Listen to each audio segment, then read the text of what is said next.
In the year 1856, a volume appeared in London bearing the title Adonijah, a tale of the Jewish dispersion.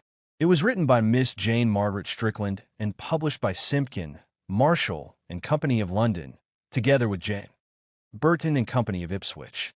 The work opened beneath verses that mourned the fate of Jerusalem and called upon the Hebrew people to rise from the shadow of captivity, lines that echoed the sorrow of exile and the hope of restoration. The narrative was set against one of the most turbulent and decisive periods in the history of the Roman Empire and of the early Christian Church. The reigns of 5 successive Roman emperors, Nero, Galba, Otho, Vitellius, and Vespasian, spanned years marked by political violence, civil war, and profound religious upheaval. Nero, the 6th emperor of Rome, ruled from the year 54 to the year 68 after the birth of Jesus Christ. His reign became infamous in ecclesiastical history as the time of the first great persecution of the Christian Church. Christians in Rome were accused, condemned, and executed, their suffering marking the beginning of centuries of intermittent oppression. Following Nero's death in the year 68, the Roman world was shaken by a rapid succession of rulers. Galba assumed power, but held it only from the year 68 to the year 69. Otho followed, ruling for a few months in the year 69. Vitellius then seized authority, likewise reigning briefly during that same year of upheaval. Finally, Vespasian emerged victorious in the struggle for imperial power and established a more enduring rule, reigning from the year 69 to the year 79. It was during the reign of Vespasian, and under the command of his son Titus, that a catastrophe unfolded in Judea. The destruction of Jerusalem in the year 70 after the birth of Jesus Christ stands as one of the most consequential events in Jewish history. Titus, who would later become Roman emperor, led the Roman legions against the city after a prolonged siege. Jerusalem, the spiritual and political heart of the Jewish people, was overthrown. The temple, the sacred center of Jewish worship and national identity, was destroyed. This act was not presented merely as a military conquest, but as an event of overwhelming magnitude, shaping the destiny of an entire nation. The fall of Jerusalem became the immediate cause of the wide dispersion of the Jewish people.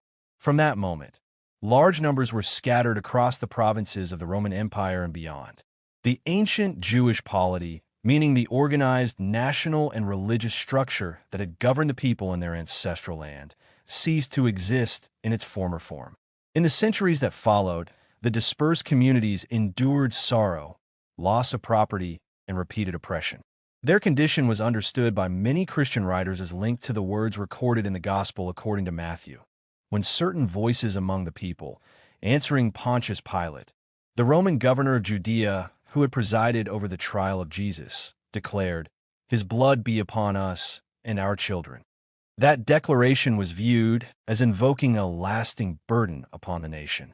At the time of Jerusalem's destruction, the Christian Church also had a presence within the city. In Christian scripture, the earthly Jerusalem is described as a figure or type of the heavenly Jerusalem, representing the spiritual dwelling place of God. Yet the church was not to remain rooted in the doomed city. The dispersal that followed ensured that the Christian faith would spread outward rather than gathering again around a single national center destined for desolation. According to the belief expressed in the preface, the city would remain desolate until a future time when the scattered people of Israel would be converted and would rebuild their city and their temple. The later city, known as Jerusalem, did not occupy precisely the same ground as the ancient city that Titus destroyed. It arose around the sacred place associated in Christian tradition with the garden in which the body of Jesus Christ had been laid after the crucifixion. That garden contained a sepulchre, a tomb cut in rock, which had briefly received the lifeless form of the Savior of the world, before the event Christians proclaim as the resurrection. The preface then turned from the past to what it described as signs of hope in more recent years. In the 19th century, foundations were laid in Jerusalem for a Jewish Christian church, intended to bring together those of Jewish descent who embraced Christianity. This development was associated with the cooperation of Queen Victoria, who reigned over the United Kingdom of Great Britain and Ireland from the year 1837 to the year 1901, and King Frederick William IV of Prussia, who ruled the Kingdom of Prussia from the year 1840 to the year 1861. Their joint support for ecclesiastical initiatives in Jerusalem was seen as partially fulfilling a promise recorded in the book of Isaiah, which declared that kings would serve as nursing fathers and queens as nursing mothers to the people of Israel. The work was dated from Raden Hall in the month of March in the year 1856. It then commenced the tale itself under the title Adonijah. The opening lines of the first chapter were a lament. They pronounced woe upon hill and valley alike, foretelling a cry of mourning that would echo across the land. They warned bridegroom and bride that death would sweep through with irresistible force. And they declared that even the resplendent shrine, the holy sanctuary that stood as the pride of the nation, would not be spared. The sword, once drawn, would strike both the sacred place and the people who called it their own. The Emperor Nero, ruler of the vast Roman Empire during the 1st century after the birth of Jesus Christ, possessed undeniable talents suited to kingship. He demonstrated remarkable ability in matters of governance and displayed extraordinary architectural vision when rebuilding the city of Rome after its destruction. Yet these achievements failed to erase, in the judgment of the Roman people, the deep moral accusations that surrounded his character. To many citizens, brilliance in rule could not compensate for conduct they believed shameful and dangerous. A catastrophic fire had swept through Rome, one of the greatest cities of the ancient world, leaving countless citizens without homes. Nero responded with public generosity, providing relief and rebuilding efforts for the displaced population. However, gratitude did not follow. Instead, suspicion spread widely among the people that the emperor himself had caused the disaster. This accusation, repeated often in later writings, lacked firm historical proof. It is likely that, had Nero not used part of the cleared land for his own ambitious construction projects, such rumors might never have gained lasting acceptance. After the fire, Nero claimed a large section of the ruined city to construct what became known as the Golden House, an immense imperial palace surrounded by vast parks and gardens. This grand project appeared to many Romans as evidence that the emperor had benefited from the destruction. The coincidence strengthened public suspicion, giving form and permanence to what may otherwise have remained only an unfounded rumor. Unable to persuade the population of his innocence, Nero sought another explanation for the catastrophe. He chose to direct blame toward a small and misunderstood community within the empire. This group was composed of individuals from many nations and social ranks, united not by ethnicity or political loyalty, but by a shared religious faith centered on brotherhood, charity, and devotion to one God. These were the Christians, followers of the teachings of Jesus Christ. At that time, Christianity was little understood by the wider Roman world and often regarded with distrust because its followers rejected traditional Roman religious practices. Nero was already familiar with the teachings of Christianity. Years earlier, the Apostle Paul, known as St. Paul and called the Apostle of the Gentiles because he preached to non-Jewish peoples across the Roman Empire, had appeared before Nero's imperial tribunal. Paul himself later referred to this moment in a letter known as the Second Epistle to Timothy, writing that he had been delivered out of the lion's mouth, meaning that he had escaped execution during that trial. According to early Christian tradition, the conversion of individuals close to Nero, including a favored mistress and an imperial cupbearer, through the influence of St. Paul, deeply angered the emperor and planted in him a lasting hostility toward the Christian faith and its teachers. The persecution that followed shocked even Roman society, which was accustomed to harsh spectacles and public punishments. The Roman historian Tacitus, one of the principal historical sources for this period, later wrote that sympathy began to arise among the population for the Christians. His words did not mean that Christianity became accepted or legal, but rather that public cruelty against Christians had reached such extremes that ordinary people felt pity for the victims. Gradually, authorities ceased actively searching for Christians merely to subject them to execution by crucifixion or burning. During this period, the Christian community in Rome had been severely reduced by earlier waves of persecution. Some believers had been killed during extravagant festivals organized by Nero in his imperial gardens, celebrations compared by observers to the ancient Saturnalia, a Roman festival known for excess and disorder. Survivors scattered across the city or hid within underground burial places known as the Arenaria, subterranean passages carved into soft stone where secret gatherings could occur beyond public view. Their presence became known mainly through isolated arrests brought before Roman officials, including Helius and the notorious Tigellinus, both powerful administrators responsible for enforcing imperial authority and passing judgment upon suspected Christians. Despite persecution and secrecy, the influence of Christianity continued quietly to grow. Within a society dominated by traditional Roman religion and philosophical skepticism, believers maintained that spiritual truth endured even when surrounded by opposition. At the same time, events unfolded in the eastern provinces of the empire that seemed to confirm prophecies spoken by Jesus Christ concerning the Jewish people. A great conflict had begun in Judea, known historically as the First Jewish-Roman War, during which Roman armies fought against Jewish rebels. The conflict resulted in widespread destruction and heavy loss of life among the population of Israel. Meanwhile, Nero traveled through Greece, a region admired by Romans for its ancient culture and intellectual heritage. While journeying there, he visited the Isthmus of Corinth, a narrow strip of land connecting northern and southern Greece. This land barrier forced ships to undertake long and dangerous voyages around the Peloponnese Peninsula. Observing this obstacle, Nero conceived an ambitious engineering project to cut a canal through the isthmus, allowing ships to pass directly between seas and greatly improving commerce and navigation. The scale of the project was immense. Though begun under Nero's authority, it remained unfinished in his lifetime. Later generations would recognize that such a work required technological advances far beyond those available through manual labor alone, achievements eventually realized many centuries afterward through modern engineering science. Roman public opinion, however, viewed the project with suspicion. Many Romans already resented Nero for behavior they considered beneath imperial dignity, especially his appearances as a performer who sang publicly on stage, an activity regarded as dishonorable for an emperor.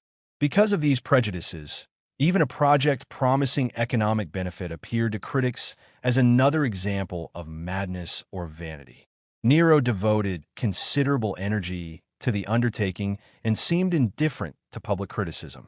He ordered the prefect of Rome, the chief administrator of the capital, to supply laborers drawn from public prisons. He also commanded two of his most capable military commanders, General Gnaeus Domitius Corbulo, serving in Armenia, and General Vespasian, later to become emperor himself, then leading Roman forces in Judea to send prisoners captured during wars against the Parthians and Jewish rebels to Corinth as workers for the canal.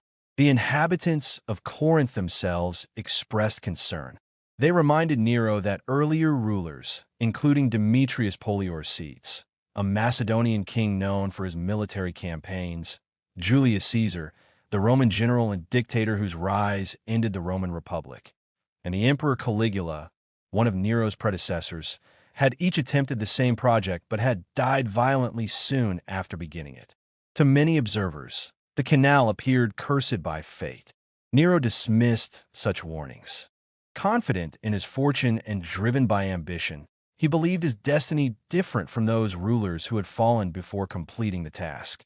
He imagined leaving to future generations a monumental achievement that would benefit commerce across Greece, Asia, and the entire Mediterranean world. At the same time, he cherished the personal glory that would come from presenting himself before vast crowds as a benefactor of humanity.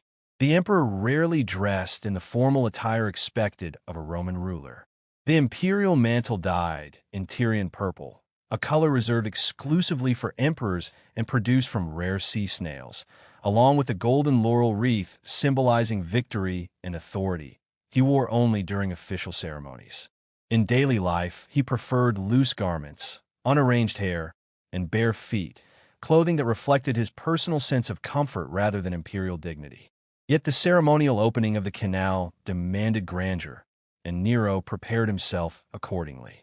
Clad in imperial purple, the golden laurel crown resting upon his head, he approached the shore before a vast gathering of spectators. During the ceremony, he chose not merely to act as emperor, but also as performer. He sang a hymn praising the gods of the sea, combining religious ritual with theatrical display. In his hands, he carried a golden pickaxe, symbolizing the beginning of the great work.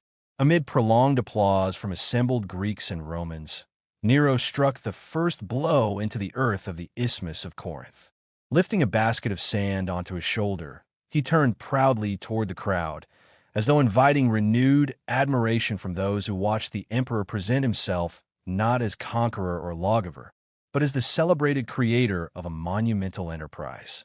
The ordered clapping of hands and the loud cries of approval demanded by an imperial gesture rose together, spreading outward and returning from the surrounding mountains, as if nature itself were compelled to honor the labor of the ruler who styled himself master of the world. The enslaved laborers, though broken in spirit and heavy with suffering, had been instructed by overseers to join this display.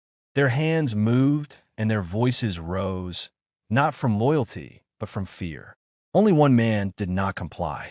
His name was Adonijah, a Hebrew taken captive in war. He was new to bondage, and his heart rejected submission. He despised the ruler before him, an emperor whose authority had been granted not by virtue, but by the shifting chances of battle. The ears of Nero, already filled with exaggerated praise, did not immediately register this single silence. Yet his restless and suspicious eyes moved constantly, and for a brief moment they found what his ears had missed. Among the crowded workers, he noticed a young man whose expression did not mirror obedience, but contempt. A faint smile of scorn formed on the captive's face, and then vanished as the mass of laborers closed around him. Though the figure disappeared from sight, its image did not fade from the emperor's memory. Never before had he seen hatred, defiance, and despair united in a form marked by strength and dignity. The impression disturbed him. The emperor inwardly questioned who this unknown slave could be, who dared to look upon the ruler of Rome without fear.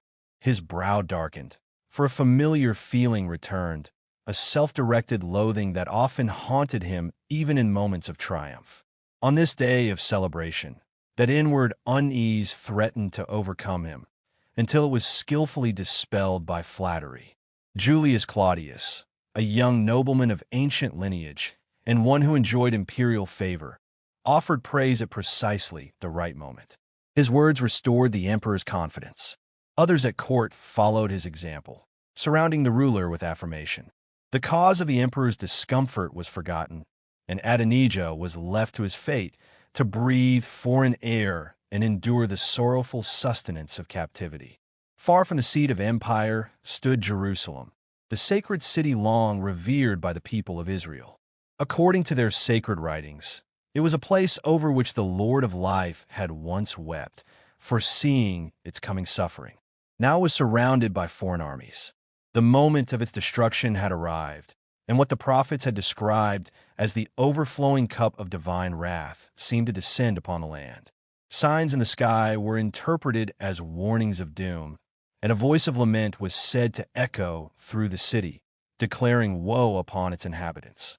Yet despite these portents, the divided and fervent tribes within the city continued to believe that deliverance was near. They expected the arrival of the Messiah, a promised anointed ruler, and they resisted every advance upon their land with unyielding resolve. Never before, since Rome first sent forth its legions beneath the emblem of the eagle, had it faced an enemy so fiercely determined to remain free. When Jewish fighters gained even a brief advantage, they showed no mercy, seeking the complete destruction of their foes. From the moment they defeated Cestius Gallus, a Roman commander whose loss emboldened the rebellion, they refused to lay down their weapons. They fought on relentlessly until the ancient prophecies were fulfilled and Zion was reduced to ruin. This period marked the approaching fulfillment of the dispersion of the tribes of Israel, a scattering foretold in sacred tradition. Recent victories by Vespasian, a seasoned Roman commander who would later rise to imperial power, placed some of the most prized regions of the Holy Land into Roman hands. Among the captives taken during these campaigns was Adonijah. He had been seized while bearing arms at Jotapata, a stronghold that resisted fiercely before its fall. Unlike Josephus, the governor of that city who later accepted Roman favor and protection, Adonijah refused all gestures of mercy that required submission or homage. During the siege, Vespasian had repeatedly attempted to persuade the young defender to abandon resistance. Each offer was rejected with disdain. On one occasion, a man who had once been counted among Adonijah's trusted companions appeared outside the city walls. This man, having turned against his own people, delivered a message on behalf of the Roman commander, urging betrayal in exchange for safety. Adonijah answered without words. He hurled a javelin with such precision that it struck the traitor and ended his life, fixing him to the ground. This act was his only response to the proposal of dishonor. When Vespasian learned of the fate of his messenger, something akin to admiration stirred within him. The unwavering loyalty of the young defender awakened a desire to speak with him. As Roman forces prepared to storm the city, the general issued a command that stood apart from the usual orders of slaughter. Adonijah was to be taken alive. It was a rare exception, motivated by respect rather than mercy. During the brutal assault that followed, Adonijah sought only death, the final reward a Jewish warrior could then hope to claim. He fought expecting to fall among the ruins, but fate denied him even that. His parents, his relatives, and his companions perished when Jotapata was destroyed, while he alone was delivered alive and unharmed into Roman custody. Proud, resolute, devoted to the law of his people, and a member of the Pharisees, a Jewish group known for strict adherence to tradition, Adonijah regarded captivity under a foreign conqueror as worse than death. Like the figure of Job from Hebrew scripture, he cursed the day of his survival and resented being spared. Vespasian, believing that such a man might be used to influence others, ordered Josephus to visit the captive. The former governor, renowned for his learning and eloquence, was tasked with persuading Adonijah to support Roman authority. Adonijah greeted his old commander with affection and deep respect. He embraced him, acknowledging that all that could be done in defense of the city had indeed been done. Tears accompanied this reunion. But when Josephus spoke of submission and hinted at cooperation with Roman rule, his words struck like betrayal. Adonijah turned away, filled with grief and contempt, refusing further audience with one whom he believed had abandoned his nation. At last, Vespasian himself came to see the captive, accompanied by his son Titus, who would later command the final siege of Jerusalem. Neither threats nor promises moved Adonijah. The Roman general accused him of ingratitude. The charge was met with scorn. Adonijah declared that nothing remained alive to bind him to gratitude. As he was led away in chains, the final sound he had heard was the cry of his young sister.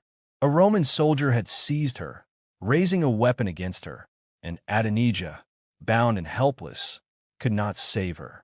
He named her Tamar and spoke her name as a wound that would never heal. These, he said, were the acts for which gratitude was demanded. He confessed that he hated life itself and despised the man who had preserved it. Angered by such defiance, Vespasian resolved to break the spirit that words could not bend. Adonijah was therefore included among a group of captives demanded by Nero, men destined for forced labor in an ambitious imperial project, the cutting of a canal through the Isthmus of Corinth, a narrow strip of land in Greece whose division was meant to link two seas and glorify the emperor's name. Bitterer than death, and bitterer even than slavery, were the feelings that tore the heart of the exile as he turned for the last time toward the land of his birth. That land had been the home of his fathers, the inheritance promised to his nation, the soil upon which the kings of his people had once ruled. Now it lay behind him in ruin. All whom he had loved had fallen there by the sword in the great struggle between the Jewish nation and the power of Rome. Yet he did not, and he could not, mourn them as men commonly mourn the dead. They had died free. They had perished in their own land. According to the faith in which he had been reared, they would rise again and inherit the promised paradise reserved for the faithful of Israel. He alone remained in chains. He alone must endure captivity beneath the rule of the Gentile, a term by which the Jewish people designated the nations outside their covenant, especially the Romans who now held them in subjection. He felt the iron restraints upon his limbs as a living insult. To him, their freedom in death seemed a triumph, while his survival was a humiliation. No tender thought of love softened his spirit in that hour. No memory of any young woman of his own people divided the fierce emotions that filled his heart. Patriotism claimed much of his sorrow, yet it did not claim all. There was another wound, deeper and more personal. Revenge, long cherished and still unsatisfied, burned within him. That revenge, which ought at least to have found a Roman as its object, had been denied its fulfillment. The absence of vengeance was a grief almost equal to the loss of country. He was named Adonijah. He had been born of the house and lineage of David, the ancient king who, according to the sacred scriptures of Israel, had established a royal dynasty in Jerusalem nearly 1,000 years before the birth of Jesus Christ. Though the prophetic words declared that the scepter had departed from Judah, meaning that sovereign rule no longer rested with the tribe from which David sprang, Adonijah gloried in his descent. In his eyes, blood and ancestry remained sacred, even though the throne of his fathers was occupied by a line he despised. The reigning family was of Idumean origin, descended from the people of Edom. This line had been established under Roman authority, most notably through Herod the Great, who had ruled Judea by the favor of Rome. To Adonijah, the presence of an Idumean dynasty upon the throne of Israel's ancient kings was a humiliation added to conquest. There had been another who shared his noble descent and matched his courage in war. His name was Ithamar. He, too, traced his lineage to the royal house of David. During the great Jewish revolt against Rome, which culminated in the destruction of Jerusalem in the year 70 of the Common Era under the Roman general Titus, Ithamar had risen as a young leader among the defenders of his nation. In arms and daring, he rivaled Adonijah. What began as rivalry and courage and ambition hardened into enmity. From competitor, he became enemy. Both men were unyielding in their determination to free their country from the foreign yoke of Rome. The Roman Empire, at that time the dominant power of the Mediterranean world, had reduced Judea to a province governed by Roman authority. The yoke they bore was political subjection, enforced by Roman legions and by tribute imposed upon the conquered people. For the removal of that yoke, each would willingly have shed his blood, drop by drop. Each would have faced death without hesitation. They would have sacrificed comfort, wealth, and life itself. There was but one sacrifice they would not make. They would not relinquish their hatred of one another.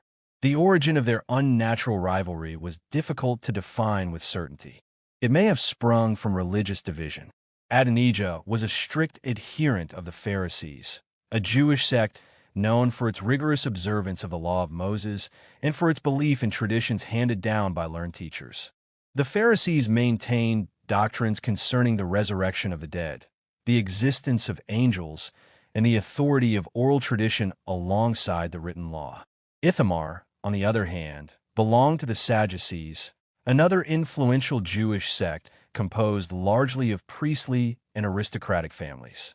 The Sadducees rejected the authority of oral tradition and denied certain beliefs held by the Pharisees, including the resurrection. Each man was devoted with zeal to the distinctive doctrines of his sect. Their religious differences may have deepened personal jealousy into hostility. Yet the hatred that divided them bore a sharper edge than even their hostility toward Rome. Those acquainted with the tragic records of the last days of Jerusalem, when factions within the city contended with one another, even while Roman armies surrounded them, will not be astonished that such bitterness existed between two leaders of the same afflicted nation.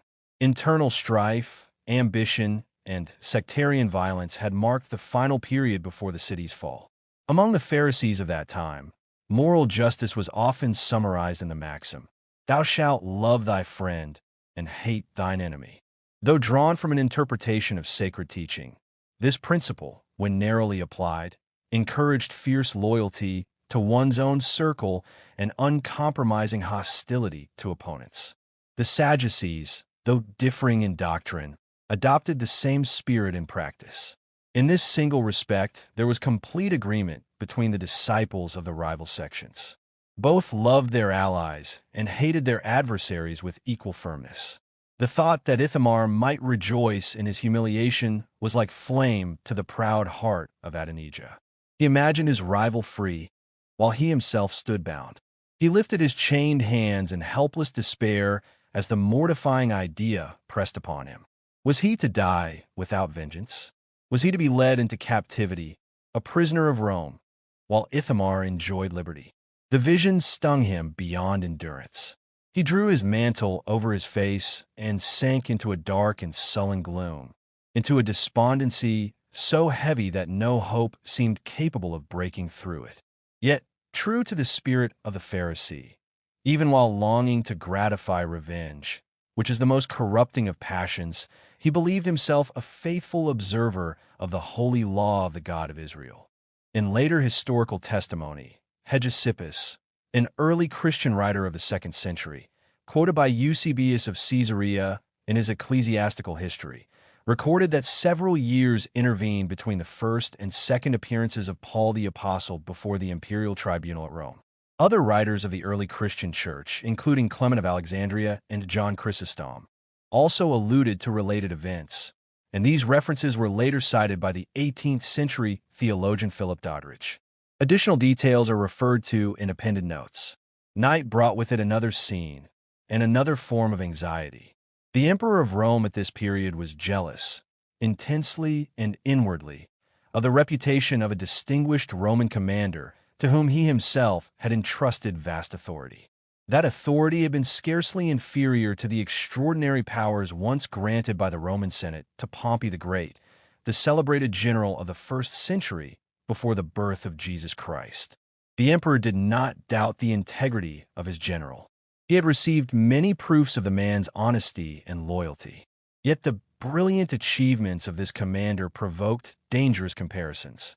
The general was Gnaeus Domitius Corbulo, a soldier renowned for his campaigns in the East, especially against the Parthian Empire. His discipline, his successes, and his popularity with the legions won admiration throughout the Roman world. The Emperor Nero, who ruled from the year 54 to the year 68 of the Common Era, had raised Corbulo to high command. But Nero's temperament was suspicious.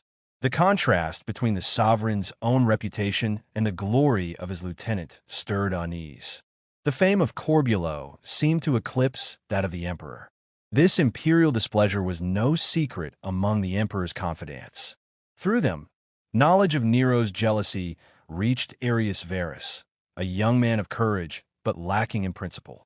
Verus perceived in the emperor's resentment an opportunity for personal advancement. Ambition outweighed loyalty.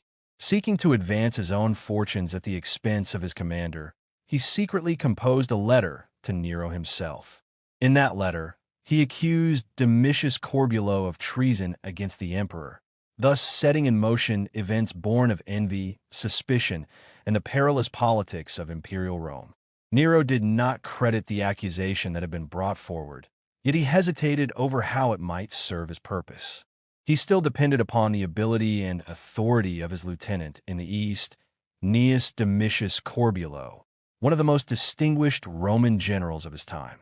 The emperor had not fully resolved whether he would destroy the very man whom Tiridates I, king of Armenia, had once described as a most valuable servant of Rome. Nero determined to let events guide him. For the present, he wrote to Domitius Corbulo, urging him with apparent warmth to visit the imperial court at Corinth, the prominent city of Achaia in southern Greece. With the calculated concealment for which he was known, Nero informed Corbulo of the charge made against him by a certain Verus, while at the same time assuring him that he placed no faith in it. The tone of openness and generosity was deliberate.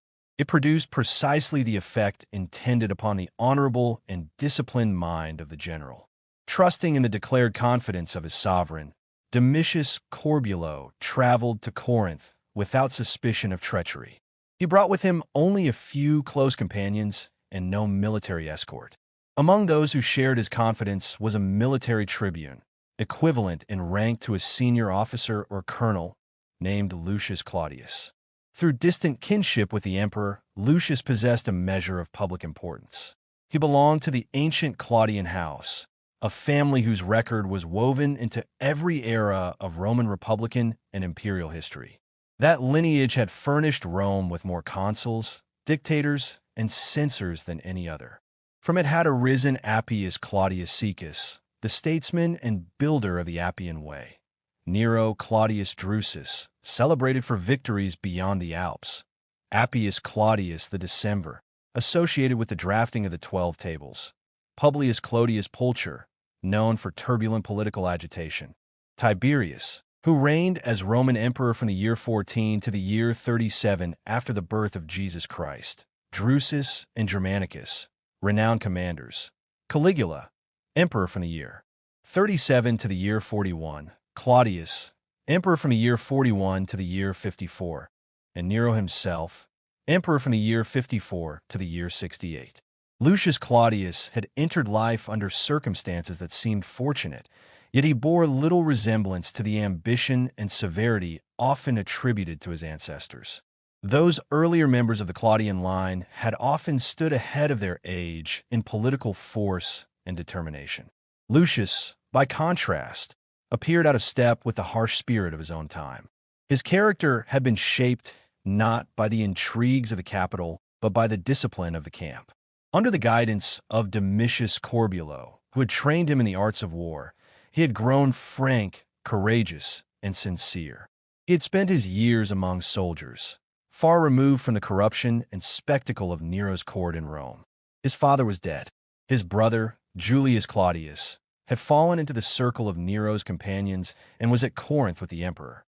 His sister, Lucia Claudia, had been dedicated in childhood to the service of Vesta, the Roman goddess of the hearth, and had become one of the Vestal Virgins, the priestesses charged with maintaining the sacred fire in Rome. Since the day she had been solemnly set apart for that office, Lucius had not seen her. Lucius came to Corinth as free from suspicion as his commander. In the distant provinces, Nero was still regarded with favor. The reports of his crimes and indulgences had not fully penetrated the frontiers. When Corbulo requested an audience with the emperor, Lucius used the interval to search for his brother. Learning that Julius Claudius was in the theater watching Nero perform upon the stage, Lucius withdrew to rest from the fatigue of travel. Nero, when informed of Corbulo's arrival, was preparing to appear in a comic role before the public. He was clothed in theatrical costume, attire ill-suited to the dignity of a Roman emperor about to grant audience to the foremost commander of the age. The difficulty of presenting himself in such dress before Domitius Corbulo, combined with his unwillingness to deny so distinguished a servant, brought him to a decision.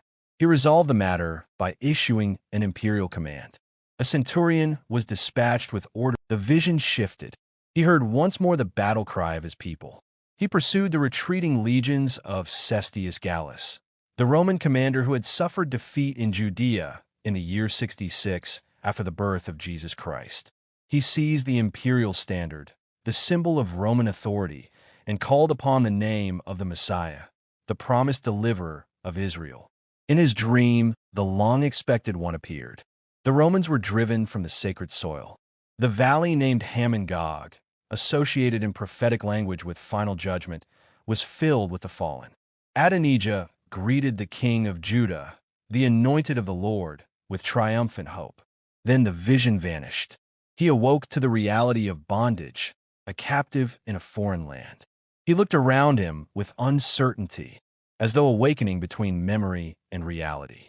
The land stretching before him appeared peaceful and ordered, reminding him of the Garden of Eden described in the sacred writings of the Hebrew people, the first dwelling place of humanity, according to the book of Genesis.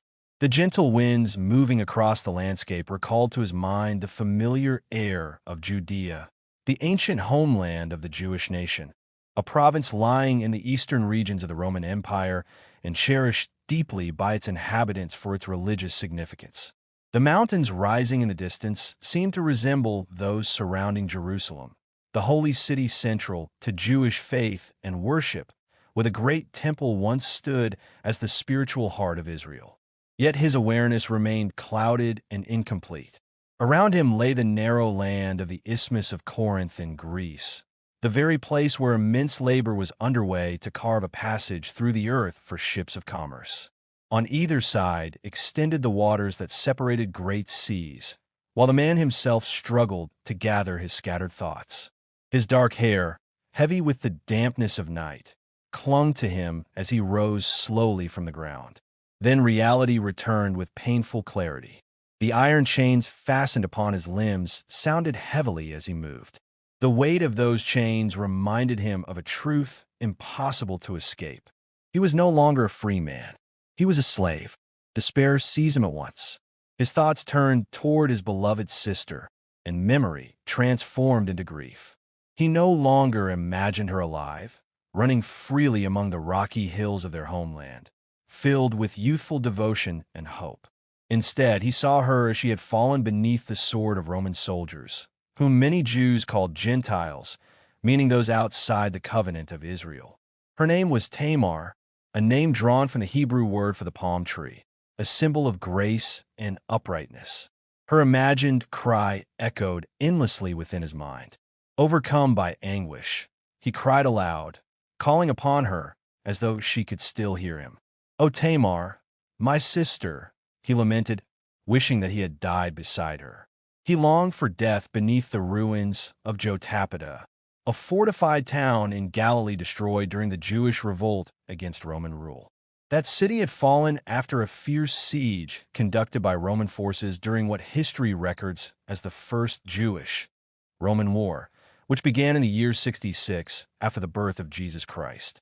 He mourned that he had survived only to live as an exile and captive in a foreign land, comparing himself to a broken branch cast aside to wither.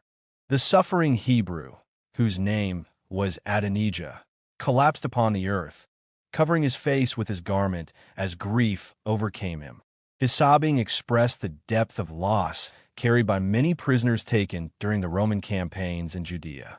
Nearby stood the Emperor Nero, ruler of the Roman Empire. Though he did not understand the Hebrew language in which Adonijah had spoken, the meaning of despair required no translation. Only moments earlier, Nero himself had believed that no person within his vast dominions could equal his misery. Yet the sight of this enslaved man forced comparison upon him. The emperor wondered whether the slave's suffering equaled his own and whether misery, as he believed, belonged only to those burdened by guilt. Nero addressed the man in the Greek language, which served as a common tongue throughout much of the Eastern Mediterranean world and was widely understood among educated peoples, including Jews living under Roman rule. He commanded the slave to explain the cause of his grief. Adonijah, startled and not immediately recognizing the emperor, looked up. Nero was still dressed in theatrical costume, resembling an actor rather than the sovereign of Rome, for the emperor often appeared publicly as a performer. Speaking in Greek, which Adonijah knew well, he answered with bitterness. He declared that he had once been free but was now enslaved. He had possessed family and community, but now stood alone among scattered survivors of Israel. He cried that even his God had abandoned him, and asked whose sorrow could be compared with his own among all humanity. At these words, a harsh and scornful laugh broke from Nero. Adonijah sprang to his feet, uncertain whether the figure before him was a man or some supernatural being. Among the laborers there had circulated fearful rumors. While digging the canal, workers claimed to hear groans rising from the earth and to see signs interpreted as warnings from unseen spirits, according to ancient superstitions common among both Greeks and Romans. Such tales unsettled even brave men, and Adonijah felt a moment of fear. He spoke the name of God for protection and studied the stranger's face again. Now the expression had changed. Mockery faded, replaced by deep despair. The features before him were youthful and striking, yet marked by moral corruption. The face bore traces of authority accustomed to command, though shadowed by suffering. In that second look, recognition dawned. He stood before Nero himself, master of the Roman world. The emperor spoke again, challenging the slave's claim to sorrow. Nero declared that the slave, though bound in chains, was happier than Caesar upon the imperial throne. He described the constant fear surrounding power, where every approaching figure might conceal an assassin's dagger. He spoke of flattery masking hatred, of luxury producing only weariness, and of pleasure turning into disgust. He demanded whether the slave had known such emptiness. Adonijah answered boldly. He declared that he had obeyed the commandments of his God since youth. Quoting wisdom attributed to King Solomon, the ancient ruler of Israel famed for judgment and learning, he said that a wise poor man was better than a prince who committed evil.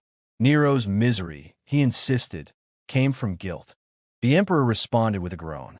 He confessed that once he had been innocent and remembered that earlier time with longing. Before ambition seized him, he said, sleep had come without fear because he had committed no crimes. Then ambition had driven him to seize absolute power, symbolized by the imperial scepter of Rome, and his rule had been stained with bloodshed. He spoke of the deaths surrounding his reign. His mother Agrippina the Younger, a powerful Roman noblewoman who had secured his rise to power, his wife Octavia, daughter of the Emperor Claudius, and other members of his family who had perished through political violence. He insisted that the burning of Rome had not been his doing, yet Christians had been executed to remove suspicion from him. Suddenly his speech broke into terror. He imagined hearing voices and seeing figures invisible to others. His eyes widened as though confronted by apparitions. Grasping Adonijah's arm, he cried out that Agrippina, his mother, approached holding a whip, coming to punish him. He pleaded with Octavia to restrain her. He protested that he had not personally ordered the murder, but had been influenced by advisors placed around him. The emperor's body trembled under the weight of fear. His heartbeat pounded violently as he leaned upon the slave for support. For a brief moment he appeared trapped within a vision shaped by conscience and memory. Then another name escaped his lips, Corbulo, the distinguished Roman general Gnaeus Domitius Corbulo, once loyal to Nero, but later compelled by imperial command to take his own life. Nero cried out, as though pursued by this figure as well.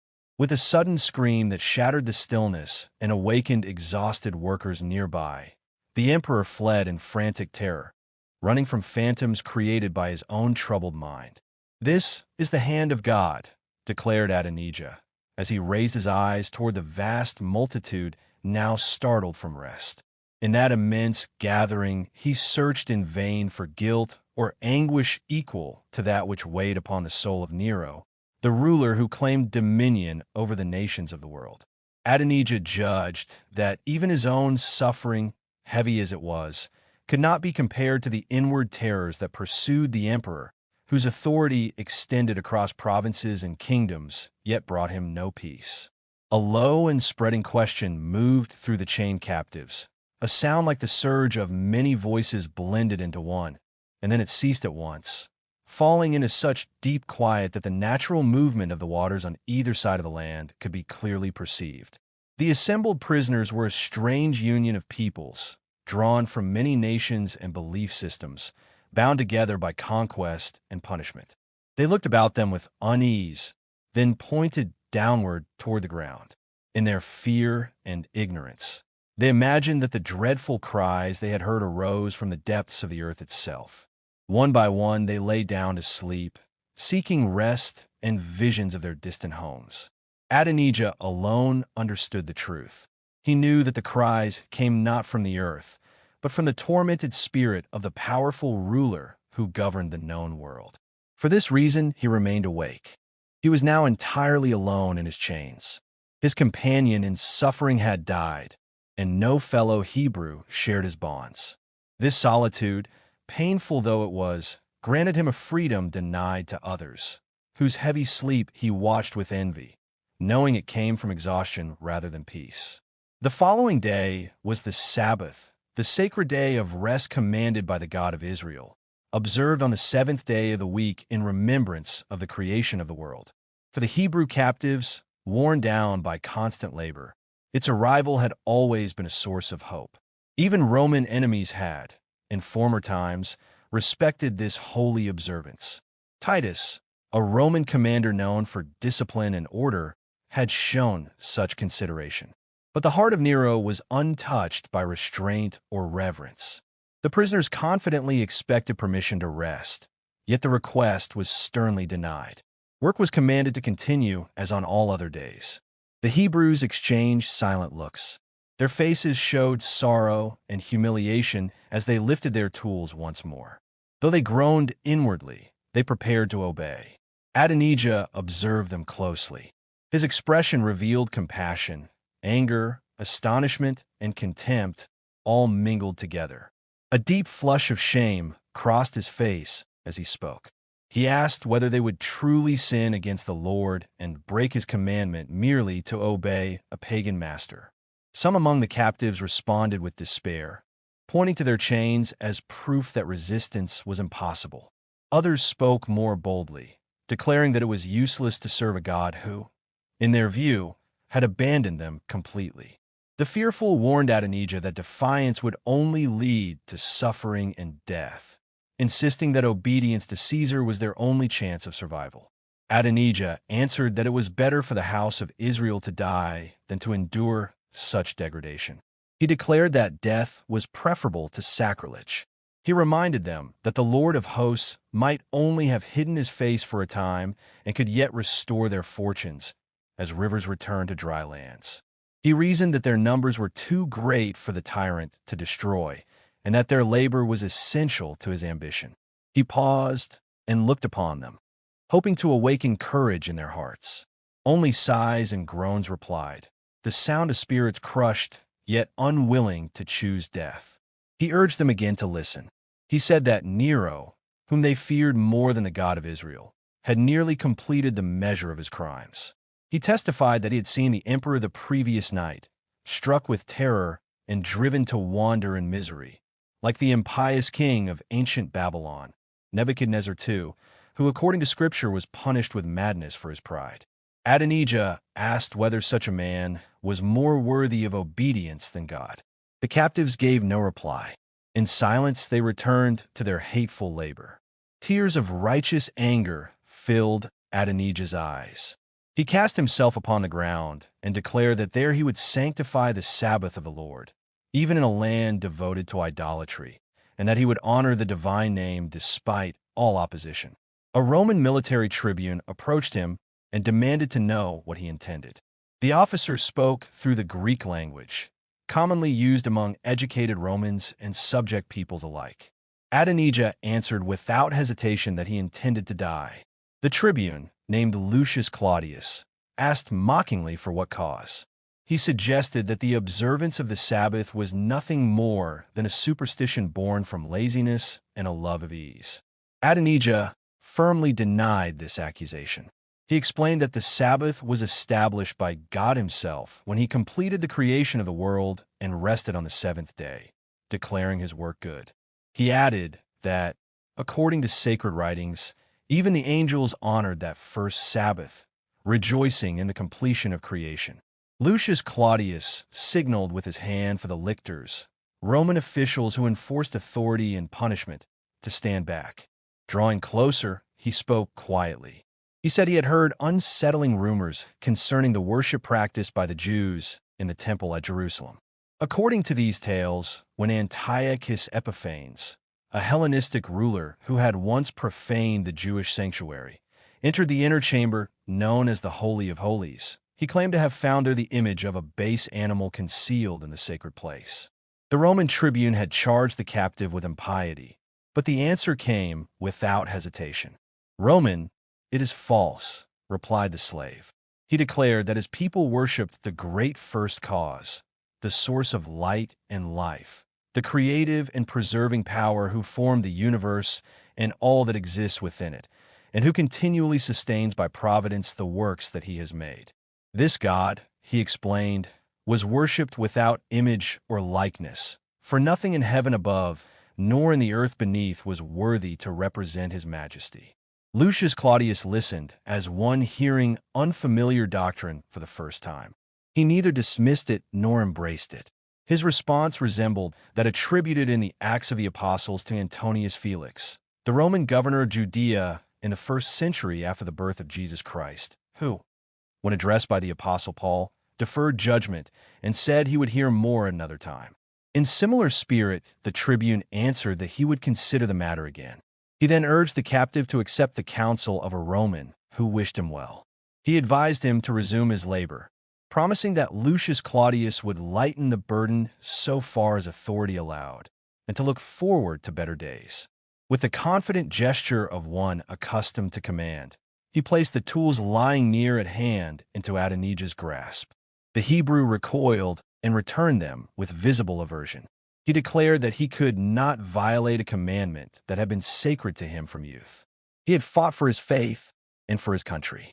As he had lived faithful to the God of his forefathers, so he would die. The tribune reminded him that he had been a warrior, and that to such a spirit death might seem less fearful than bondage. Yet he warned him that the fate before him was not the honorable end of a soldier fallen in battle. Instead, the punishment prepared was the scourge and the cross, penalties used by Rome for slaves and criminals. To a mind conscious of dignity, the humiliation of public execution could weigh more heavily than physical suffering. For a moment, the fervor that animated Adonijah gave way. The thought of disgrace struck him more sharply than the thought of pain. But the weakness was brief. He lifted his head and accepted even that doom, declaring that he would endure shame itself for the honor of his God. Emotion overcame the Roman officer, and a tear rose unbidden, though he hastily concealed the sign of sympathy. He exclaimed that such a youth ought to have been born a Roman. Then, after reflection, he asked whether, if freedom could be secured for him, he would cease to oppose Rome. Adonijah answered without compromise. So long as Roman standards, bearing emblems he regarded as idols, stood upon the hills of Judea, he would remain an enemy.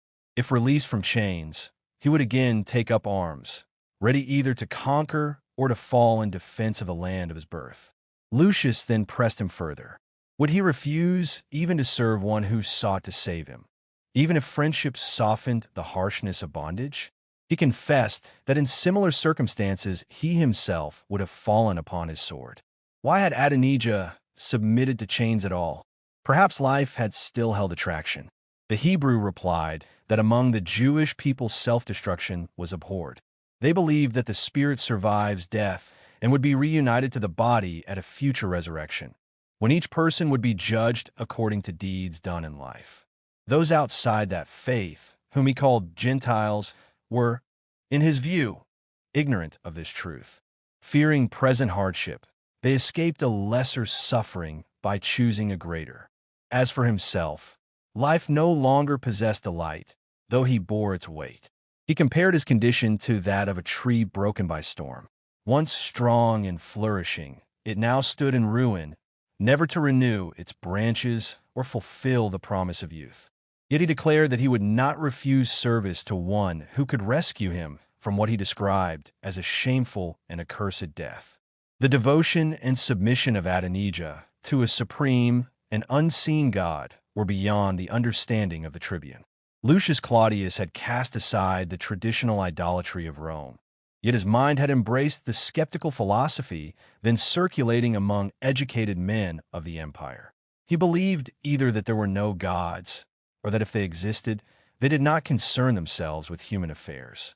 The continued existence of the soul after death, and the prospect of reward or punishment beyond the grave, had never held a place in his thoughts. Roman mythology contained shadowed hints of such doctrines, but Lucius dismissed the deities of Olympus as reflections of human vice elevated to divine rank. The stories of Jupiter, Mars, Venus, and the rest seemed to him accounts of violence, ambition, indulgence, and cruelty rewarded with worship. In his judgment, men had flattered the memory of powerful figures and named them gods.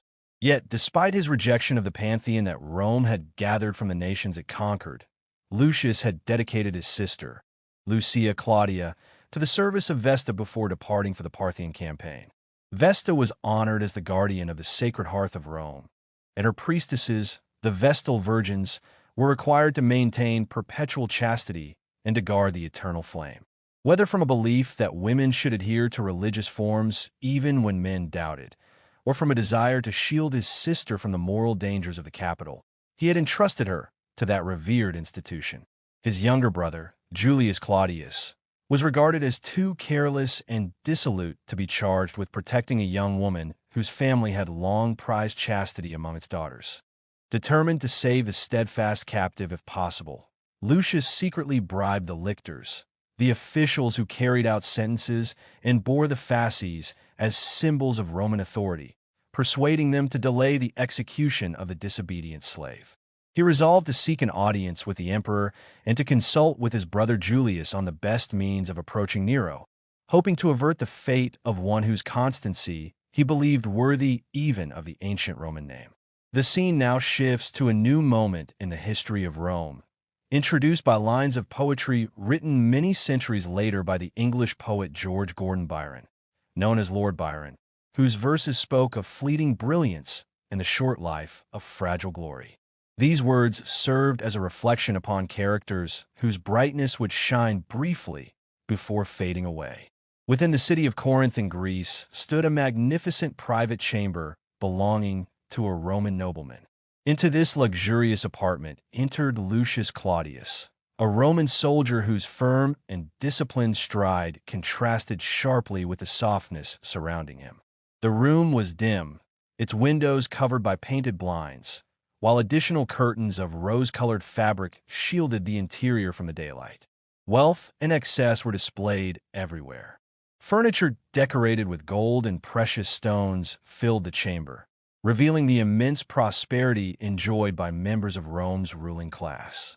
Nearby, attendants prepared an elaborate bath in an adjoining bathing room for Julius, the master of the chamber. Public and private bathing formed an important part of Roman elite life, symbolizing both comfort and status. Fragrant vapors from the costly preparations drifted into the sleeping room, emphasizing the indulgent habits of its occupant. Julius lay asleep upon a couch beneath a gilded canopy. His rest was so deep that even the confident entrance of his brother failed to wake him. Perhaps the thick carpets beneath Lucius Claudius softened every footstep, or perhaps Julius still slept heavily after a banquet that had extended late into the previous night, as was common among wealthy Romans devoted to pleasure and social display. Lucius Claudius looked upon the scene with visible contempt. He motioned for the servants to leave, dismissing them silently. Then, with decisive movement, he pulled aside the curtains and opened the lattice window, allowing daylight to enter and fall upon the sleeper. The light revealed the refined yet delicate appearance of Julius, whose features showed elegance but also softness shaped by luxury rather than discipline. For a brief moment, the hardened soldier regarded his brother with scorn. Yet the expression quickly changed. Memories of childhood returned to him, recalling earlier years when Julius had been dear to him, before life within the imperial court of Emperor Nero had corrupted the promise of his youth. Lucius remembered a time when virtue and strength had seemed certain in his brother's future. Despite the transformation brought by indulgence and moral decline, affection remained. The bonds formed by shared family and early life proved powerful even against disappointment. As these thoughts stirred within him, Lucius suddenly remembered the urgent reason for his visit. Nearby lay a musical instrument, a lute, commonly used in Roman entertainment. Striking its strings forcefully with his hand, he produced a harsh sound that shattered the quiet of the chamber. "Wake, pleasure lover," he called loudly. "Your brother summons you." The discordant sound offended the sensitive ears of the sleeper. Julius awoke with irritation, opening his eyes slowly and fixing them upon the strong, sun-darkened face of Lucius Claudius. "Lucius in Corinth!" he exclaimed in surprise, questioning whether he still dreamed. Lucius replied with irony, swearing by Jupiter, the chief god of Roman religion, that he could scarcely believe this elegant figure was truly his brother Julius. He joked that he might have mistaken him for their sister Lucia, who, as a devoted Roman maiden, would already have completed her morning prayers at the shrine of Vesta. The goddess Vesta represented the sacred hearth of Rome, and her priestesses, known as the Vestal Virgins, symbolized purity and religious duty. Julius answered lightly, asking whether his brother had expected to find him working like Lucius Quinctius Cincinnatus, the legendary Roman statesman celebrated for leaving his farm to serve Rome in war before returning willingly to simple agricultural life. Julius then questioned why Lucius had come at all, remarking that Emperor Nero did not favor men of stern and traditional character, such as his brother. Lucius responded briefly that he had arrived the previous day at the nearby port of Cenchrea, the eastern harbor of Corinth, traveling with the Roman general Gnaeus Domitius Corbulo. Corbulo was one of Rome's most respected military commanders, recently engaged in campaigns against the Parthian Empire, Rome's powerful rival in the east. At the mention of Corbulo's name, Julius reacted with unease. He lowered his voice, suggesting that the general's fate might not be fortunate, though his brother did not hear the full meaning of his words. Quickly returning to a tone of playful mockery, Julius continued speaking. He remarked that Corbulo still followed the ancient Roman habit of rising with the sun, just as Lucius did, calling such discipline outdated. According to Julius, life at Nero's court followed a different rhythm. Nights were spent in feasting and entertainment, while days were given to prolonged sleep after exhaustion from pleasure. Within the emperor's circle, he explained, traditional Roman simplicity had been replaced by luxury and indulgence, and any man wishing to survive there must abandon the austere habits learned through military life. "I will never abandon the honest plainness that befits a Roman," declared the speaker, affirming a traditional ideal of Roman virtue that valued simplicity, discipline, and moral strength. He proclaimed Gnaeus Domitius Corbulo as his enduring model, a celebrated Roman general renowned for military discipline and personal integrity. In Corbulo, he said, Rome could still claim a citizen as brave as Scipio Africanus, the conqueror of Carthage, and as frugal and wise as Cato the Elder, the austere defender of ancient Roman morals. Julius answered with meaning restraint, warning that praise of Corbulo was no longer safe within the imperial court. The name, once honored, had become dangerous in a place ruled by jealousy and suspicion. That warning was dismissed. The speaker insisted that this should not be so, for even Nero himself still acknowledged the courage and ability of his distinguished lieutenant. Corbulo, he said, was traveling at the emperor's own request to Corinth, there to receive formal thanks and public praise from a ruler who had fallen far from the virtues of his ancestors. Perhaps, he suggested, the presence of such a noble example might yet awaken Nero's conscience and guide him back toward virtue. Then, turning from ideals to practical purpose, he explained his true errand.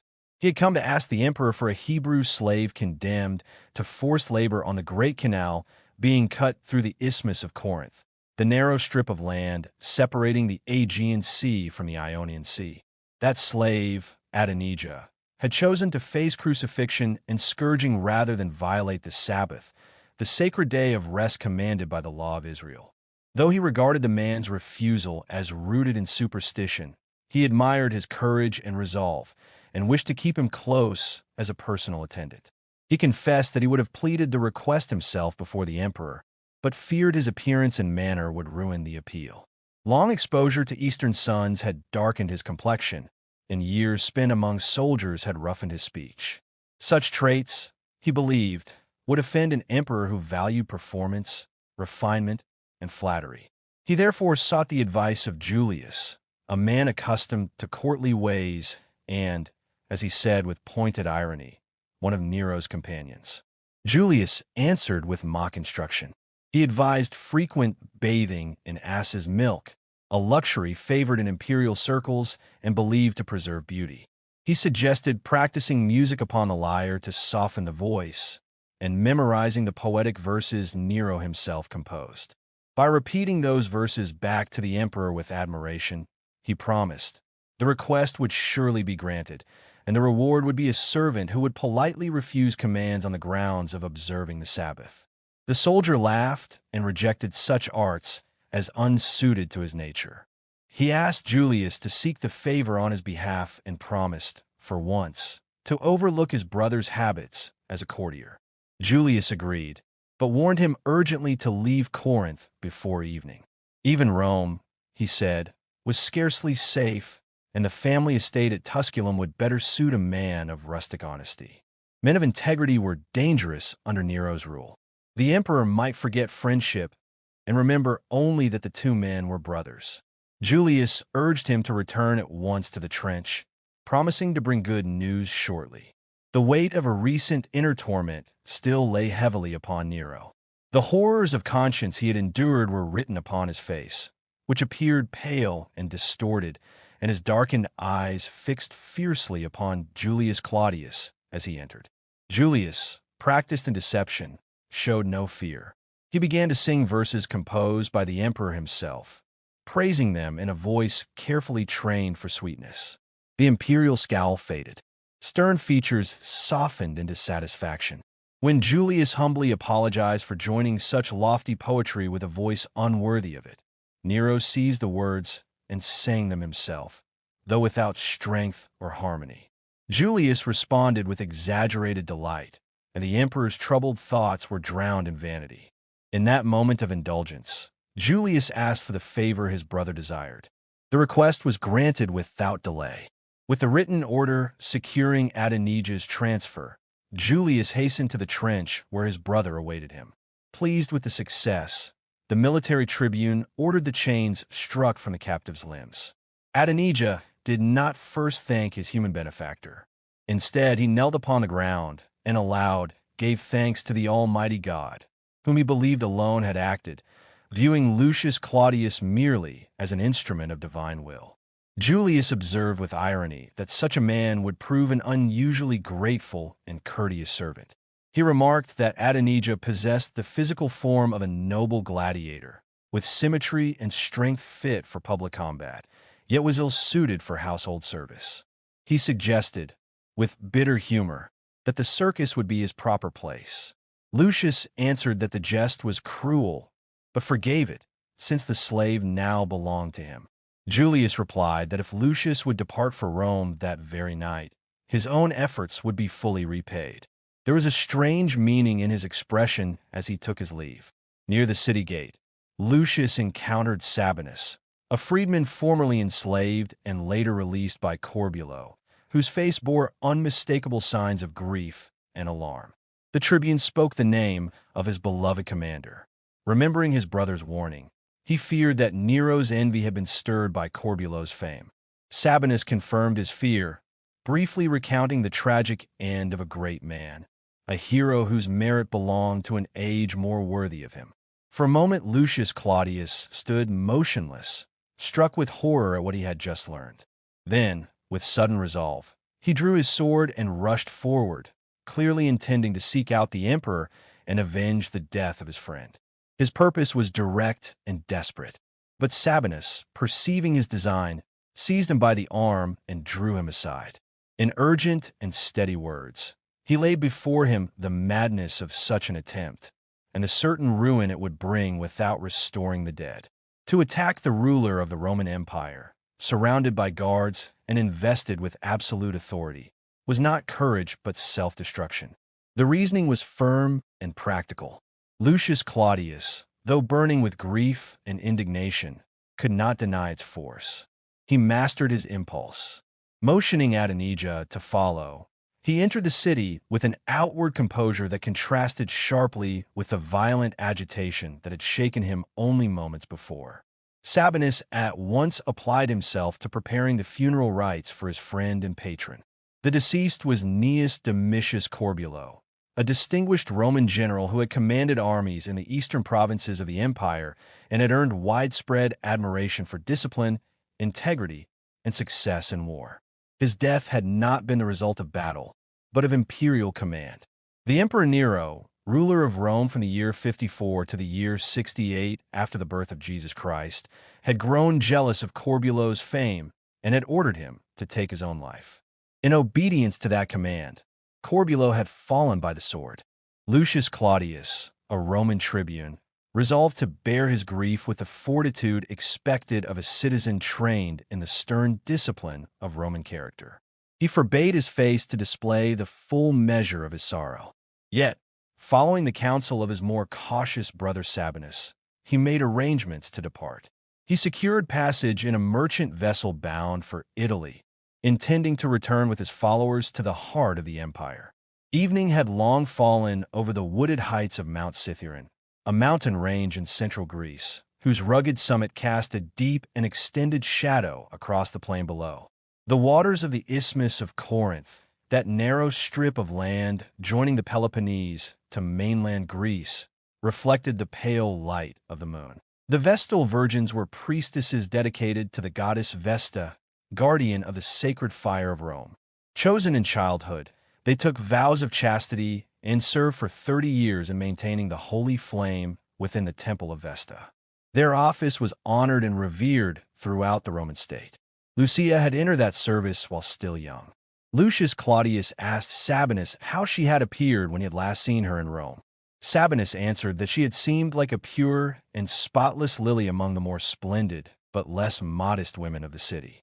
Her nightly vigils had taken from her cheek the bloom of childhood, yet he judged that the pale dignity of her sacred office surpassed the brightest colors of health. In her sacerdotal robes, the Vestal priestess outshone the noble ladies of Rome both in beauty and in virtue. Lucius Claudius declared that she, together with the powerful memories of Greece, now fallen in glory though once the teacher of Rome, were the only sources of comfort left to him. His emotion was evident. Turning to Adonijah, and perhaps uneasy at having revealed so much feeling before a foreigner, he said that the Hebrew also had a country, perhaps even a sister. Adonijah replied that he had possessed both, but that his sister Tamar had fallen beneath the sword of the Gentile and had died in the beauty of her youth.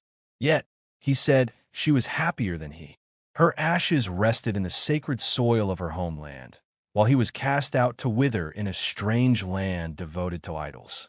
Then, abandoning restraint, he poured forth a lament in his native tongue, with the fervent eloquence characteristic of the Eastern nations. He did not moderate his grief for the presence of the Roman tribune and his companions. Lucius Claudius respected the sorrow of the exile and did not disturb him further. Silence remained among them until the vessel reached Baiae, a coastal resort town in Italy known for its villas and harbors. From there, they journeyed onward to Rome. A new scene awaited them. "Do you know this lady?" one voice asked. "The noble sister of Publicola," came the reply, referring to a member of an ancient Roman family distinguished in the early history of the Republic. "She is the moon of Rome, chaste as the icicle formed from the purest snow and hanging upon the temple of Diana. She is dear Valeria." Thus was introduced Valeria, praised alike for nobility of birth and purity of character, as events were about to unfold within the capital of the Roman world. The ancient city, traditionally founded by Romulus, the legendary twin who, with his brother Remus, was said to have established Rome in the 8th century before the birth of Jesus Christ, had risen from destruction with renewed splendor. After the great fire that had devastated large portions of the capital during the reign of Emperor Nero, who ruled from the year 54 to the year 68 after the birth of Jesus Christ, the city had been rebuilt on a scale of magnificence unknown in earlier times. Its appearance was so altered that Lucius Claudius, returning after years of military service, scarcely recognized the place of his birth. Ignoring the directions of attendants and declining the offered guidance of Sabinus, he wandered through streets lined with vast structures and palatial residences. All seemed unfamiliar to his eyes and to his heart. It was no longer the Rome associated with early Republican virtue, nor the city restored in the 4th century before the birth of Jesus Christ by Marcus Furius Camillus after the Gallic sack. What stood before him appeared rather as the extended palace of Nero Caesar, ruler of a world-spanning empire. Rome presented itself as the capital of immense dominion, yet beneath the outward grandeur lay decay. The simplicity and discipline that had once marked her institutions had faded. The moral strength that had sustained the Republic had diminished. Even while she displayed wealth and architectural brilliance, corruption weakened her foundations. In that corruption, unseen forces were at work that in later centuries would open her gates to invading Gothic tribes. Customs once honored and revered had vanished. The martial bearing of Lucius Claudius, representative of Rome's earlier soldierly tradition, appeared almost incongruous amid the luxury surrounding him, as though one of his austere ancestors had stepped into an age not his own. The dominion of Rome, though still vast, was already serving purposes not perceived by those who lived within it. The roads built by her legions and the territories subdued by her armies had opened pathways across continents. Through those very routes, the message of the Christian gospel would travel to distant lands. Yet neither Lucius Claudius, devoted to the glory of Rome, nor Adonijah, the captive Hebrew, discerned such developments. To Lucius, the name of Rome signified enduring power and unconquered strength. He regarded her as everlasting and invincible. To Adonijah, by contrast, Rome appeared as a splendid prison in which he was destined to waste his days, a place where hope itself seemed buried. As they moved near the Roman Forum, the central public square that served as the political and judicial heart of the city, Adonijah's attention was drawn to a solemn procession. Curiosity prompted him to ask its meaning. Sabinus explained that a Roman citizen was being led to execution. The lictors, officials who attended magistrates and carried the fasces, bundles of rods bound around an axe as symbols of authority, walked beside him. The presence of the axe signified that the condemned man was no slave, but a free citizen entitled to certain legal forms. Sabinus observed the man's attire and demeanor and supposed him to be a Christian, a follower of the faith that had been spreading throughout the empire since the 1st century after the birth of Jesus Christ. He noted also the presence of Nymphidius Sabinus and Gaius Ophonius Tigellinus, the prefects of the Praetorian Guard, the elite corps responsible for the protection of the emperor. These men, he remarked, were of low origin and had risen by favor with Nero. Nymphidius was reputed to be the son of Nymphidia and claimed descent from Gaius Julius Caesar Caligula, who had ruled as emperor from the year 37 to the year 41. Many believe that his features resembled that earlier ruler, and in cruelty he was thought to share a similar disposition. Tigellinus, likewise powerful at court, was known as a devoted instrument of Nero's will. Of the condemned man Sabinus knew nothing, but he remarked that the prisoner's aged face bore the expression of virtue, now treated as offense within Rome. While he spoke, a splendid chariot approached, drawn by 4 white horses. Within it sat a young woman, clothed in white robes edged with purple. Upon her head she wore the distinctive headdress of a Vestal Virgin, adorned with ribbons, and her brow was bound with a fillet. Her attire and bearing marked her as one dedicated to the service of Vesta, the goddess of the sacred hearth. A lictor walked before her vehicle, and behind followed female attendants, likewise dressed in white. The chariot halted near the procession. Those in the street stepped aside respectfully to allow passage, though Adonijah alone remained unaware of the custom and did not withdraw. It soon became evident that the Vestal Virgin did not intend merely to pass. Her attending lictor appeared engaged in dispute with those conducting the condemned Christian to execution. Lucius Claudius, stirred with sudden animation, declared that the Vestal had invoked her ancient privilege in favor of the prisoner. By long-standing Roman law, the Vestal Virgins possessed the right to pardon a condemned person whom they encountered on the way to execution. He observed that the lictors seemed ready to release the man at her command. Sabinus replied that the prefects of the Praetorian Guard were contesting her claim. They signaled the lictors to proceed. The officers hesitated. Out of reverence for the sacred office of the Vestal, they lowered their fasces before her, yet awaited instruction. The young woman spoke, her words indistinct amid the gathering crowd, but her gesture and expression made clear that she asserted her lawful authority. Lucius urged those around him to advance and defend the privileges of the Vestal Order, invoking the rights granted in ancient times. He attempted to force his way through the throng that had pressed close about the chariot. Though he could not immediately reach the front, he was near enough to hear the exchange. Tigellinus addressed the crowd with scorn. "Let the Vestal," he declared, "perform her traditional duties, spin at the distaff, tend the sacred fire, ride in ceremonial honor through the streets, and receive the homage accorded by long-standing custom. But she must not presume to interfere with the ministers of Caesar in matters of state."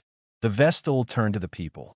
She reminded them that the privileges of her order had been established by Numa Pompilius, the second king of Rome, who reigned, according to tradition, in the 7th century before the birth of Jesus Christ.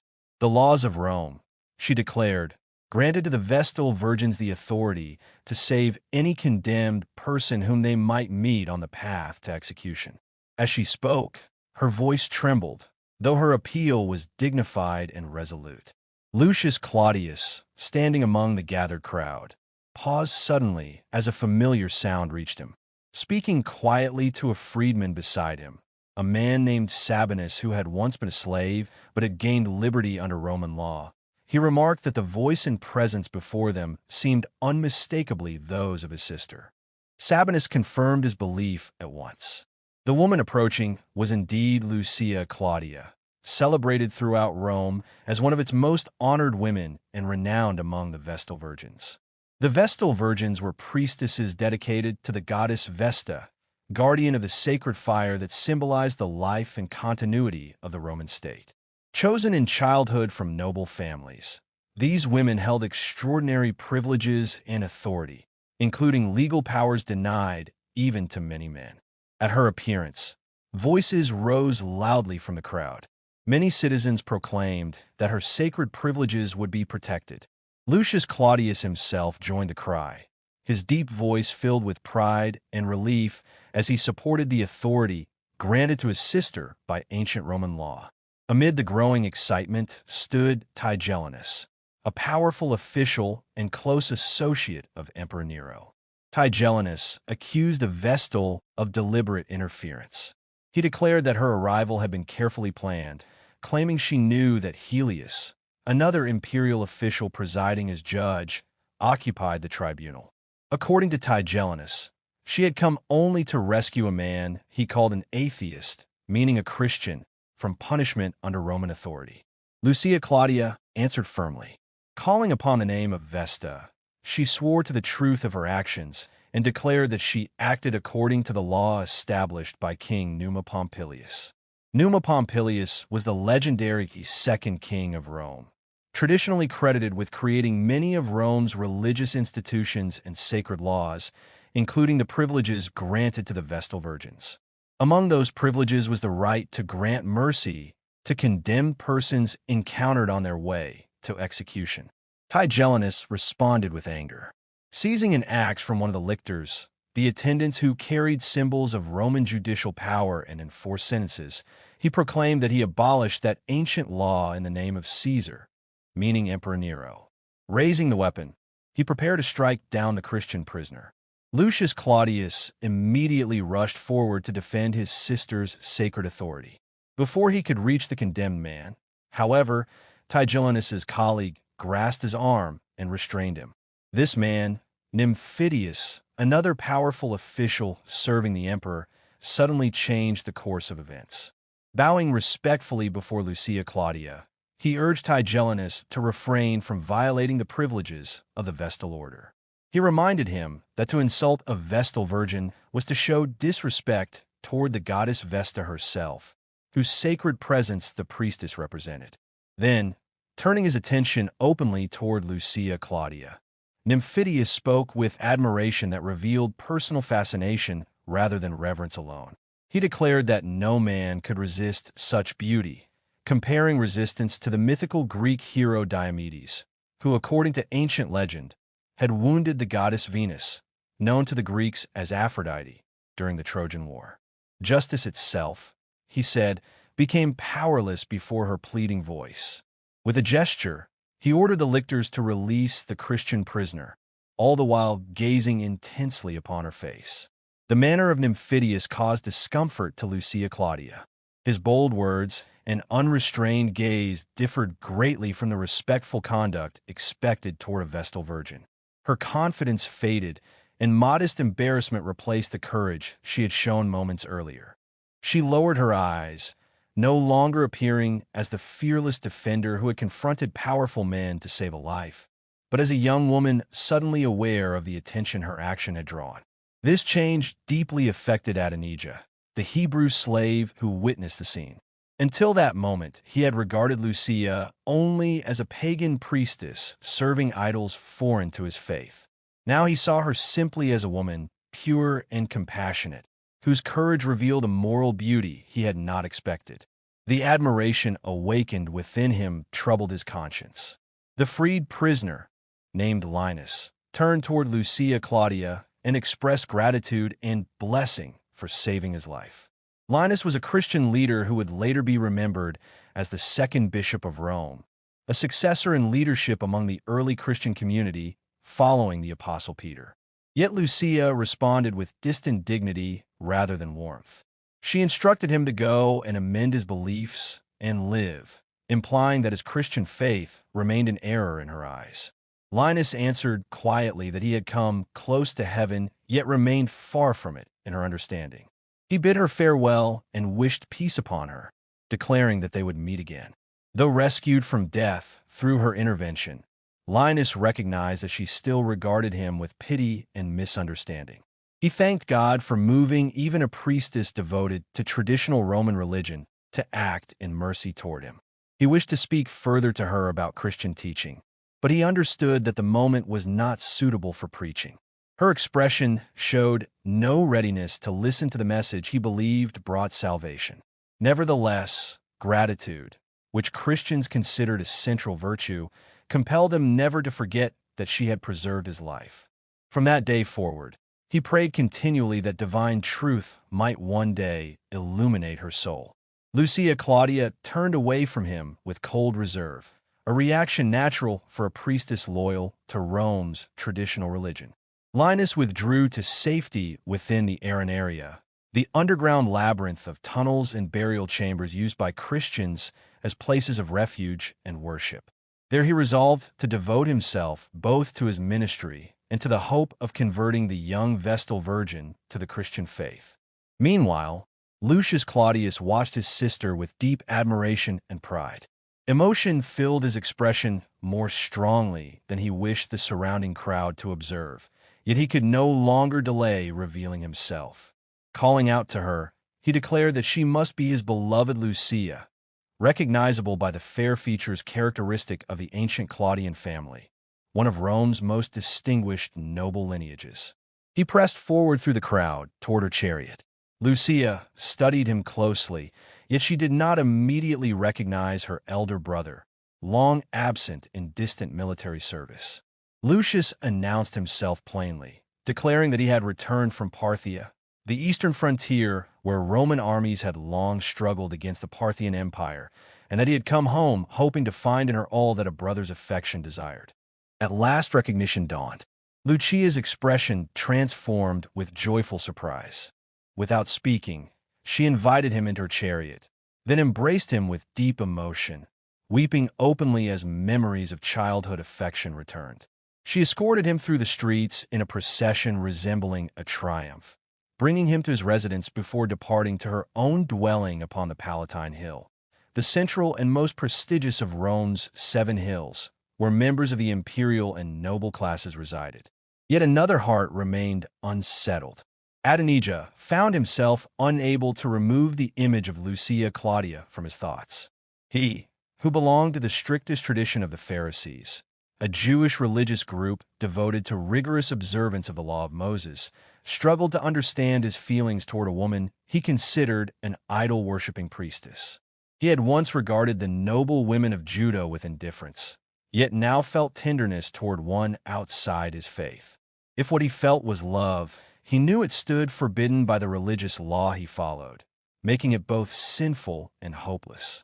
He attempted to banish her image from his mind, but the effort failed. Even in sleep, her form returned to him, filling his dreams despite his resistance. It was not in the heart of the Hebrew captive alone that the character and purity of Lucia Claudia had awakened a passion that could not be extinguished. Another man, far more dangerous, felt the same attraction. This was Nymphidius Sabinus, a figure known in Rome for bold ambition and moral corruption. He was a man who respected no boundary, whether of law, custom, or sacred office. He too was captivated by the beauty, resolve, and moral strength of Lucia Claudia, and he resolved to claim her as his wife, disregarding both the holiness of her vocation and the high rank into which she had been born. To a mind so reckless, established customs carried no authority. To one so driven by ambition, the noble birth of the woman he desired was not a barrier, but an added temptation.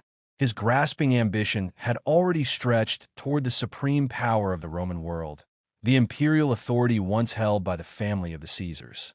A man who dared to dream of seizing the throne would not hesitate to tear from her sacred seclusion a woman described as a white and untouched rose, whose purity had stirred emotions within him that the corrupt and indulgent women of the imperial court had failed to awaken. Corrupt though he was, even Nymphidius felt the commanding presence of virtue. He recognized its power and paid it homage in the person of Lucia Claudia, who served as a priestess of Vestal virgins, women sworn to lifelong chastity and entrusted with the sacred fire of the Roman state.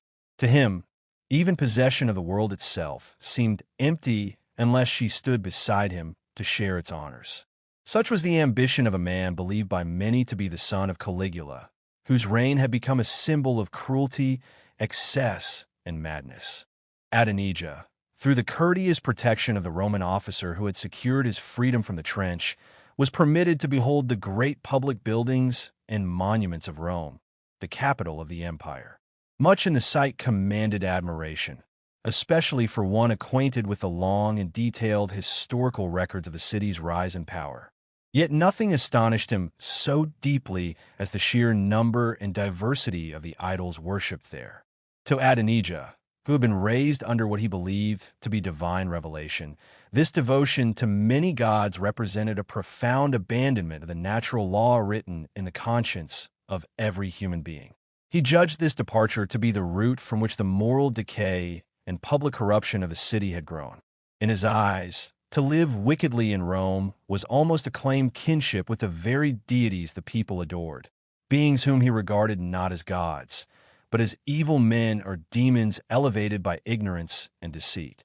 He acknowledged that some effort had been made to elevate moral conduct, for the Romans had erected altars dedicated to abstract virtues such as harmony between citizens, justice and law, courage in adversity, and duty toward parents. Yet these ideals, he believed, were undermined by the falsehood of the gods they served. In the philosophical writings of that age, Adonijah searched in vain for traces of the ancient faith that had existed before the giving of the law to Israel, a faith that he believed must once have been shared among all nations. The philosophers spoke of a first cause, an origin of all things, yet they offered this being neither worship nor reverence. His own religion was treated with disdain. Its ceremonies were mocked, and loyalty to its command was described as a dark and unsociable hatred of all other peoples.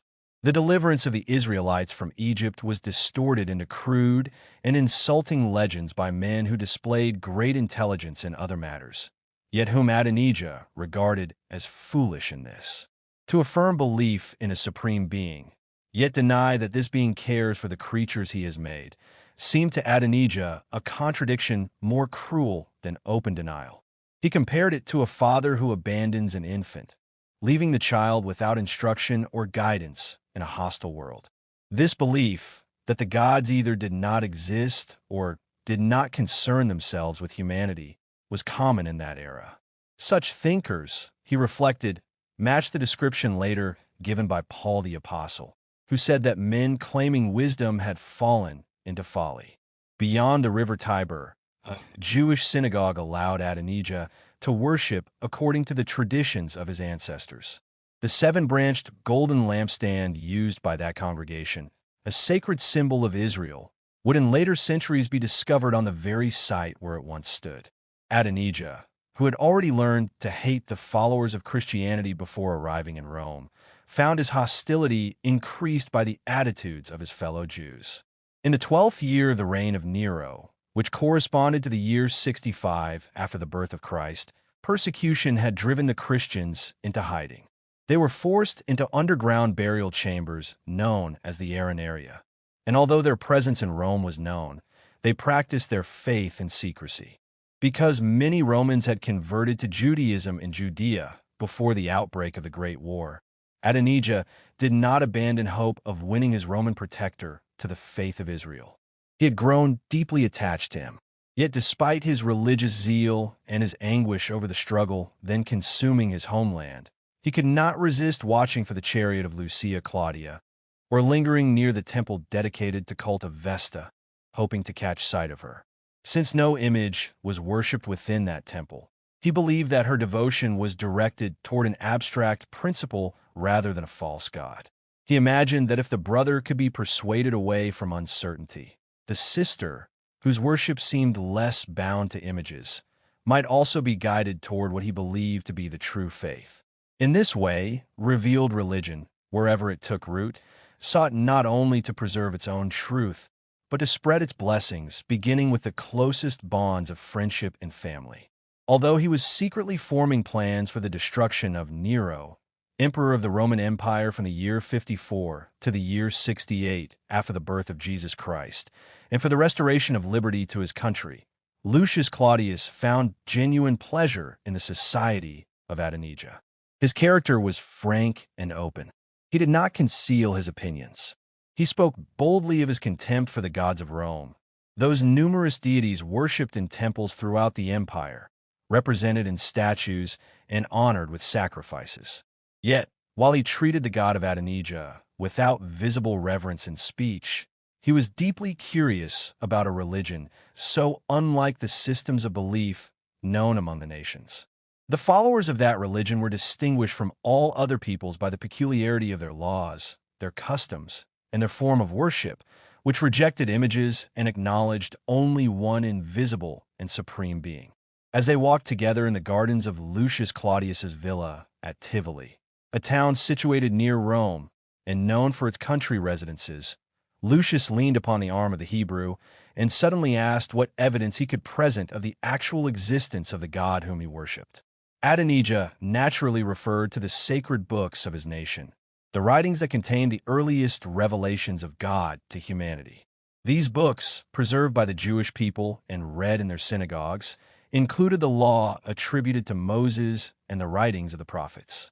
In them were recorded the creation of the world, the calling of the patriarchs, and the covenant between God and Israel. The Roman soldier did not consider such testimony sufficient. He demanded proof that would be evident to his senses and convincing to his understanding. Adonijah answered that he was prepared to provide such a demonstration. Quoting from the Hebrew scriptures, he declared that the heavens declare the glory of God and the firmament shows his handiwork. That day speaks to day and night reveals knowledge, that there is no speech nor language where their voice is not heard. He affirmed that the lights placed in the firmament, meaning the sun, the moon, and the stars, were set there by the hand of omnipotence, and that through them the Creator continually claimed the worship due from humankind. Lucius Claudius raised his eyes toward the star-filled sky, and then looked upon the earnest face of the slave. He smiled with skepticism. He replied that chance or accident had placed those lights in the heavens, which Adonijah ascribed to the action of an unknown God. According to his understanding, the world and all that it contained, whether living or without life, owed its existence to a fortuitous union of atoms, drawn together by some mysterious and incomprehensible influence. Adonijah immediately asked what had given rise to the atoms from which, according to Lucius, All things were formed before they arranged themselves into shape and existence. Even the belief in matter, he argued, required the admission of a first cause. That first cause might be misnamed fate, chance, or accident, but the Hebrews acknowledged it as the creative power of God. All that could be seen was the work of that almighty being whom the Hebrews worshipped under the name of Jehovah. They worshipped him by faith, refusing to liken him to anything in heaven or on earth, serving him according to the revelation he had made of himself from the beginning of time. They believed that the same wisdom that had called all things into being continued to sustain and govern them, and would do so forever. Lucius conceded that there was reason in the argument concerning the existence of a first cause. Many philosophers of Greece had acknowledged such a principle, and in their own day, the Roman philosopher Seneca, advisor to Nero and a leading thinker of the first century after the birth of Jesus Christ, had spoken of a supreme governing power. Yet Lucius raised a deeper difficulty. If such a being truly cared for the creatures he had made, why was a ruler like Nero allowed to prosper, while the virtuous and upright were slain or driven into exile? What purpose, he asked, was served by worshipping a being who appeared indifferent to injustice? Adonijah recoiled at the boldness of this challenge. He answered that in this present world, it was often seen that the good suffered and the wicked prospered. Yet he affirmed with certainty that God would punish the wicked and reward the just in a future day of final account. At that time, he declared, the dead would be raised, and the judge would sit in the valley of Jehoshaphat. This valley, mentioned in the prophetic writings of the Hebrew Scriptures, was described as the place where God would gather the nations for judgment. There each person would be called to account for the deeds performed in the body. Lucius exclaimed in astonishment at the idea of the dead being raised. He regarded it as an enigma, even a fable. He asked what power could reunite body and soul and reconstruct a human being from ashes. Adonijah replied that the power which first united body and spirit could unite them again. He recalled the account in the book of Genesis, which states that God formed man from the dust of the ground and breathed into him the breath of life, so that man became a living soul. He asked whether Lucius believed that the spirit of the murdered Corbulo had perished with his body, or whether, according to certain notions drawn from Greek mythology, it wandered without purpose near its remains.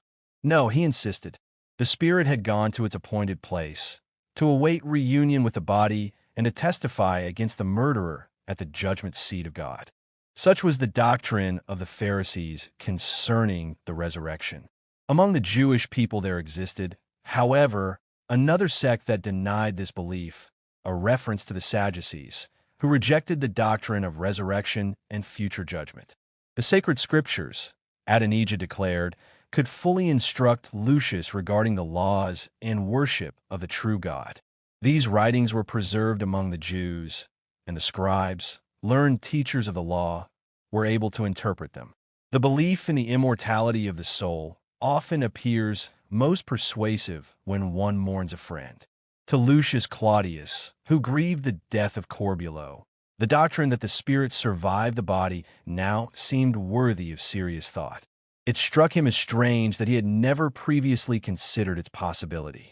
The idea of a supreme being who governed events and would one day judge all humanity made a deep impression upon his mind. Yet the impression did not amount to full conviction. He expressed a desire to examine what he called the Jewish records. Adonijah, encouraged by this openness, hoped that the Roman might become a proselyte of justice, a term used for a convert who embraced the worship of the God of Israel and accepted his law. Adonijah obtained from the rulers of the synagogue the rolls containing the sacred writings. A synagogue was the assembly place where Jews gathered for prayer and the reading of Scripture. The rolls, written upon parchment, contained the law and the prophets. He began to read and explain them to Lucius Claudius. The beauty and sublimity of the truths contained in those writings gradually dispelled ignorance from the mind of the Roman. Among these teachings was the doctrine of a Messiah, meaning an anointed one, a promised deliverer foretold by the prophets.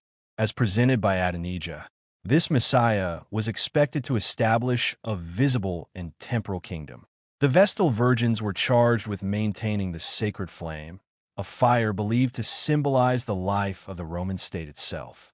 Upon its preservation, it was thought, depended the safety and continuity of the Commonwealth.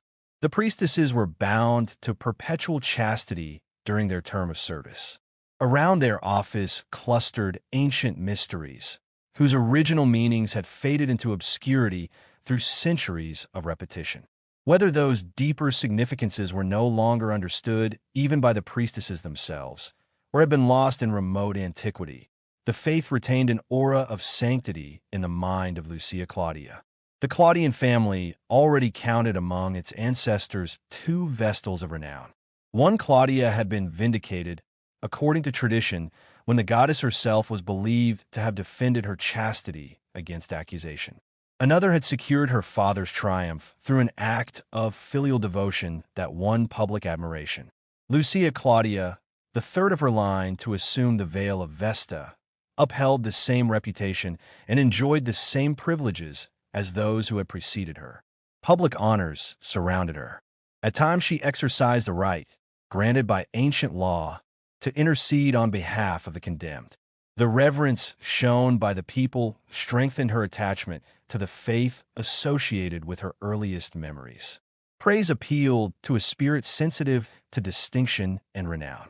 Casusha, the chief priestess of Vesta, bestowed upon the youngest and most beautiful of the sisterhood an affection that seemed to compensate for emotions denied or suppressed in earlier years.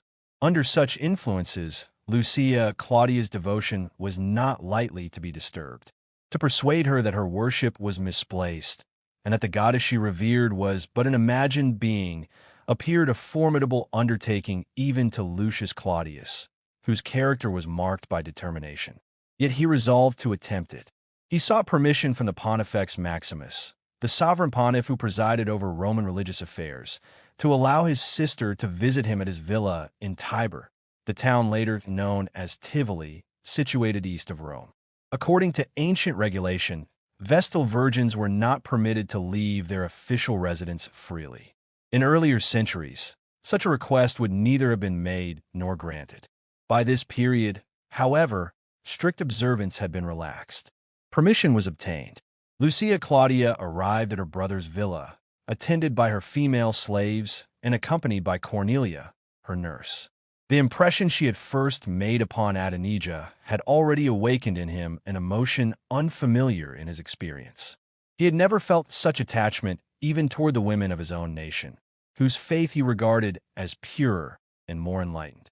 As he observed Lucia within her household, that sentiment deepened into devoted affection.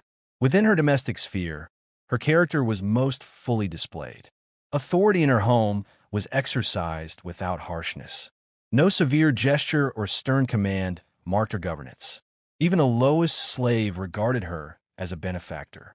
In illness, she did not shrink from rendering those attentions which only patient and compassionate care can supply. She listened with patience to complaints. She did not consider it beneath her dignity to perform services that required personal effort and sympathy. Such conduct was remarkable in a society where few among the numerous attendants of a Roman household were free. It was deemed unbecoming for a citizen to serve in menial capacity. Thus, the domestic staff consisted largely of slaves, either prisoners taken in war or the descendants of those captives. Within such establishments might be found individuals from many regions conquered by Rome, from Greece, long renowned for culture and philosophy, from Africa, from Parthia and Armenia in the east, from Gaul, Germany, and Britain in the west and north. Though clothed in similar attire of servitude, they bore the marks of diverse lands in complexion, feature, and speech. In some vast households, the provision made for these unfortunate people was so inadequate that theft became a means of survival. Bands of desperate men were thereby formed, creating disorder within the very empire that had enslaved them. In this manner, the victories of Rome contributed indirectly to the forces that would weaken her. It was customary for Roman gentlemen to grant freedom to one or two favored slaves, who, upon receiving liberty, assumed the cap that symbolized emancipation and were known thereafter as freedmen. Adonijah, though still legally a slave, experienced treatment unlike that of most captives. He retained the distinctive attire of his nation.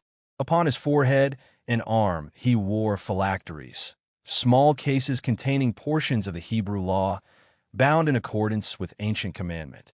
These were broad and ornamented with gold. The fringes of blue upon his garment, prescribed in the book of Numbers for the children of Israel, were of unusual breadth. Such enlargement signified adherence to the sect of the Pharisees, a group within Judaism known for strict observance of ceremonial law and for the outward signs of religious devotion by which they distinguished themselves. The noble bearing of the Hebrew, the unusual fashion of his dress, and the respect shown him by Lucius Claudius aroused the curiosity of Lucia Claudia. She inquired of her brother who this stranger was whom he treated with such regard. Lucius recounted the circumstances of their first meeting and the firmness with which Adonijah had refused to violate his religious convictions. The account deeply interested her. The patriotism of the captive appeared to her worthy of a nation more fortunate than the one he had lost. Respect for his character and compassion for his suffering softened her manner when she addressed him. Her voice became gentler, and her expression conveyed sincere concern. She listened without immediate censure to Lucius's description of the Hebrews' faith. Though steadfast in her own belief, and not yet inclined to question the truth of the worship to which she had devoted her life, she did not reject outright the explanation she heard. Nor did she perceive that her brother himself had become inwardly inclined toward a religion which, to her present understanding, remained mysterious and difficult to comprehend. As Adonijah continued to observe Lucia Claudia, his thoughts gradually lost their former caution. Whenever he gazed upon her face or listened to the gentle cadence of her speech, he forgot that she belonged to a religion foreign to his own. Even the sacred garments marking her as a priestess of Vesta, garments intended to signify devotion to the ancient Roman gods, appeared to him merely as clothing that enhanced her natural grace. The heavy sadness that had overwhelmed him since his capture and enslavement began to weaken under the influence of new emotions. Feelings of affection, which he believed pure and honorable, rose within his heart, and for a time he forgot that the religious law he revered strictly forbade attachment to one outside the faith of Israel. He preferred her, despite himself, to the daughters of his own people. This illusion ended through a small but decisive event that forced him to confront reality. It revealed to him that the woman he admired remained devoted to religious practices he considered false and dangerous. Within the grounds of the household garden stood the remains of an ancient temple. Its circular design showed that it had once been dedicated to the worship of the goddess Vesta, protector of the sacred fire of Rome. Time had damaged the structure, toppling many of its columns and leaving the sanctuary open to the sky.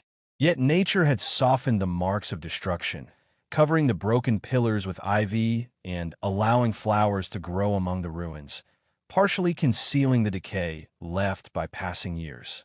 Among these fallen columns, Adonijah had discovered a place of solitude.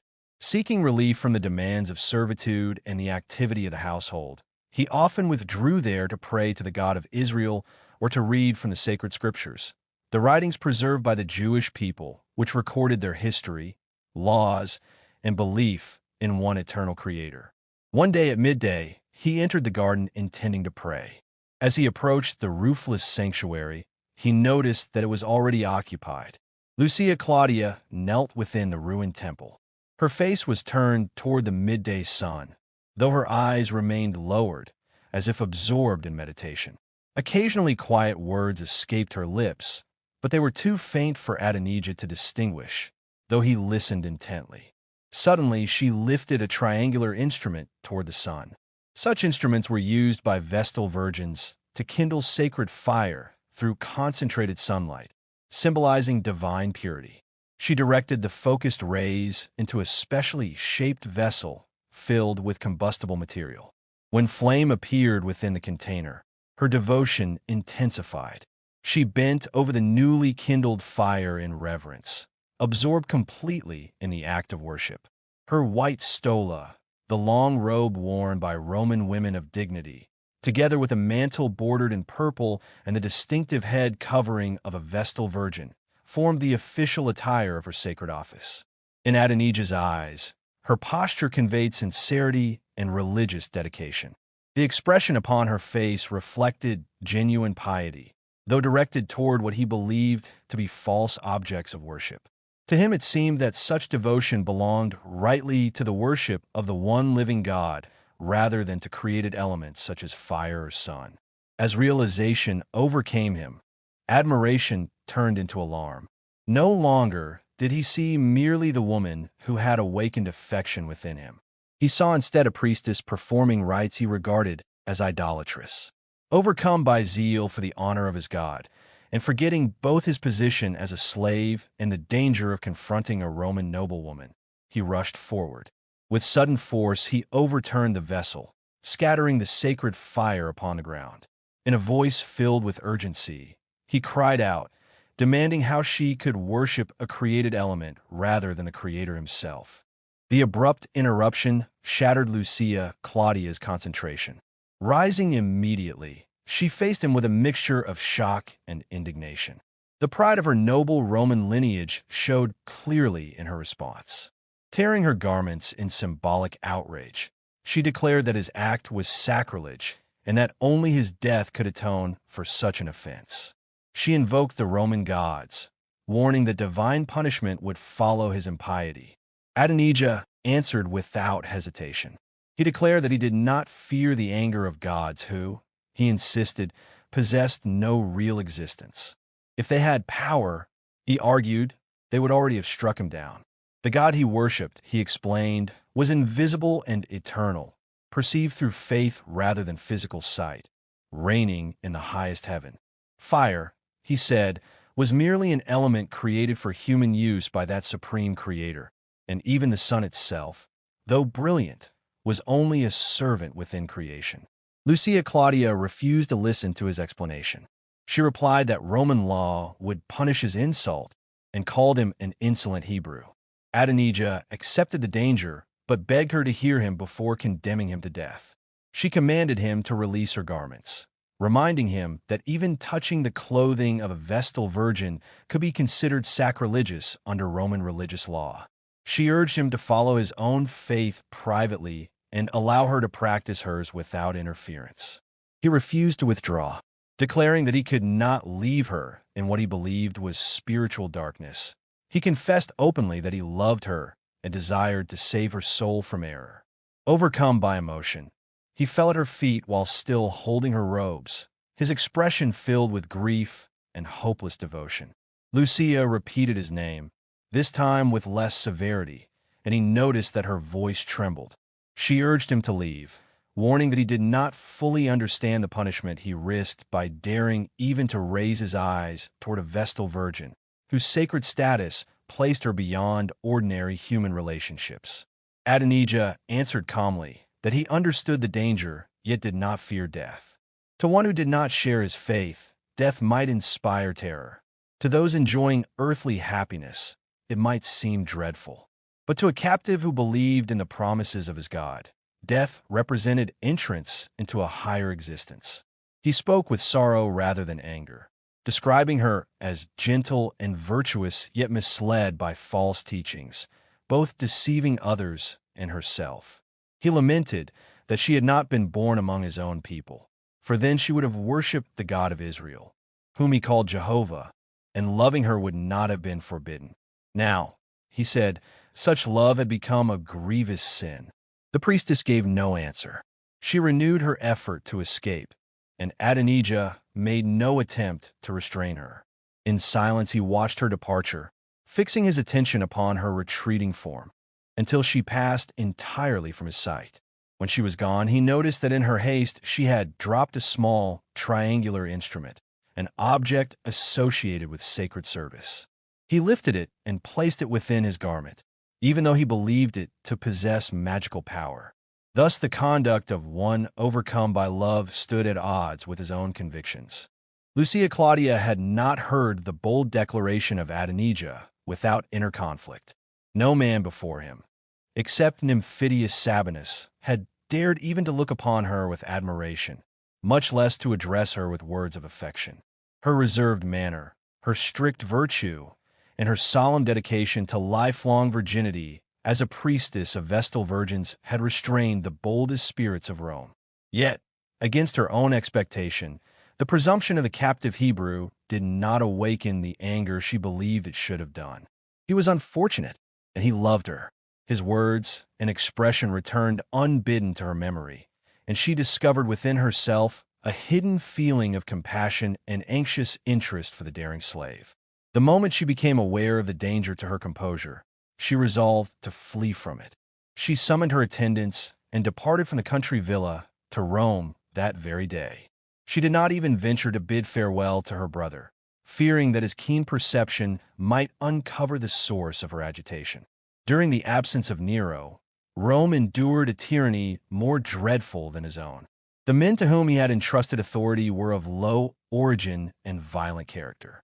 Among them were Helius, Polycletus, Nymphidius Sabinus, and Tigellinus. These men ruled with greater cruelty and arrogance than the emperor himself. The citizens could more readily endure the despotism of one descended from the line of the Caesars than the greed and insolence of rulers drawn from the lowest ranks of society. Public dissatisfaction grew to a dangerous height, and Helius set sail for Greece to persuade Nero to return to the capital. The emperor, absorbed in self-indulgence, showed little haste to leave. He preferred the admiration of the Greeks, whom he believed to be better judges of his talents than the Romans. With difficulty was he made aware of the peril threatening the empire, and even then he contented himself with sending letters to the Roman Senate, letters carried by Julius Claudius, while he continued to delay his unwelcome return. Meanwhile, Nymphidius hinted to Julius Claudius that his brother Lucius Claudius was suspected of engaging in a secret conspiracy against the life and authority of Nero. Nymphidius did not wish Lucius to fall victim to imperial vengeance, not from loyalty, but because Nero's jealousy rarely stopped with a single victim. Should Lucius perish, both Lucia Claudia and any man allied to her might also be destroyed, including Nymphidius himself, whose ambition was bound to her. Alarmed by these warnings, Julius hurried to his brother's house to reason with him and urge caution. Their meeting was brief and marked by coldness. When they parted, servants overheard words of contempt spoken by Lucius and observed that Julius departed troubled and visibly agitated. No sooner had Julius left his brother than he sought out Nymphidius and confessed the failure of his attempt at persuasion. Then Nymphidius revealed a dark design that required the death of Lucius Claudius. The advantages promised by this crime were too powerful for a corrupt mind like that of Julius. He already enjoyed the use of his brother's wealth, estates, villas, and farms as if they were his own. His extravagant habits had nearly exhausted his personal inheritance, as well as the dowry of Antonia, whom he had married for wealth rather than affection. Julius also feared that Nero's suspicion would not spare him if Lucius were accused and condemned. At last he consented to the plot proposed by Nymphidius. As his reward, the prefect demanded the hand of Lucia Claudia in marriage, declaring that he would find means to annul her sacred vows. Julius readily agreed. The infamous Locusta, notorious for supplying poisons to the imperial court, was to prepare a substance whose slow effect would resemble a natural illness. By this means Julius would be freed from fear and become the richest private citizen in Rome. Unaware of the danger closing around him, Lucius Claudius had just sent Sabinus into Gaul to Julius Vindex, a Roman official preparing to renounce allegiance to Nero and to rise as a defender of virtue and independence. Lucius hoped soon to summon the Senate and the people of Rome to support the cause and punish a ruler whose crimes had exhausted the patience of the world. In the midst of these high hopes, at the very outset of a career that promised glory equal to that of his distinguished ancestors, Lucius Claudius suddenly felt the onset of a deadly illness, silently advancing upon him. So gradual and secret were the approaches of the illness that overtook Lucius Claudius that he never suspected its true nature. Even when the hour of death drew near, he did not imagine that his destruction had been caused by the avarice of his own brother. The poison worked without violence, without open sign. One person alone suspected the truth. That person was Tigranes, a slave of Parthian origin. The Parthians were a powerful people dwelling to the east of the Roman Empire, long rivals of Rome in the region of Armenia and Mesopotamia. Tigranes loved his master and possessed some knowledge of medicine. He had been absent during the first days of Lucius Claudius's sickness. Upon his return, observing the symptoms, he concluded that poison had been administered. With boldness unusual in one of servile rank, Tigranes ventured to express his suspicion directly to Julius, the brother of the dying man. Julius was in truth the murderer. He listened coldly. He replied that if such an accusation were pursued, the entire household would be subjected to torture, according to Roman custom in cases involving the death of a master, and that Tigranes himself would not be spared. Having uttered this threat, Julius hastened to the bedside of his brother. There he informed the dying man of the suspicion that had been raised, and hinted at the vengeance that might be taken after death upon those supposed to be guilty. Lucius Claudius answered with calm magnanimity. He declared that he had injured no one. Even if the suspicion were true, he would never permit the innocent to suffer with the guilty.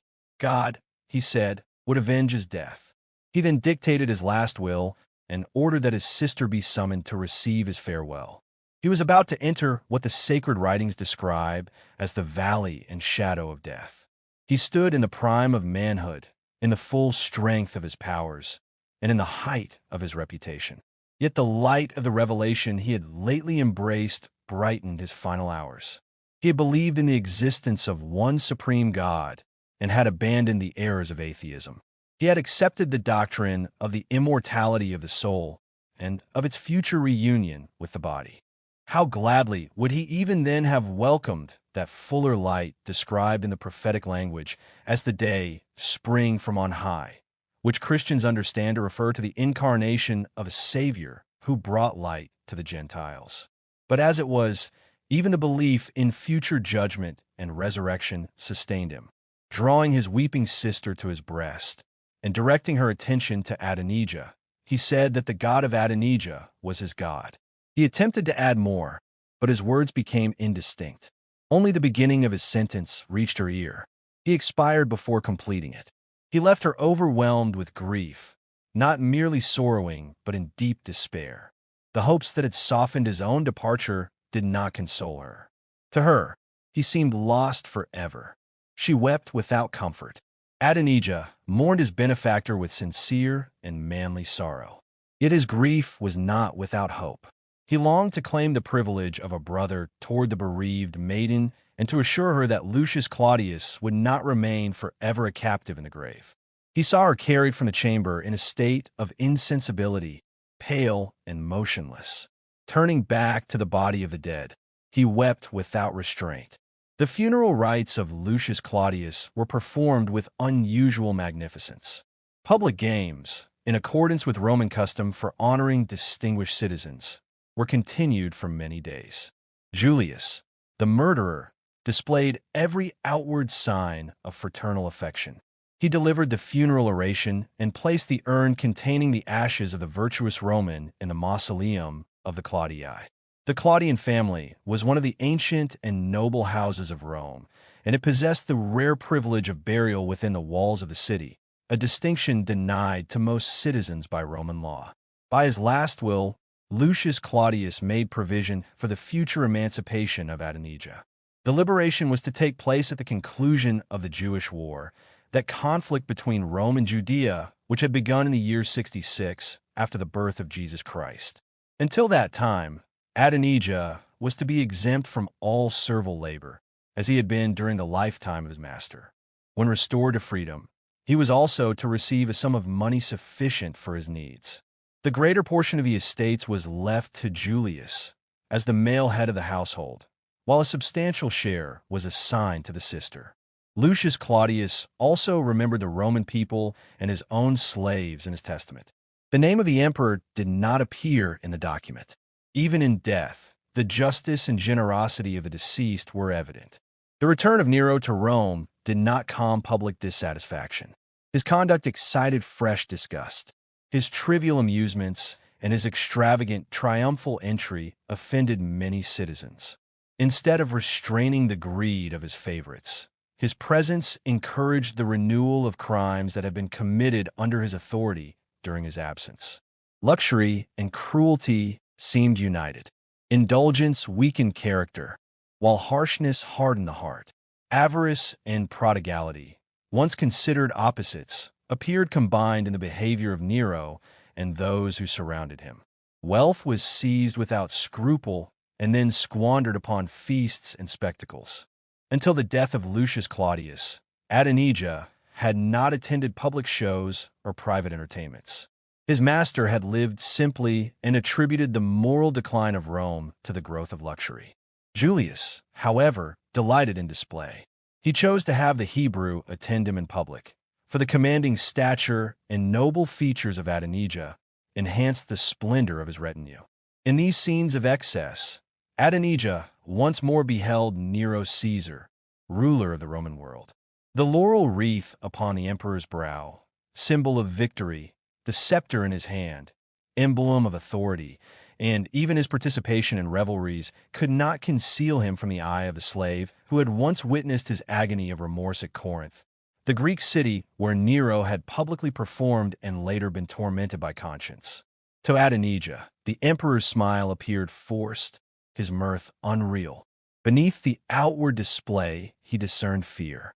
He observed how Nero's glance shifted anxiously toward every shadow, as though haunted by memory.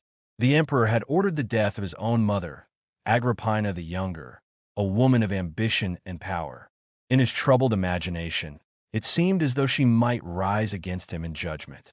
In the restless and joyless expression of his eyes, Adonijah recognized the inward terror of a ruler who suspected danger everywhere, who imagined a dagger in every hand and poison in every cup. He saw in him a sovereign who envied even the sleep of the laboring slave, because guilt deprived him of rest. In the assemblies of the noble and the fashionable, where rank and pleasure met beneath imperial favor, Adonijah occasionally beheld the Vestal Virgins.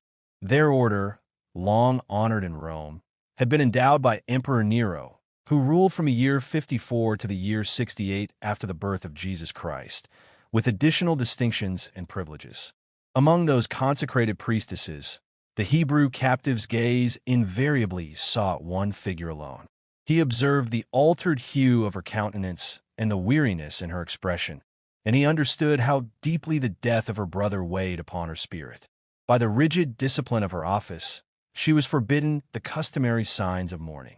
Unlike other Roman ladies, who withdrew from society for many months after the loss of a near relative, she could neither assume mourning garments nor retire into seclusion. She appeared amid scenes of festivity with a demeanor withdrawn and subdued, her downcast eyes and thoughtful silence contrasting sharply with the surrounding display. At times, a careless word or bold glance from those around her would bring a flush to her face, the response of wounded modesty. For a moment indignation would kindle in her eyes, only to yield to tears restrained by dignity. She stood among them as a figure of purity and sorrow. Adonijah's sympathy, though never spoken, was evident in his expression. Without gesture or declaration, his concern conveyed what words could not. She perceived that amid a crowd indifferent or intrusive, there was at least one who regarded her with reverence, compassion, and devoted affection. From the open admiration of Nymphidius Sabinus, the powerful prefect of the Praetorian Guard, she recoiled with undisguised aversion. Nymphidius, elevated by favor and ambition, interpreted her resistance as a challenge. His hope had been that the atmosphere of indulgence and corruption in which his influence at court compelled her to move would weaken her resolve. Yet she remained unchanged, preserving within the public sphere the same purity that marked her life within the temple of Vesta. Her virtue became to him more prized even than her beauty. Though she loathed the commands that required her presence at public spectacles, even the sacred service of the temple had begun to lose its former consolation. Questions arose within her mind. The words once spoken by Adonijah returned to her memory. His assertion that the goddess she served was but a creation of imagination, a name without substance. With these reflections came deeper longings. The death of her brother awakened in her thoughts of immortality and of a life beyond the grave. Those who lose the closest ties of affection often confront such questions with urgency. Nature refused to accept that Lucius Claudius was forever lost. Yet reason, unillumined by any doctrine of resurrection within the polytheistic system she had been taught, offered no assurance. She wept in sorrow, finding no comfort in the shadowed conceptions of the afterlife presented by Roman religion. In her grief, she recalled that Lucius, with his final words, had declared himself a worshipper of the God proclaimed by Adonijah. That memory turned her mind toward the Hebrew. Resolving to seek further understanding, she ventured beyond caution and arranged to meet him at the residence of her nurse. Cornelia, who had nursed her from childhood, was a freedwoman of Greek origin and possessed of education uncommon among women of her station. The doubts of her foster child had often been the subject of their private conversations. When at length Cornelia consented to assist in arranging the meeting, she did so with careful foresight. She was aware of the dangers involved, both to reputation and to life, should suspicion arise. Every precaution was taken to shield Lucia Claudia from scandal and from the penalties that Roman law might impose. Adonijah came as requested. His listeners were attentive and earnest. The account he gave appeared to them consistent and compelling. He spoke of the creation of humanity by a single supreme God, of the fall of man from original righteousness, of the calling of Abraham, forefather of the Hebrew nation, of the history of the patriarchs, of the giving of the law through Moses, and of the succession of prophets who declared divine purposes. These narratives, presented as a continuous revelation, contrasted sharply with the legends of Roman and Greek mythology, which to their minds seemed fragmentary and fanciful. He spoke also of a future state of existence, of resurrection, and of judgment. Lucia received this doctrine with fervent eagerness. Though she still mourned her brother, hope began to temper her sorrow. The possibility of reunion beyond death illuminated her grief. In these daily meetings, as he instructed her in what he believed to be divine truth, Adonijah found his own sufferings momentarily eased. The burdens of captivity and exile faded when he listened to her voice or observed her expression, transformed by conviction and joy. Together they prayed. Together they reflected upon the history of Israel, a people chosen, according to his faith, for a sacred purpose. She followed with emotion the narrative of triumph and trial, grieving over the captivity of Judah, rejoicing in the return from exile to the promised land. Teacher and learner seemed united in thought and devotion. When a new conviction took root within her, Lucia Claudia understood that she could no longer with integrity continue her service at the altar of Vesta. To declare openly the faith she had embraced would expose both herself and Adonijah to severe punishment. Yet she resolved that even death would be preferable to participation in the approaching festival dedicated to the goddess. The conflict between conscience and public duty affected her health. Under ancient regulation, a Vestal virgin whose health declined could temporarily withdraw from the temple and reside elsewhere, attended by matrons of distinguished rank.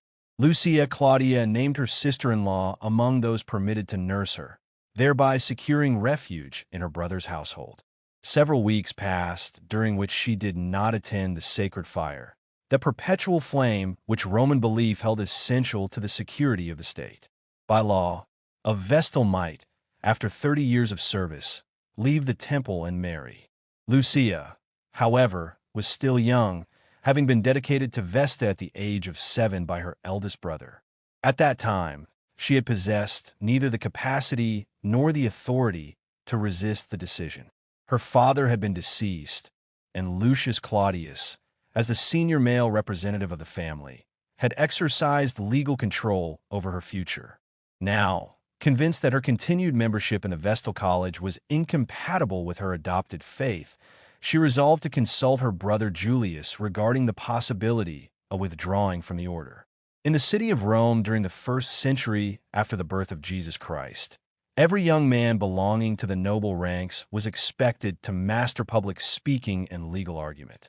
Advocacy before courts and assemblies formed an essential part of aristocratic life, and reputation often depended upon eloquence as much as lineage. Julius Claudius possessed this traditional gift of the Claudian family, one of the most ancient and distinguished noble houses of Rome. Along with natural eloquence, he held sufficient knowledge of Roman law to advise others in complicated legal matters. For this reason, Lucia Claudia, his sister and a Vestal virgin, approached him with a question of great delicacy and danger. She feared his sharp wit and sarcastic judgment, yet the difficulty of her situation compelled her to seek his counsel. Contrary to her expectations, Julius did not rebuke her. Instead, he welcomed her decision with enthusiasm and praised her courage. The assembly reacted with murmurs of anger and disbelief. Nevertheless, Emperor Nero pronounced that Lucia Claudia was no longer a Vestal virgin. No member of the priestly colleges dared oppose his decision. Even Cassius Maxima, the chief Vestal virgin and highest authority within the order, remained silent before imperial power. Only Cornelia Cassi, second in rank among the Vestals, spoke boldly. She denied the alleged engagement and declared Lucia deserving of the ancient punishment decreed by King Numa Pompilius for any Vestal who violated her vows. Burial alive within an underground chamber, a penalty intended to avoid shedding sacred blood while still enforcing religious law.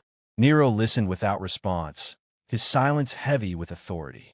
Rubria, the Vestal previously involved with Nero, was seen trembling during the proceedings. No one could know whether fear or foreboding troubled her, for the law invoked that day, long and used, would one day return with terrible consequence. That same night, Cornelia dreamed she herself became chief Vestal and saw Lucia Claudia buried alive, a vision reflecting the dread surrounding the ancient punishment. During these legal proceedings, Lucia remained at Julius's villa near Tarentum in southern Italy, removed from the turmoil in Rome.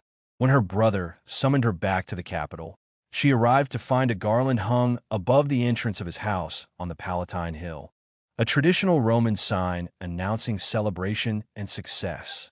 From this, she understood that her release had been secured. As Julius described his triumph, he concealed the false accusation he had invented. He could not bring himself to insult his sister by repeating the claim that had compromised her honor in public judgment. Instead, the responsibility fell upon Nymphidius Sabinus himself to reveal the truth. Even Nymphidius hesitated, yet he interpreted Lucia's resignation from the Vestal order as evidence of affection toward him. When he openly claimed her as his future wife, Lucia responded with righteous anger that astonished him. She had prepared herself to endure criticism, mockery, and reproach, but she had not anticipated this humiliation. She knew many virtuous citizens would condemn her decision, yet to be publicly declared the promised bride of Nymphidius, and thereby appear dishonored before all Rome, struck her spirit more painfully than death. Lucia Claudia had been young, noble, and admired throughout the city. Roman citizens regarded Vestal virgins with near reverence, believing them guardians of Rome's safety and prosperity. She had taken pride in her reputation for purity and valued the admiration granted to her virtue. Now all changed suddenly. Those who had once honored her spoke against her with harsh accusations. Worse still, men and women known for moral corruption treated her as their equal and congratulated her in ways that insulted her former dignity. Seeking refuge in solitude brought little relief. Julius frequently entered her private chambers, urging her to appear in social gatherings she despised or forcing her to endure the presence of Nymphidius, whose bold and shameless courtship she could not escape. The trial of disgrace became heavier than death itself. Yet she continued to rely inwardly upon the God of Israel, whose truth she had begun to consider, believing that for this faith she now suffered shame and reproach. As the Ides of March approached, the 15th day of the month of March according to the Roman calendar, an important anniversary arrived. This date marked a sacred festival during which the Vestal virgins traditionally rekindled the holy flame of Vesta, symbolizing renewal and continuity for the Roman state. On that day, an unusual heaviness weighed upon Lucia's mind. The wife of Julius Claudius, a woman lacking strength of character, worsened her distress by repeating rumors circulating among Rome's highest social circles. She concluded her speech by advising Lucia to marry Nymphidius Sabinus, presenting the marriage as the only path by which her damaged reputation could be restored. Lucia abruptly withdrew from the presence of her sister-in-law and, leaving the house quietly, passed out attended only by Cornelia, a trusted female companion. Together they entered the gardens of Lucullus, a place of great renown in Rome for its cultivated grounds and noble associations. At that time the gardens were deserted, for Lucia knew that those who belonged to the household were absent at the temple of cult of Vesta, where the sacred rites of the city were being observed. She was wrapped in the pallium, the large outer mantle worn by Roman women when they appeared in public.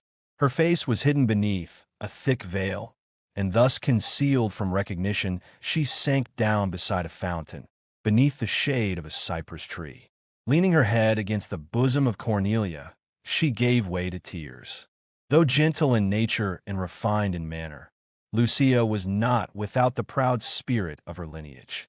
Born and educated as a Roman of patrician rank, she had been taught from childhood to prize public opinion and to guard her reputation as something more precious than life itself.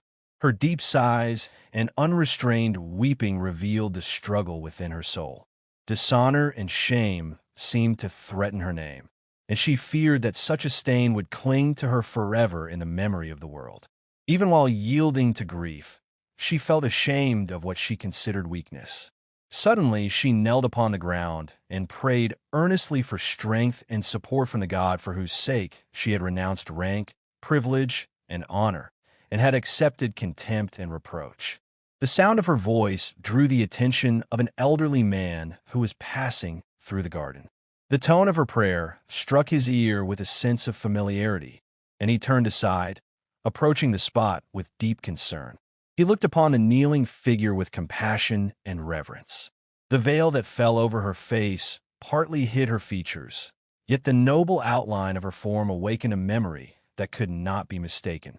She was the priestess of Vesta who had once saved him from the fury of his persecutors. At that earlier time she had been honored, admired, and almost revered by the people of Rome. Now she stood rejected, spoken against, and left alone. Moved by kindness and spiritual love, the man addressed her gently. He took her hand with the tenderness of a father and spoke words of comfort. He urged her not to weep as those who have no hope, but to look to Jesus Christ, whom he proclaimed to be mighty to save and strong in redemption, and in whom true consolation was to be found. Lucia lifted her tearful eyes and recognized Linus, the Christian bishop whose life she had once preserved from death by invoking her authority as a Vestal priestess.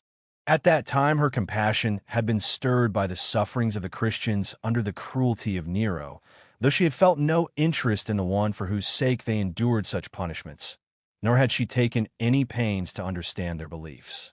To her mind, they had seemed merely promoters of foreign divinities, quiet mystics who lived harmlessly and met in secret to honor a man long dead whom they regarded as divine. Yet there was such tenderness in the manner of Linus, and such dignity in his appearance, that even in her distress she could not turn away, but listened attentively. He continued by reminding her that she had saved his life, and that gratitude compelled him not to leave her without sympathy and counsel. He observed that through the grace of God she appeared to have abandoned the practices of darkness, for he had heard her praying to the God of Israel, whom she called Jehovah. Yet he asked why she did not offer her prayer through the name of him alone by whom prayer could be accepted, even through Jesus Christ, the beloved Son of God, in whom the Father is well pleased, the Redeemer of a world lost through sin, who had been put to death by crucifixion for human transgression and raised again to restore humanity to righteousness. Lucia replied with earnest attention, saying that she did not know the one of whom he spoke. She explained that, convinced of the emptiness and blindness of the idolatry to which she had been dedicated, she had embraced the faith of Israel. She had learned to worship the God of that people as the creator and sustainer of all mankind, and she believed in a life beyond the present fleeting existence. But of Christ, from whom the Christian community took its name, she confessed complete ignorance. With calm authority and simplicity, Linus then explained the divine mission of the Savior to those burdened by sin. He spoke of the necessity of such a sacrifice and declared that no person could approach God except through faith in the shedding of his blood. He affirmed that the Messiah, whose coming Lucia had already been taught to expect, was indeed Jesus, whom God had appointed both Lord and Christ. The doctrine of the cross, which many in the world considered foolishness and which many among the Jews regarded as an offense, became a source of life and hope to the women who now heard it for the first time. The truth, once revealed, brought understanding and healing to their minds. Lucia then asked whether Caesar had put the Christians to death for doctrines so pure and for following such a Savior. She spoke with sorrow for those who had endured suffering on that very ground. Linus answered that they should not be called unhappy. He acknowledged that the place had indeed been the scene of their deaths, but he declared that it had also been the scene of their victory. He said that they counted everything as loss for the sake of Christ, and that even their own lives were not dear to them. Their clothed in garments marking them as criminals accused of setting fires, they had been exposed as a spectacle to a cruel and unbelieving populace.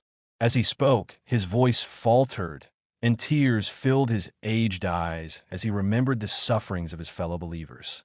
Lucia's tears now flowed again, no longer from despair, but from sympathy. He explained that such tears were signs of human weakness, and added that he had not wept when Lucia herself had saved him from death. For the sake of the persecuted community of Christ, he rejoiced that his life had been spared, though his deepest desire was to depart from this world and be forever with the Lord, whose unworthy servant he declared himself to be. He invited his attentive hearers to assemble with him in the oratory of St. Peter, a concealed chamber situated along the Ostian Way, the ancient road leading from Rome to the port of Ostia at the mouth of the river Tiber. In that hidden place, the Apostle Peter, one of the 12 disciples of Jesus Christ and regarded by early Christians as a chief leader of the church, had been accustomed to preach the gospel to the Gentiles, meaning the nations outside the Jewish people. There, in secrecy and often by night, instruction was given to those who had renounced pagan worship and embraced the faith of Christ. There also the sacraments were administered and the believers strengthened. The number of disciples was increasing rapidly. Among them were even members of Caesar's household, that is, persons connected with the imperial establishment of Nero, Emperor of Rome from the year 54 to the year 68 after the birth of Jesus Christ. Although not many persons of noble rank were called to the new faith, the Christian church included individuals from every social condition. Senators, freedmen, soldiers, women of rank, artisans, and slaves alike were united by common belief. Many were prepared, if necessary, to seal their faith with their blood should another persecution arise, such as had already occurred under Nero. Linus, who was instructing them, and who in early Christian tradition is named among the first overseers of the church at Rome after the Apostle Peter, explained to Lucia Claudia the secret sign by which believers recognized one another in the crowded streets of the Roman capital. In a city filled with temples, forums, markets, and multitudes from every province of the empire, Christians required means of identification that would not attract suspicion. The slaves within her household who belonged to the church would guide her and her nurse to the hidden oratory. They would make themselves known by tracing upon themselves the sign of the cross in the manner he had shown, a discreet gesture signifying their willingness to suffer for Christ. Having given these instructions, Linus dismissed his hearers. Instead of the customary Roman farewell of farewell or be well, he pronounced the apostolic blessing, saying, "Peace be with you." This was the greeting used among early Christians, reflecting the words attributed to Christ after his resurrection. A marked change had come over both women who listened.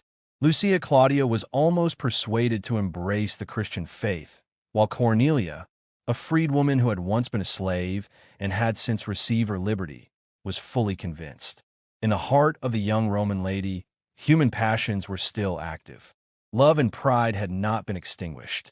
Cornelia, however, accepted with firmness and steadiness the hope that had been set before her, the promise of salvation and eternal life. Lucia Claudia was imaginative and ardent. She would have chosen death rather than renounce the mysteries of the faith that Linus had unfolded to her. Yet she was soon to face a trial more searching than physical death. It was the trial of affection. She loved Adonijah. How would he receive the news that she had embraced doctrines which he regarded with hatred and contempt? This question rose before her with painful force. The existence and location of the Christian church at that period was a subject of inquiry both for the Gentile of that age and for believers in later times. The city of Rome stood within the broken center of what modern geologists have inferred to be an ancient volcanic formation, based upon examination of the layers of earth and stone beneath it. As Rome expanded in population and magnificence, it was gradually built above extensive quarries from which volcanic materials were extracted. Among these materials were pozzolana, a volcanic ash used in making strong cement, and tuffo, a soft volcanic stone easily cut and shaped for building. The places where such materials were obtained were known as arenaria. These quarries extended in winding passages beneath large portions of the city. Over time, they formed labyrinths beneath the surface. In earlier centuries, during the period of the Roman Republic, such underground spaces had occasionally served as refuges for runaway slaves seeking concealment.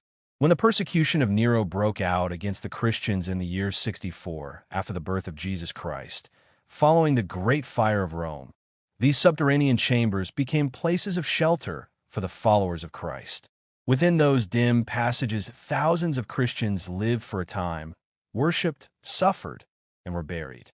There they established their assemblies, and there they laid their dead.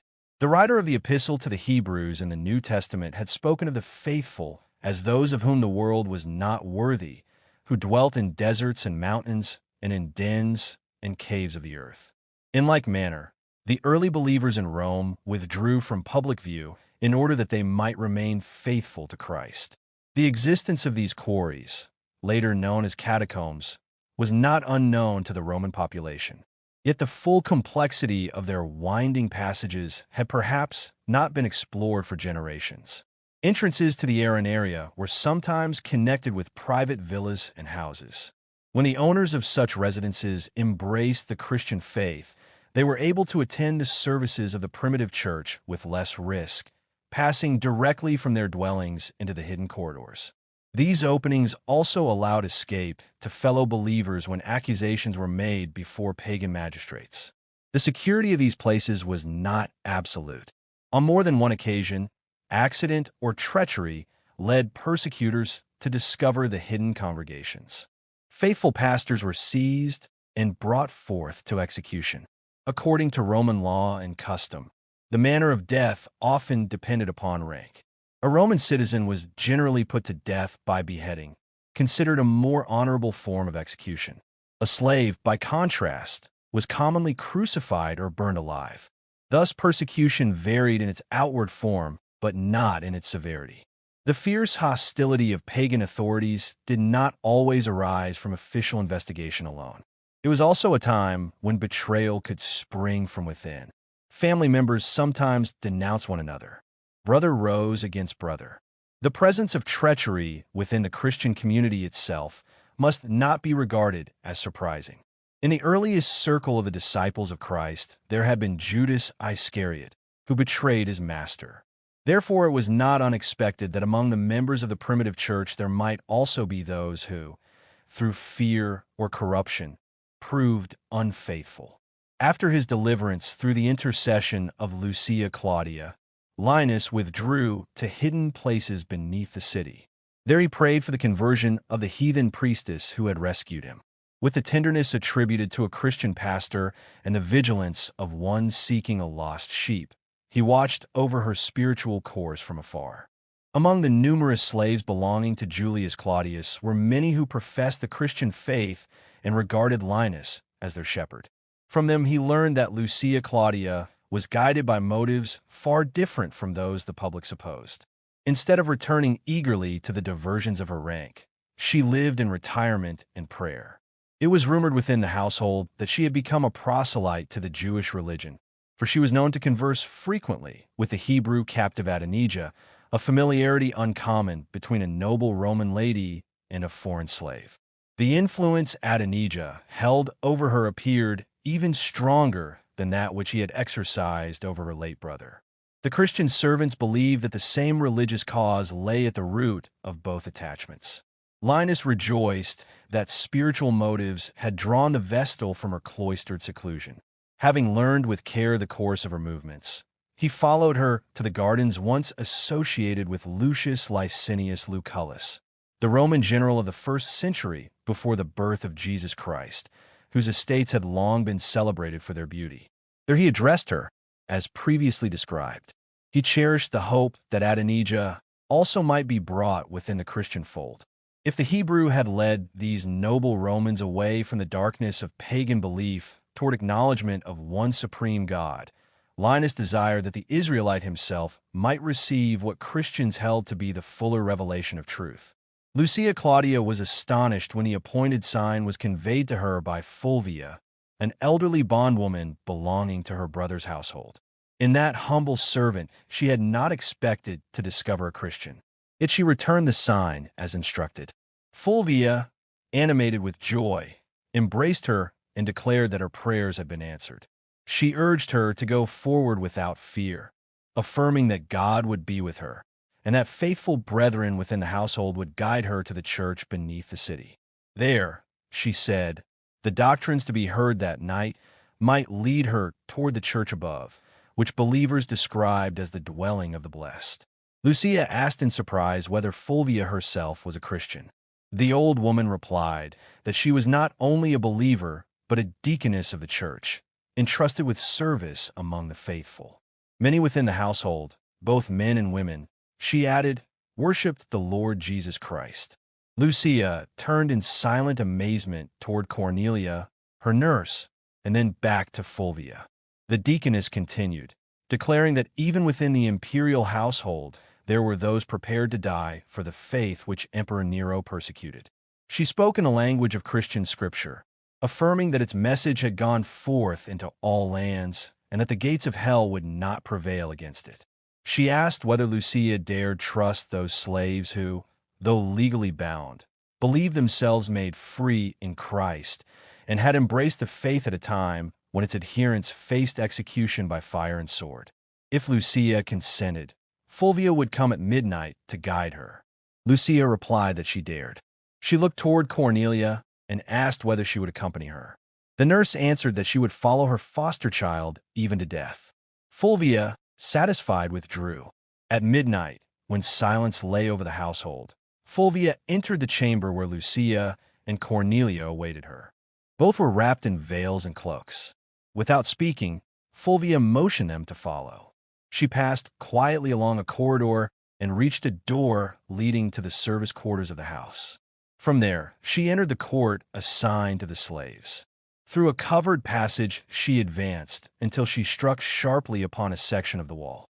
To the alarm of Lucia, a large stone receded, revealing a descending stairway faintly lit by a distant lamp.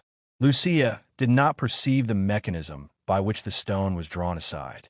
To her, the movement seemed almost supernatural, and she clung to her nurse in apprehension.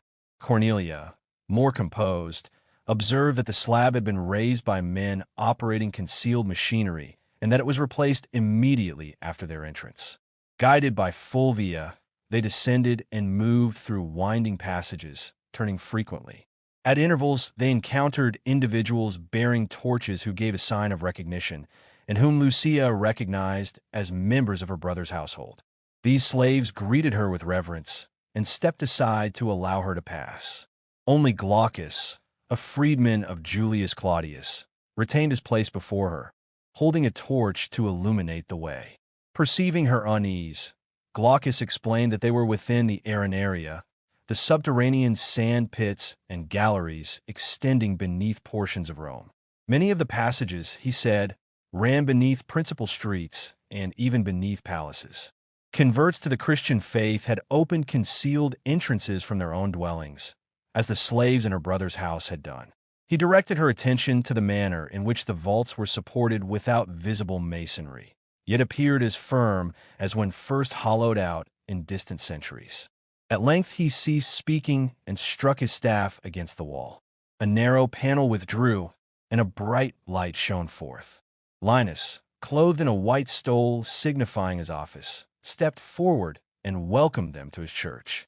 Those who had accompanied Lucia arranged themselves along either side of the underground chapel. The women covered their heads. The men stood uncovered. Each person bowed and offered a silent prayer. Linus remained before the altar, waiting as others of his flock entered from an opposite passage and gathered within the hidden sanctuary.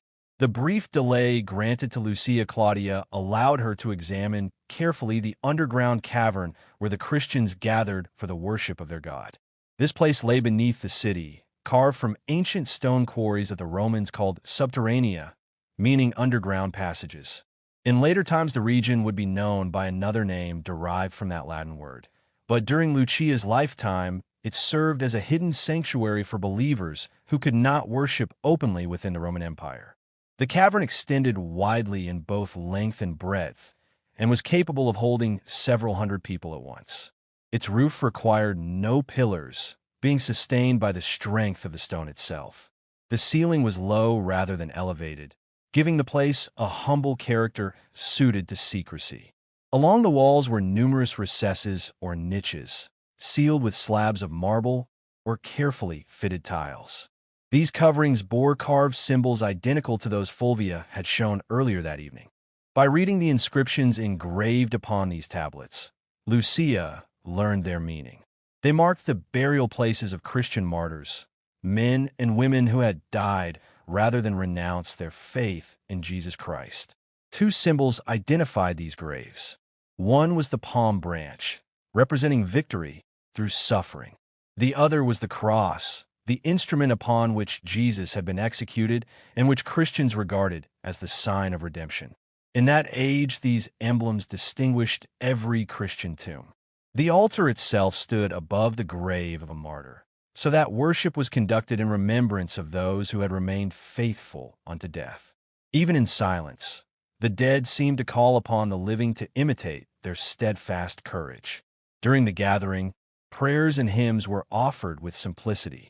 The worship of the early Christian church, often called the primitive church because it belonged to the earliest generation after Christ, relied not upon elaborate ceremonies, but upon spoken devotion and teaching. The preaching possessed persuasive power, and its message reached deeply into the hearts of new believers. When the service ended, and those who desired baptism came forward publicly to declare their faith, the entire assembly welcomed them with sincere affection and unity. Among those present were slaves belonging to the household of Julius Claudius. These servants, who shared the dangers of their masters, yet found hope in a new religion, wept openly with joy at the sight of new converts joining their community. Then Linus addressed the assembly. Linus was one of the leaders of the Roman Christians and a disciple connected with the apostles, the original followers of Jesus Christ. His words were brief but solemn. He warned that the times were dangerous. The Roman authorities had already persecuted Christians, and those who accepted the faith must understand the cost of their decision. He explained that their struggle was not merely against human enemies, but against moral corruption and spiritual evil, forces described in Christian teaching as powers of darkness opposing righteousness. Those who followed Christ, he said, must be ready to carry the cross, meaning they must accept suffering and even death without valuing their earthly lives above their faith. They were called to abandon everything if necessary in order to remain loyal to Christ. When Lucia Claudia and her faithful nurse declared their willingness to accept these conditions, Linus received them as candidates for baptism. As they prepared to depart, he entrusted them with vellum scrolls containing the gospel written by St. Luke, one of the earliest written accounts of the life and teachings of Jesus Christ. After pronouncing a solemn blessing upon the congregation, the gathering quietly dispersed. Fulvia and the household slaves once again guided the new converts safely through the darkness, ensuring that all returned to their homes before dawn revealed their secret vigil. Such was the manner in which the early Christian church observed its sacred day of worship, which Christians associated with the Sabbath tradition inherited from Judaism, but transformed by remembrance of Christ's resurrection. The worship possessed simplicity and moral purity. It offered nothing designed to impress outward senses or display grandeur. In contrast, the ceremonies of Roman pagan religion, filled with spectacle and mythology, could inspire imagination but could not, in the view of believers, transform the inner life of the soul. Pagan worship promised uncertain hopes after death, whereas Christianity proclaimed a clear promise of paradise for those who lived and died faithful to Christ. At that moment, Lucia Claudia felt an intense devotion. In the fervor of her new faith, she believed she could endure martyrdom itself. She imagined herself ready to face execution by fire or sword rather than abandon her hope in Christ. Yet another trial remained hidden within her heart. She loved Adonijah deeply, and she had not yet understood that surrendering a cherished earthly love could demand greater sacrifice than facing death.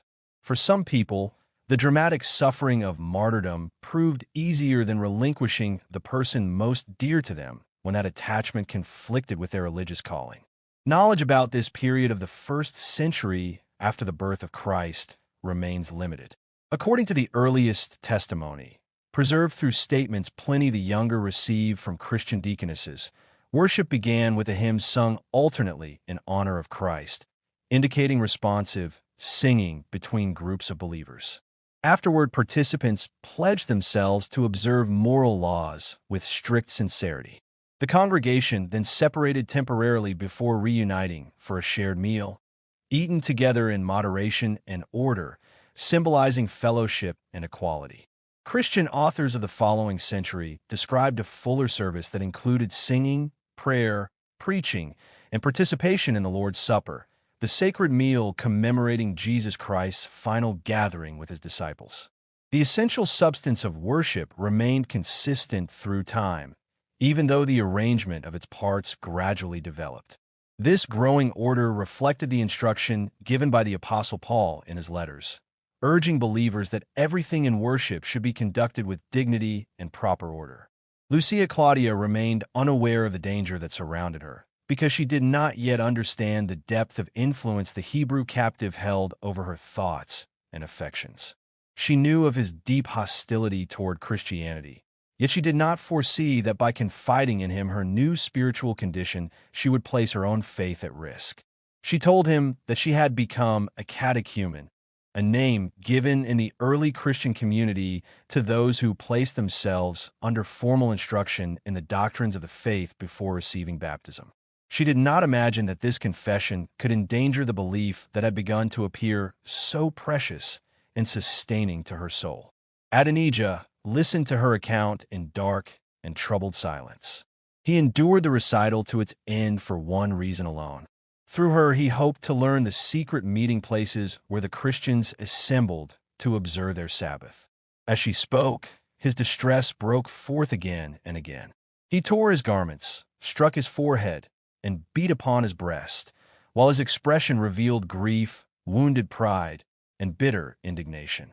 When she finally declared that she was preparing for baptism, he fixed his eyes upon her face, then turned away abruptly in horror. A moment later he looked again, uttering a cry that pierced the heart of Lucia Claudia. She stood trembling before him, unable to resist the violence of his emotion. He cried out that the glory had departed from him. He lamented that the daughter of a foreign people, who had once placed her trust in the covenant of the God of Israel, had now revolted from that God. He compared her to Ruth, a woman of another nation who, according to the Hebrew Scriptures, had faithfully joined herself to the God of Israel. Lucia Claudia, he declared, had done the opposite and had abandoned her faith. In the intensity of his sorrow, he cast dust upon his head and tore his garments, ancient signs of mourning among the Jews. Lucia implored him to listen. She spoke tenderly, calling him dear to her, and declared that the great salvation she had embraced was offered to him as well. She proclaimed that Jesus Christ was the Messiah promised to his own people, the one foretold in ancient prophecy as the seed of the woman who would overcome evil. She confessed him as the eternal Son of the Father and the Redeemer of the world. Adonijah cried out in anguish, accusing her words of blasphemy. His rage rose against the very hope of his fathers, against the one whom Christians revered as the Lamb of God. Yet the terror visible in Lucia moved him. His voice softened suddenly from anger into sorrowful tenderness. He threw himself at her feet, seized her hand, and covered it with tears. He begged her not to place an eternal barrier between them, not to forsake him. He declared that he had lost everything in life, but that through her the Lord had seemed to restore parents, family, and homeland. He pleaded with her as with his closest friend, the one with whom he had shared counsel and affection. He confessed that he loved her in a way forbidden by his own traditions, and that she loved him in return, yet by her choice she was breaking his heart. He buried his face in the folds of her mantle and wept openly. Lucia, shaken to the depths of her being by his grief and by the power of his words, bent over him and whispered that she could not endure such conflict, that it tore her soul apart. He implored her not to defile herself with baptism, to give him peace and life. He declared his hatred of the Nazarene and asked whether he must also hate her. He said that if she persisted, death would be preferable. He demanded either words of comfort or a final separation.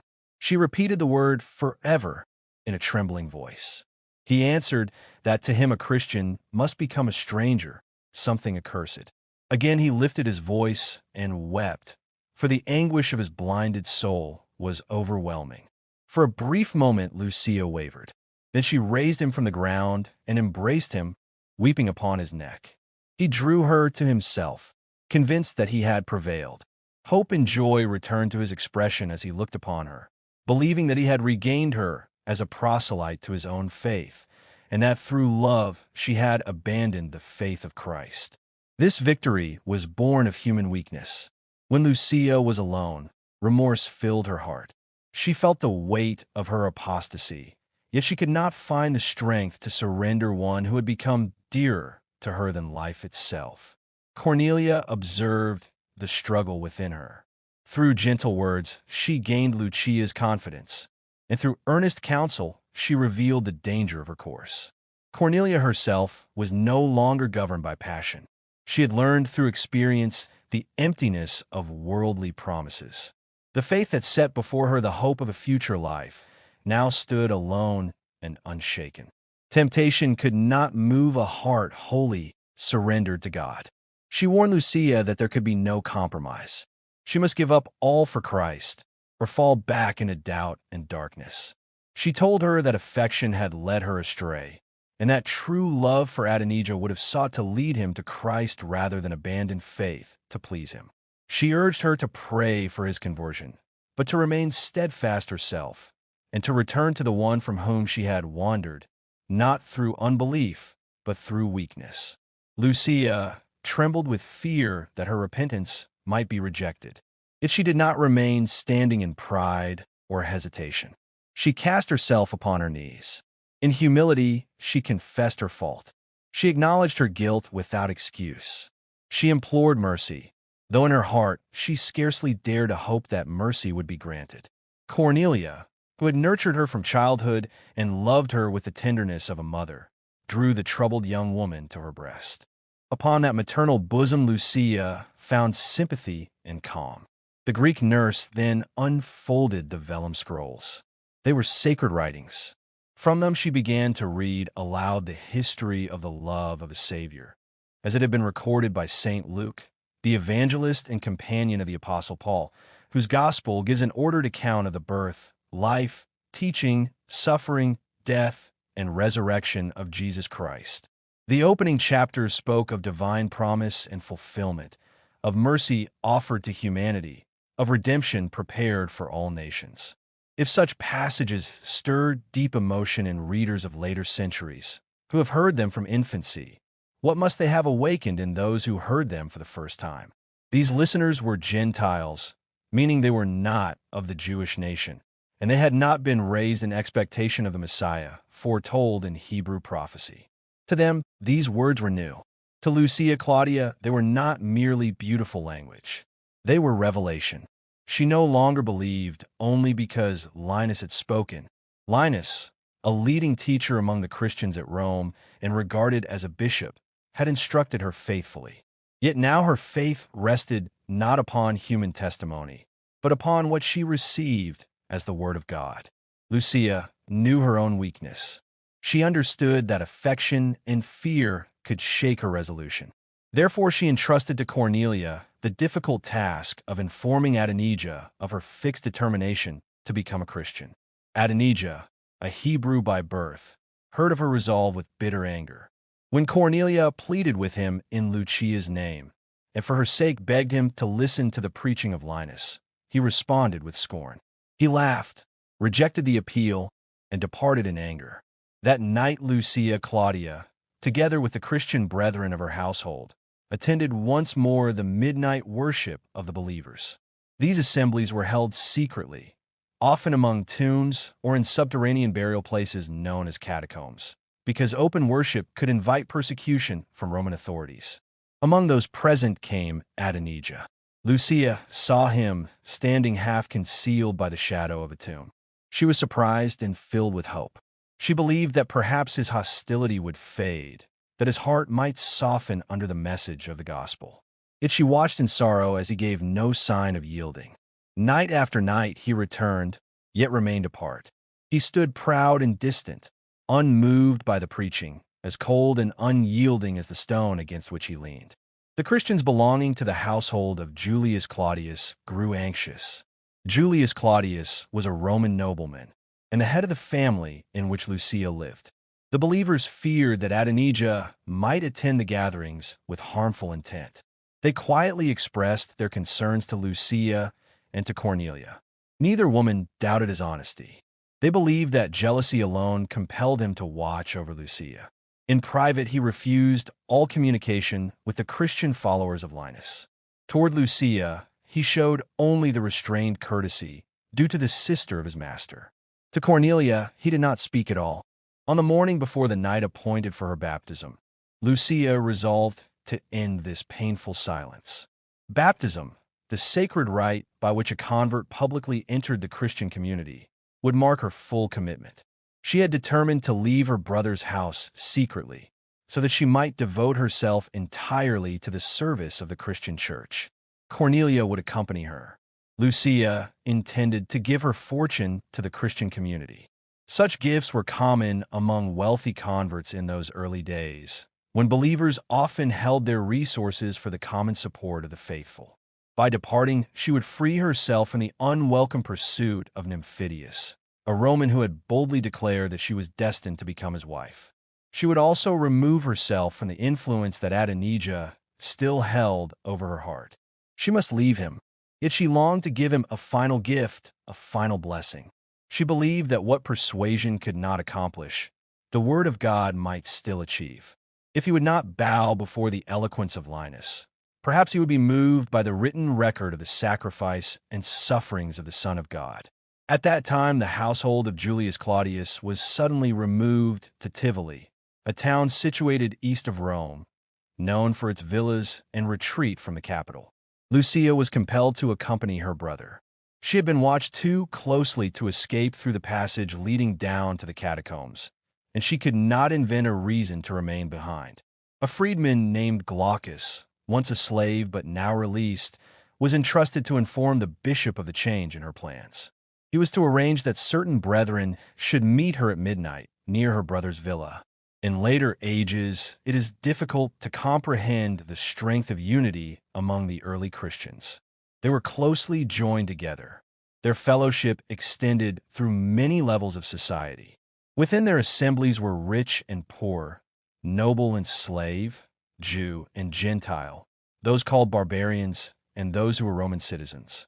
All were united in one fellowship, bound together by their shared devotion to Jesus Christ. This unity, remarkable and visible, first drew suspicion from the pagan ruler of the Roman world. Others could observe and say with admiration, "See how these Christians love one another." But the Emperor Nero, ruler of Rome, perceived only danger. He imagined conspiracies and threats to his authority. In his view, goodness and religion were disguises for corruption because he judged others by his own character. Yet the Christian union was founded upon brotherly love. Lucia Claudia knew that she was surrounded by faithful friends. She could entrust to them both herself and her wealth without fear. In leaving the brightness and honor of her former life for secrecy and possible suffering, she grieved chiefly for Adonijah. She was about to embrace a faith that would separate them forever, unless he too would submit to its gentle authority. She sought him in a ruined temple, the very place where her former devotion to idols had once stirred his indignation, and where he had first revealed his love for her. He lay at the base of a broken column, tracing Hebrew letters in the sand. His posture was one of deep thought. His expression bore proud sorrow, fitting the desolation around him. He seemed like Gaius Marius, the Roman general who, according to tradition, sat among the ruins of Carthage after its destruction, or like Nehemiah, the Jewish leader who wept over the fallen city of Jerusalem. The strength of his form and the intelligence of his face awakened in Lucia many tender memories. Regret filled her heart. She sighed, remembering that she had not come as a lover, but as one who had chosen another allegiance. Their meeting must be brief. It must be without passion. Her sigh drew him from his thoughts. He lifted his eyes and recognized Lucia, once dear to him beyond all others. "Why are you here, destroyer of my peace? Do you come again to bind my soul with enchantment? Go from me, deceiver, depart," cried Adonijah with restless impatience, struggling against emotions he could neither master nor deny. Lucia Claudia answered him with calm earnestness. She begged him not to send her away, at least not from that place, for gratitude compelled her to remain. It was there, she reminded him, that he had first confronted her religious beliefs when she served as a priestess devoted to the ancient Roman goddess Vesta, guardian of the sacred fire of Rome. It was there he had reproved what he believed to be false worship, and there also he had confessed his love for her. In that same place, she said, his words had shaken her confidence in the religion to which she had been dedicated since childhood and had led her away from paganism toward belief in one God. Now, she told him, they stood on the edge of separation. They who had prayed together and who had confessed a love that could never find fulfillment were about to part. Yet she wished their parting to be peaceful, not marked by anger. She extended toward him sacred scrolls written upon vellum, carefully prepared animal skin used for important writings in the ancient world. These scrolls contain the gospel, accounts of the life and teachings of Jesus Christ, which Christians believe fulfilled the earlier religious law given through Moses, the Hebrew prophet and lawgiver. That earlier law, she explained, Christians regarded as a shadow or symbolic preparation pointing toward a greater spiritual truth revealed in Christ. She urged Adonijah to read these writings and compare them with the Hebrew scriptures he already revered. If he did so honestly, she believed he would recognize their unity. Then, she said with trembling hope, Adonijah might himself become a Christian, and she might one day be united with him not only in affection but in faith. Lucia Claudia's face revealed deep emotion as she offered the sacred writings. Her gesture was modest yet sincere, expressing both devotion and love. For a moment Adonijah struggled inwardly, nearly overcome by the appeal. He answered with firm resistance. He warned her not to tempt him toward spiritual ruin. Though the offer touched his heart, he declared his faith stronger than emotion. He reminded her that the religious law of his people, the Israelites, demanded severe punishment for apostasy, meaning the abandonment of the worship of the God of Israel. According to that law, Even the closest relationship could not excuse such betrayal. Had she belonged to his own nation, he said, obedience to divine command would have required him himself to cast the first stone in judgment, even if she had been his wife or his closest companion. Rejecting her appeal, he pushed away the hand that held the gospel scrolls. Seizing them abruptly, he cast them to the ground and trampled upon them, an act expressing both anguish and defiance. Lucia Claudia cried out in sorrow. She asked whether this cruelty would mark their final farewell. She had hoped that hearing Christian teaching during the secret assemblies he had attended would soften his resistance. Why, she asked, had he come to their midnight gatherings if not to draw nearer to the faith that had transformed her life? Adonijah answered with bitter laughter, a sound filled with inner conflict. The harshness of that reaction struck Lucia deeply, yet she refused to believe he could betray her trust or reveal the hidden Christian meetings to their enemies. Her love would not allow such suspicion. She reminded him gently that he had shown greater kindness to her when she was still a priestess of Vesta than now, when she worshipped the God she believed to be true. In anguish he replied that he almost wished she had remained a pagan priestess rather than become, in his eyes, an apostate who had abandoned the covenant of Jehovah, the sacred name used by the Hebrews for the God of Israel. He ordered her to leave him, calling her a Gentile, a term used by Jews to describe those outside their nation and faith. He lamented the day he had first looked upon her and allowed love to overcome loyalty to his religious tradition. With these words, Adonijah turned away and departed, leaving Lucia Claudia distressed and weeping. The circumstances that followed forced Lucia Claudia into a difficult decision. She chose a course not from preference, but necessity. She would have remained within the household of her brother, Julius Claudius, if that residence had offered safety and dignity suitable for a virtuous woman.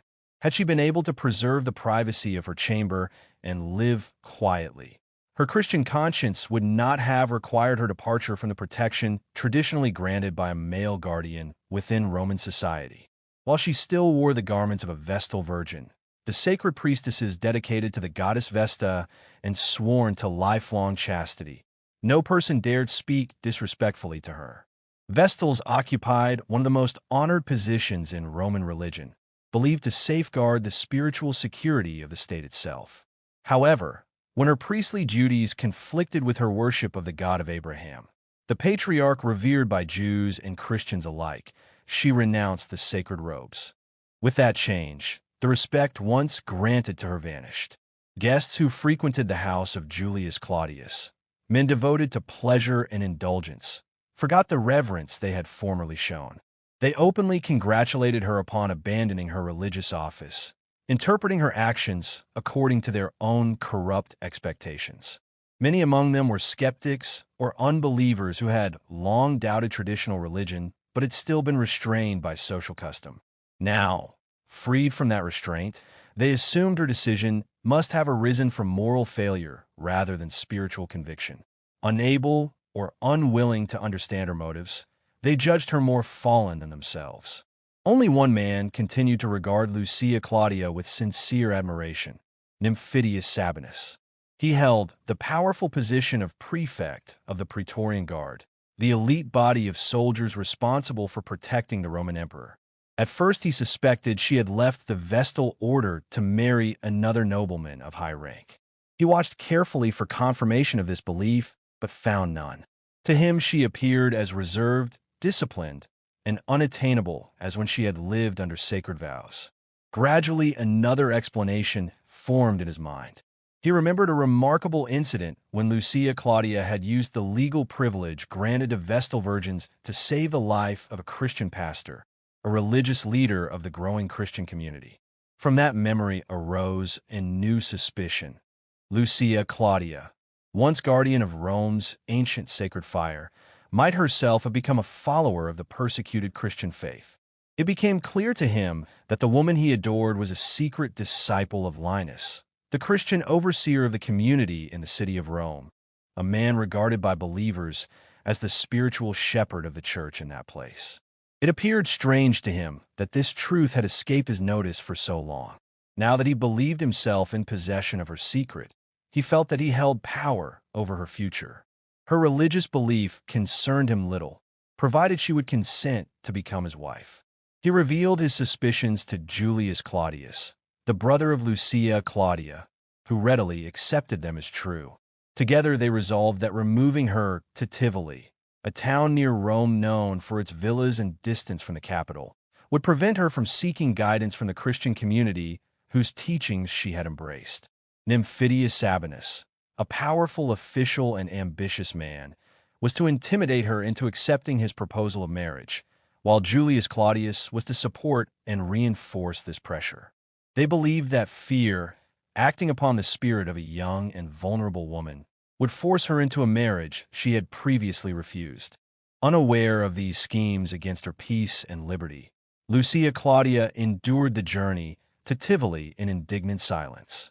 Along the way, her brother Julius Claudius repeatedly offered calculated suggestions, boldly implying that marriage to Nymphidius Sabinus, a man of servile origin, though now influential, was the only means by which she could restore her injured reputation. Antonia, the wife of Julius Claudius, whose understanding was weak and easily influenced, seized the opportunity to repeat every rumor circulating in Rome concerning Lucia Claudia's departure from the sacred office of a Vestal priestess. Among other accusations, she declared that no one judged Lucia more harshly than Casusha, the Maxima, or chief guardian of the Vestal order. Lucia knew this to be true, and the knowledge caused her deep pain. Casusha had once loved her with great affection and had faithfully watched over her youth. Lucia had tried in vain to obtain an interview with her former superior, hoping to defend her reputation by explaining the motives that had guided her actions. The Maxima had refused her with cold pride, and this rejection planted another wound in the heart of her former pupil. Cast aside by the wise and virtuous among the pagan Romans, forced to endure the company of morally corrupt men and women who frequented her brother's house, exposed to the persistent advances of Nymphidius Sabinus, and deprived of the protection that a respected Roman matron ought to have provided, Lucia felt that the house of Julius Claudius was no longer a fitting refuge. To unite herself openly with the Christian brethren now appeared to be her only remaining path. She had cherished the compassionate desire to raise the young heir of her family, the infant son of Julius Claudius and Antonia, according to the principles of the Christian faith. The child bore a strong resemblance to his deceased uncle Lucius Claudius, whose name he carried, and this likeness, combined with the innocence of early childhood, had deeply endeared him to his aunt. Yet she was compelled to abandon this hope, and she parted from the child with sorrow. Her final meeting with Adonijah left her spirit shaken and weakened. The presence of Nymphidius Sabinus did nothing to restore her strength.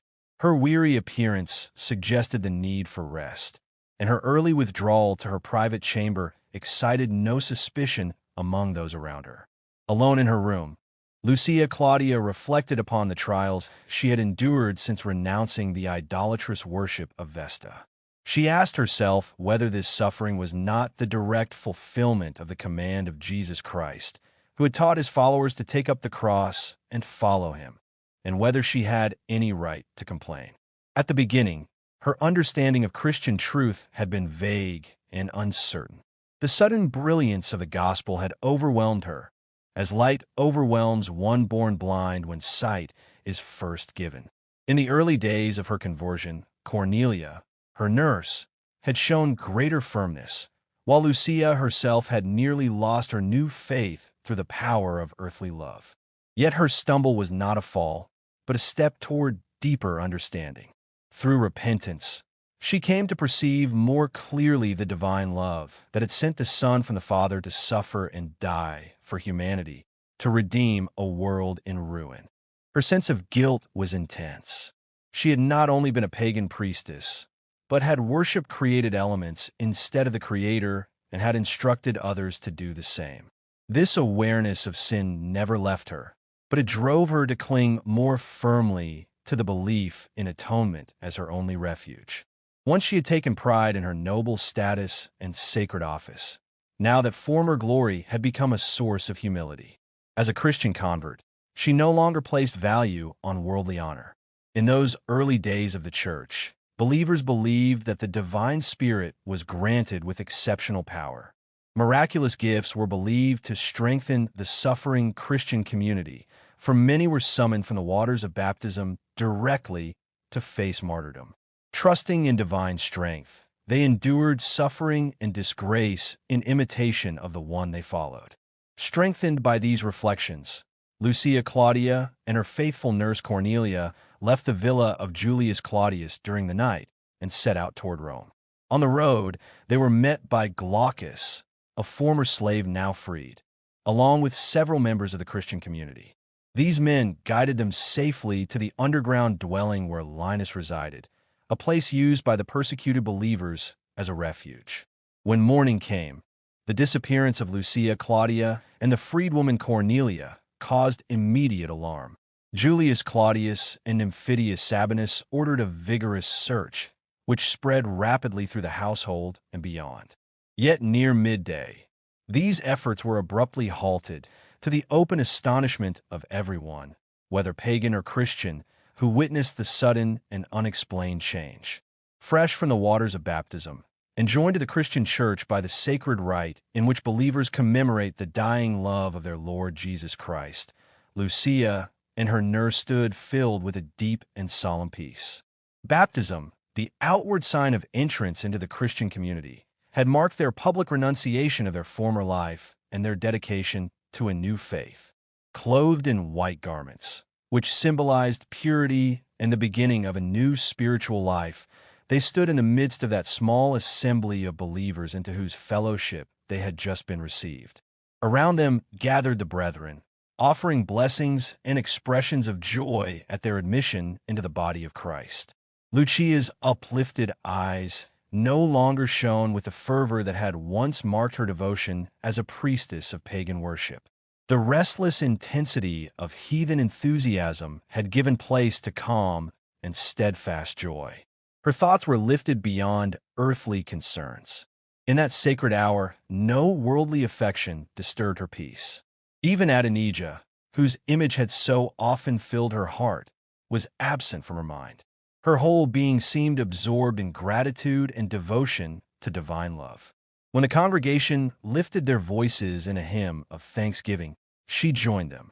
The song rose from that hidden place of worship, a subterranean sanctuary where the early Christians met in secrecy to avoid persecution from Roman authority.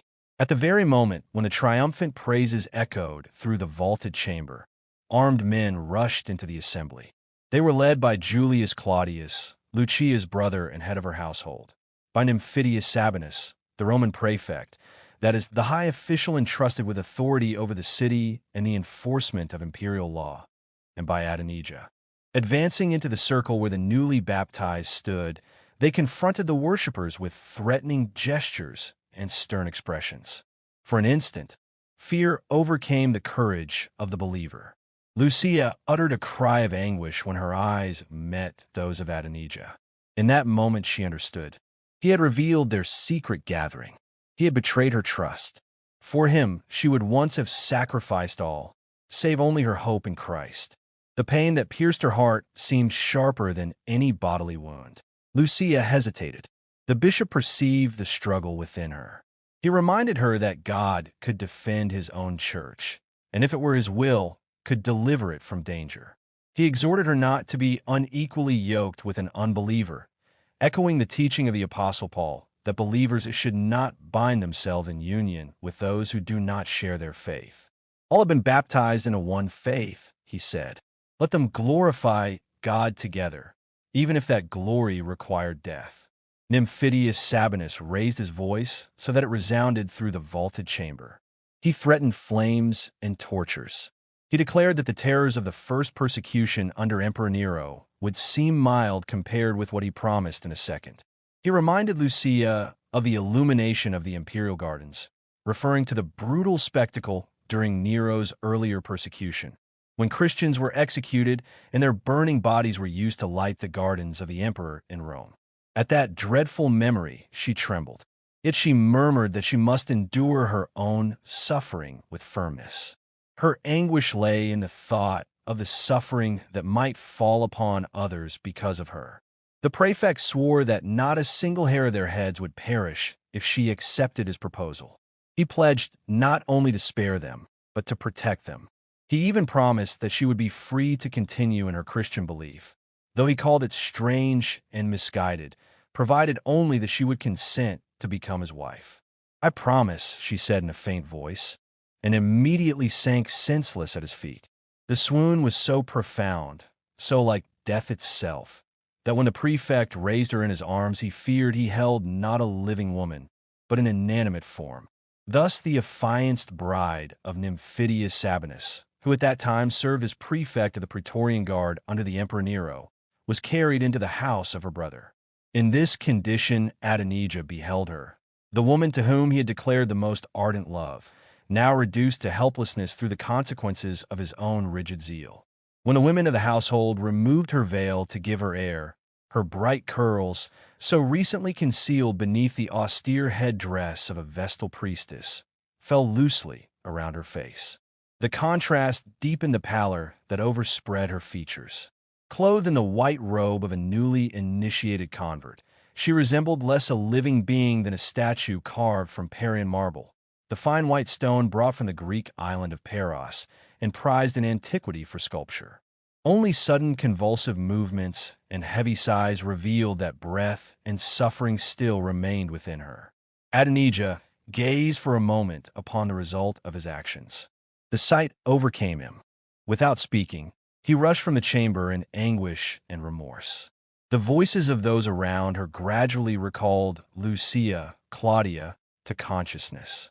She opened her eyes, rose from the supporting arms of Nymphidius with a dignity that seemed untouched by weakness, and, leaning upon Cornelia, withdrew to her private apartment. There, to the astonishment of her brother Julius and of Cornelia, she subdued the agitation that had shaken her. What she displayed was not merely the firmness admired in Roman character, but the steadfastness of one who believed herself sustained by Christian faith. Throughout the long night, she remained wakeful in prayer, seeking strength to endure what she regarded as a living martyrdom. When morning came, her face bore no tears. She appeared resigned. Julius appointed an early day for their return to Rome and for her marriage. She offered no resistance. She only entreated permission to remain secluded in her own chamber, with Cornelia as her sole companion, until the hour when Nymphidius would arrive to claim the promise she had given. At last the appointed day came. The marriage of Lucia Claudia was celebrated with all the splendor suited to her noble rank and accompanied by the ancient pagan rites which her new Christian convictions compelled her to regard as impious. Dressed in saffron-colored robes, richly adorned with jewels, and unveiled according to Roman custom, she sat in the center of her reception chamber to receive the farewell visits of her relatives and the congratulations of friends. On such an occasion, even the slaves of the household, both men and women, were permitted to approach, to take leave, and to offer their good wishes. Adonijah came among them. He had resolved at first to avoid looking upon the bride of Nymphidius, yet an irresistible impulse compelled him to turn his eyes toward her. Seated among her maidens and surrounded by the distinguished company of Rome, Lucia Claudia appeared pale, like one led unwillingly to sacrifice.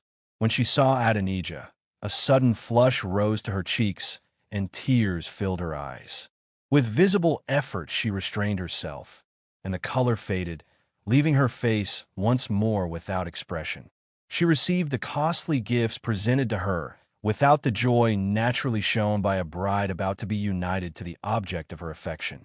When these formalities were concluded, she remained motionless, like a statue, until the sound of the bridegroom and his attendants approaching was heard. Then her heart beat visibly beneath her robes. She turned and cast one final look upon Adonijah. That look conveyed love, regret, and despair. Though she had been wronged, and though he had betrayed her, her affection still clung to him, increasing the bitterness of her fate. Nymphidius advanced to lead her to the temple of Juno Juga, the Roman goddess invoked to unite married couples in lawful bond. The assembled company followed the ill-assorted pair. Adonijah stood present during the ceremony that joined Lucia Claudia to the man she detested. He saw her formally given to another according to rites she abhorred. He watched her shudder as the officiating priest placed upon her head the garland of vervain, a sacred plant used in Roman religious observances, adjusted the nuptial veil, and placed the wedding ring upon her finger. He knew that her heart belonged to him alone, even as her hand was surrendered to his rival. Adorned with all the customary insignia of marriage, she preserved her composure until the moment arrived, when, according to ancient Roman usage, Nymphidius and her brother Julius lifted her in their arms to carry her to her husband's house. Then her firmness gave way. Her resistance was no ceremonial gesture. Her cries expressed genuine anguish. Louder than the epithalamium, the traditional wedding song sung in celebration of the bride, her voice was heard as she was borne across the threshold with real, not symbolic, force. The custom of carrying the bride in this manner commemorated the legendary seizure of the Sabine women in the earliest days of Rome, when the followers of Romulus carried off the daughters of the Sabines to secure wives. In Lucia Claudia's case, the struggle was not feigned. Her abhorrence of the man to whom she had just been bound was profound. Thus the marriage of Lucia Claudia with Nymphidius Sabinus was accomplished. It had resulted from the treachery of Adonijah, though such had not been his deliberate design. His intention had been to expose the Christians and to prevent her from receiving baptism. By revealing her place of retreat to Julius, he had meant to destroy the new faith in her heart. Instead, the discovery had driven her into the arms of his rival. The realization burned within him. A fever seized his mind and body, and before he recovered from its violence, many weeks had passed, and Lucia Claudia had long been the wife of another. The struggle that destroyed hope in the heart of the Hebrew Adonijah did not wound him alone. If despair overcame his strength and pride, far deeper was the suffering endured by Lucia Claudia, now bound in marriage to Nymphidius Sabinus, the powerful prefect of the Praetorian Guard, the elite military force charged with protecting the Roman emperor and maintaining authority within the capital city of Rome. Lucia Claudia had entered this union unequally joined to a man who did not share her faith. She had embraced Christianity, the new religious movement centered on the teachings of Jesus Christ, while her husband remained devoted to ambition, power, and the moral corruption common among many officials of Emperor Nero's court. Yet in their daily domestic life, she did not reveal outward disgust or contempt toward him, though she clearly perceived the cruelty and excess within his character. Instead, she fulfilled her role with patience. As a Christian wife, she attempted to guide him away from wrongdoing, correcting where she could, and silently enduring what she could not change. Nymphidius Sabinus loved her in his own manner, though his love was marked by jealousy and possessiveness rather than selfless devotion. He understood that Lucia Claudia had never given him her heart, and this knowledge filled him with suspicion. He watched her constantly and kept her secluded within his household, shielding her from society. Ironically, this confinement suited Lucia Claudia. Though still young and admired for her noble birth and reputation, she withdrew willingly from public life, partly because shame weighed heavily upon her after the scandal surrounding her departure from the sacred order of the Vestal Virgins. The Vestals had been regarded as sacred guardians of Rome's religious stability, and her removal from that order had subjected her to harsh judgment and misunderstanding. Her retirement was not wasted in sorrow. Within the household, she turned her attention to spiritual work. Gathering the slaves and servants who were willing to listen, she instructed them in Christian teaching, explaining the message of salvation as understood by the early church. These teachings centered on moral transformation through faith in Jesus Christ, whom Christians believed to be the Son of God and Redeemer of humanity. Though Nymphidius himself lacked moral discipline, he admired virtue when he saw it embodied in his wife. He respected her purity even while resisting her efforts to convert him. His ruling passion was not love, but ambition. Since his youth, he had believed a rumor that he descended from Gaius Caligula, a former Roman emperor who ruled from the year 37 to the year 41 after the birth of Christ. This belief, though doubtful, filled him with a sense of destiny. Even when he had lived as a slave, the idea had haunted him like a deceptive guiding light, urging him toward greatness. Freedom, wealth, high office, and the favor of Emperor Nero failed to satisfy him. Nero, who ruled the Roman Empire from the year 54 to the year 68 after the birth of Christ, had elevated Nymphidius to immense power. Yet ambition demanded more.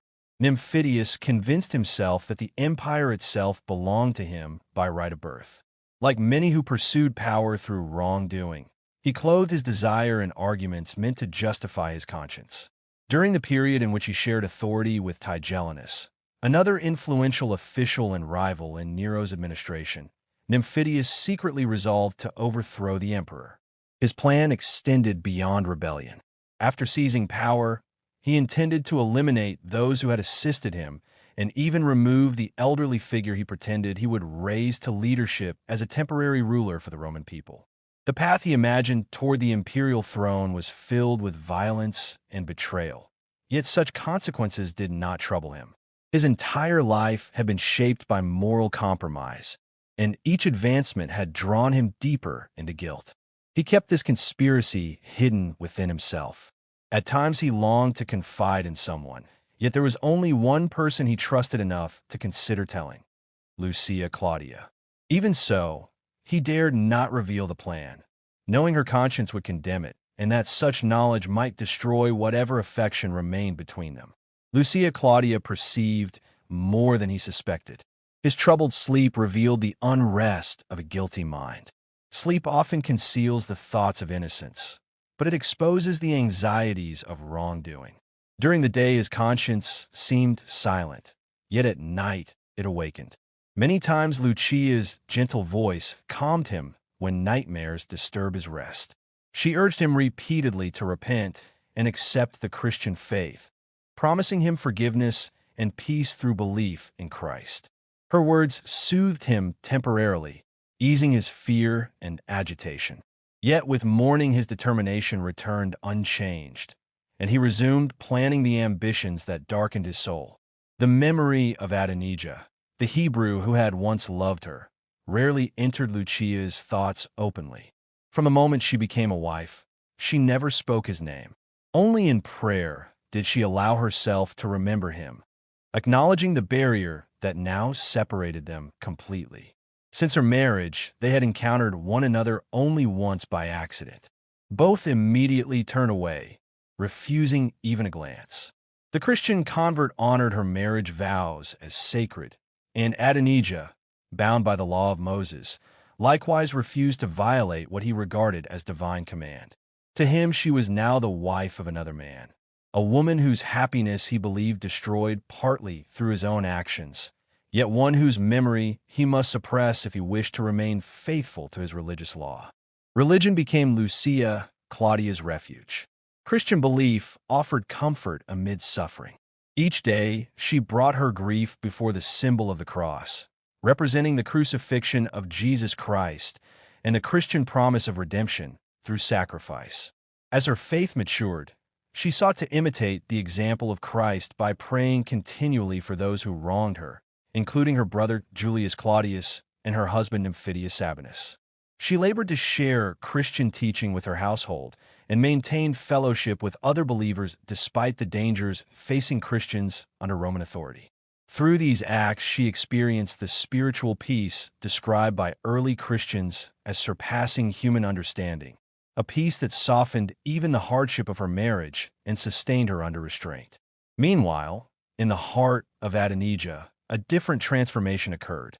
During the brief period when Lucia Claudia had occupied his thoughts, his devotion to the political and religious fate of Judea, the homeland of the Jewish people under Roman domination, had faded. But when hope vanished, and even remembering her seemed a violation of his sacred law, his attention returned entirely to the suffering of his nation. The destiny of Judea once again consumed his mind, drawing all his energy into the struggle and sorrow that defined his people's existence under Roman rule. The revolt led by Julius Vindex, a Roman governor in the province of Gaul who appealed to liberty and moral reform, spread through the empire like a solemn summons from the past.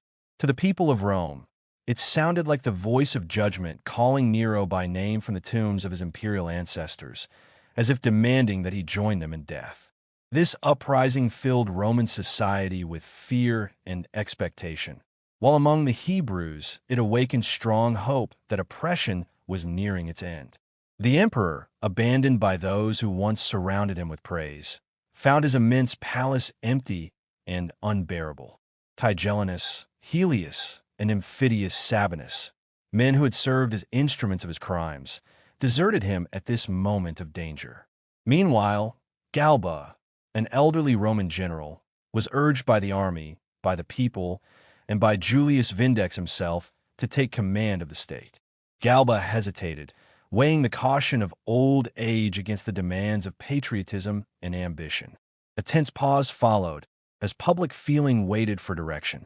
Then a battle occurred through a tragic misunderstanding between Virginius Rufus, a commander loyal to Nero, and Julius Vindex.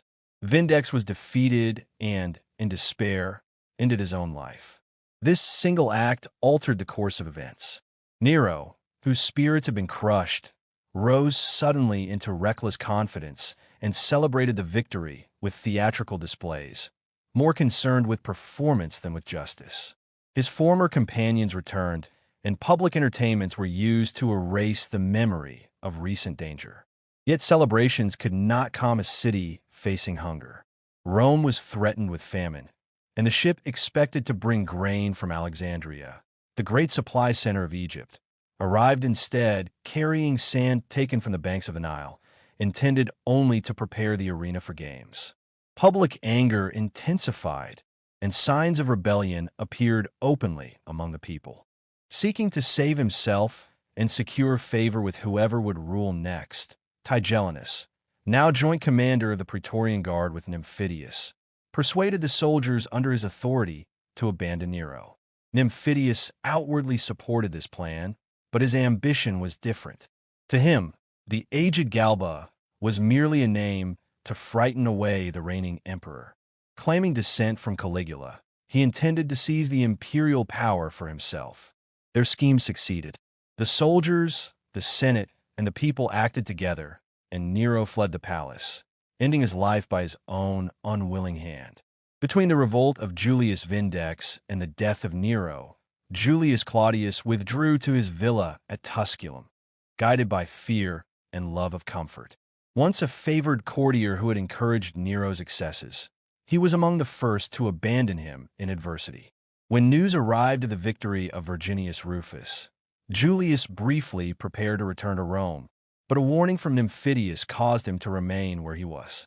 The death of his wife Antonia, whom he buried with costly ceremony, provided an excuse for isolation. He passed his days improving his estate or dictating poetry to Adonijah, who served both as his secretary and as instructor to his only son, a child 5 years of age named Lucius. Adonijah accepted this task without payment, for in the boy he recognized the likeness of his uncle Lucius Claudius, whose memory he cherished. In educating the child and reflecting on the political upheavals that might weaken Roman control over his own people, Adonijah found a measure of quiet satisfaction. Meanwhile, Rome descended into renewed disorder. Nymphidius Sabinus, acting in the name of Galba, took control of the government, excluded Tigellinus from authority, and aimed to rule either as Galba's chief minister or as emperor himself. Learning through informers that Galba favored other men, Nymphidius resolved to claim the imperial power alone. His allies approved, and they agreed to accompany him that evening to the Praetorian camp. Only Claudius Celsus warned him that the Roman people, proud of their traditions, would never accept as emperor a man born of a former slave. Nymphidius, resolute and ambitious, dismissed all hesitation. Movements within the Praetorian camp soon brought his plans to a turning point. The soldiers, known for their readiness to follow advantage, were prepared to receive him, when a military officer named Antonius Honoratus addressed them with a speech whose force and truth changed their mood. The shifting cries of the soldiers reached Nymphidius, who rushed toward the camp without waiting for his allies. At that moment, his thoughts turned to his wife. For the first time, a sense of foreboding touched him. He went to her chamber and found her occupied with sacred Christian writings. Calm and order marked her demeanor as she studied texts regarded by believers as divinely inspired. He stood watching his Christian wife, and for a brief moment his restless ambition was stilled. He spoke her name, but she did not hear him. From afar, the shouts of the soldiers rose again, and his troubled resolve returned with renewed force. "Lucia Claudia," he cried, and his voice, no longer uncertain, sounded deep and resolute. She started in surprise and fear as she rose to face him. The muscles of his throat were swollen, and a fierce energy was visible upon his brow. His eyes were fixed and intense, yet they softened gradually when they met hers. Within him some terrible resolve was struggling for mastery. For a moment she feared that he might intend her harm. Suddenly Nymphidius Sabinus, the Roman prefect who held authority over the city and commanded influence within the imperial administration, caught her in his arms. He embraced her with passionate urgency, then thrust her from him, only to draw her back again. Lucia endured this without returning his affection and without protesting against his force. He accused her of not loving him, declaring that she hated him. Yet he insisted he was risking his life to raise her to the highest rank in Rome. He vowed that he would neither live nor die without her. She must share either his throne or his grave. No power, he swore, would separate her fate from his own. If he were to fall, she would never belong to another man. As he spoke, he laid his hand upon his sword, and the gesture made clear the threat he left unfinished. Lucia's face revealed anxiety and apprehension. She trembled and attempted to speak. He drew her close once more and pressed a kiss upon her brow. Then he abruptly departed. She heard him giving instructions to his freedman, a former slave who had been granted liberty and now served him. His footsteps echoed across the marble pavement below. He went alone to the military camp, the encampment of the soldiers upon whom his power depended. There he met his end. The report of his death reached Julius Claudius on the following day. Julius Claudius, a Roman nobleman and Lucia's brother, was seized with alarm. He feared for his sister's safety amid the instability that followed the fall of so powerful a man. Yet he lacked either the courage or the affection required to go to her himself. Wishing to avoid the dangers of public unrest and to provide Lucia with assistance, he resolved to send Adonijah to Rome to bring her back to his residence. Adonijah, the Hebrew who had once loved Lucia deeply, set out accompanied by several slaves and gladiators belonging to the household. Gladiators, trained fighters often employed for combat in arenas, could also serve as guards in times of disorder. When Adonijah reached Rome, the capital of the Roman Empire and the center of its political power, he found the city in chaos. Disorder and violence prevailed. He saw the lifeless body of Nymphidius Sabinus dragged through the streets. The corpse was marked by many wounds. Even in death, the features retained an expression of stern pride and determined resolve.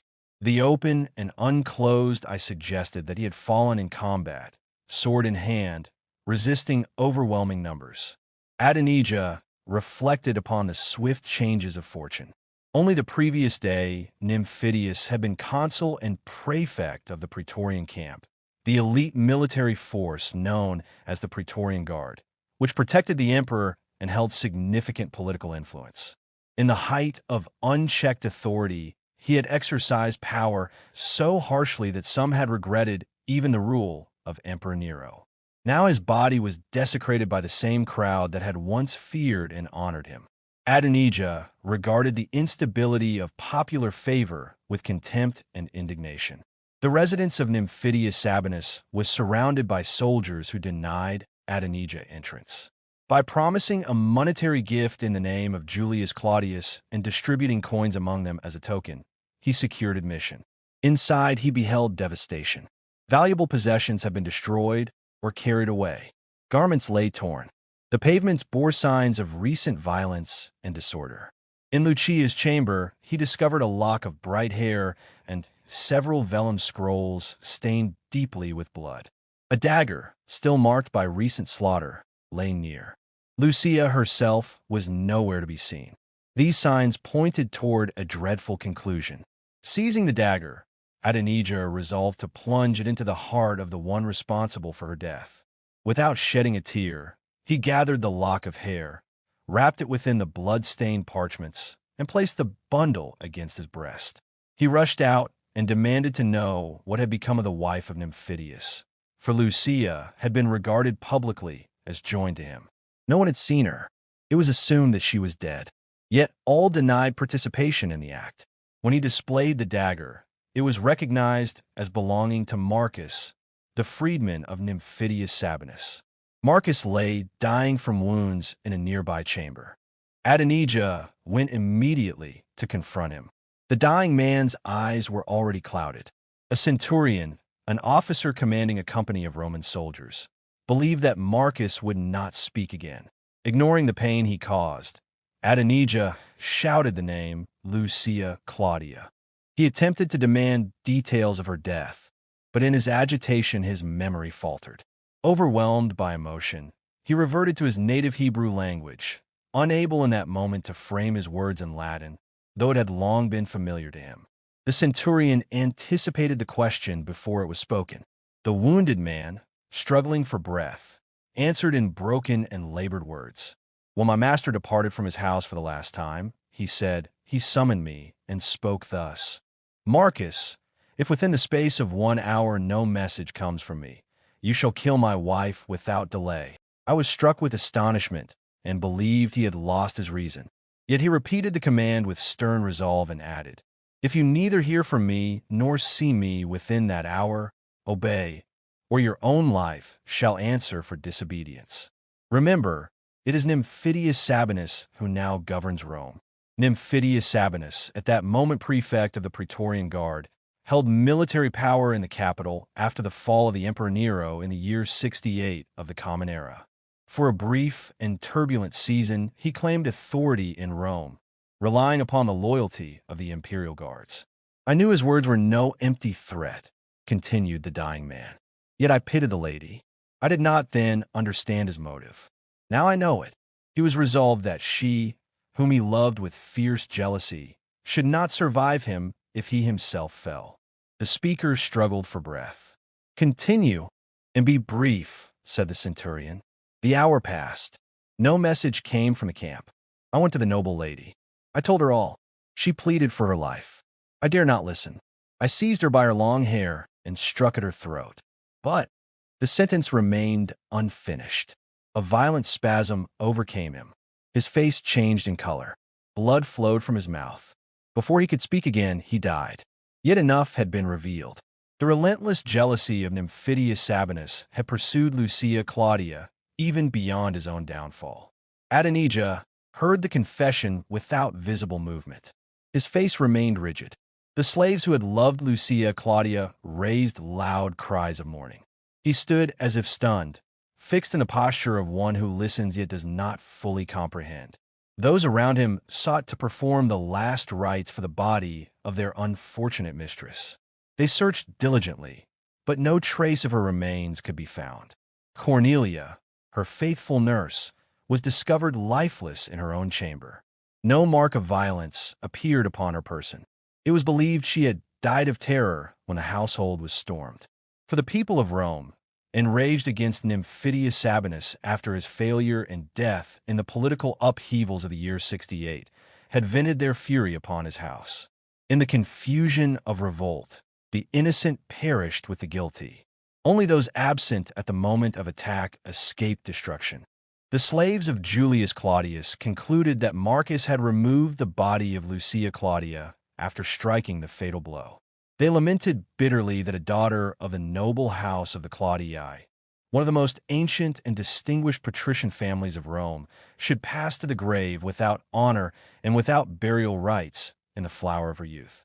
Adonijah, remembering that she had embraced the Christian faith, believed that her remains had been laid secretly within the Arenaria, the underground sand quarries and passages beneath Rome where Christians assembled and where some of their dead were concealed. From that hour, a darker expression settled upon the countenance of the Hebrew slave. He judged himself the true cause of her unhappy marriage and violent death. Remorse pierced him. The zeal that had once justified betrayal now appeared to him base and destructive. He would rather have seen her openly profess the Christian faith than behold in memory the image of her pale and bleeding form. Gentle and compassionate as she had been given in marriage to nymphidius Sabinus and had died by violence, still the victim of his possessive love. He desired death, yet sorrow, though it bows the spirit, does not always overcome the strength of a man in the same swift manner it overcomes the frilier frame of a woman. Meanwhile, the Roman world was shaken by rapid and violent change. After the death of Nero in the year 68, Servius Sulpicius Galba was proclaimed emperor. Galba, advanced in years and known for severity and strict discipline, ascended the throne of the Caesars. His plain habits and rigid economy offended a populace accustomed to extravagance. His harsh punishments stirred resentment. Within a few months, he was slain by the very soldiers who had raised him to power. Marcus Salvius Otho succeeded him, but his reign was brief. After defeat in battle against the forces of Aulus Vitellius in the year 69, Otho took his own life. Vitellius then assumed imperial authority. The empire seemed torn apart by rival claimants and divided loyalties. Italy became the field of civil war. Blood was shed in large measure as armies contended for supremacy. Vitellius, though master of Rome, displayed excess and indulgence rather than the discipline of earlier rulers. His conduct disillusioned many who had supported him. During these struggles for imperial power, the war in Judea continued. The Roman general Vespasian, later known as Flavius Vespasianus, conducted campaigns against the Jewish revolt that had begun in the year 66. As Jewish resistance weakened, hope among many of the house of Israel intensified. A prophecy was widely spoken throughout the empire that a ruler of the world would arise from the land of Judea. The Jewish people interpreted this as foretelling the coming of their expected Messiah. Many Romans, weary of instability, later applied it to Vespasian. Christians understood it as referring to the spiritual kingdom of Jesus Christ. Adonijah believed with conviction that the hour was near when his people, led by the Messiah himself, would fulfill ancient prophecies and rule the nations. Yet Jerusalem, the sacred city, was engaged in desperate struggle. Surrounded by Roman forces and enclosed by fortifications, it endured siege and suffering. Within its walls, factions contended violently against one another. Outside, Roman legions pressed in. Famine, plunder, and bloodshed ravaged the inhabitants. Adonijah feared that internal divisions were squandering the opportunity presented by Rome's civil wars. He did not perceive that judgment had already been pronounced against the city. He believed that the Lord would rise in power and deliver Jerusalem as in former times, when, according to Hebrew scripture, divine intervention had saved the city in the reign of King Hezekiah in the 8th century before Christ. For a time, Julius Claudius appeared at the court of Vitellius, sharing in the feasts and entertainments of the new ruler. Yet rumors spread of instability and of another contender rising in the east. Julius, cautious and observant, withdrew from the imperial court before the coming storm broke over Rome once more. After the death of Lucia Claudia, a strange and powerful attachment seized the heart of the Hebrew Adonijah.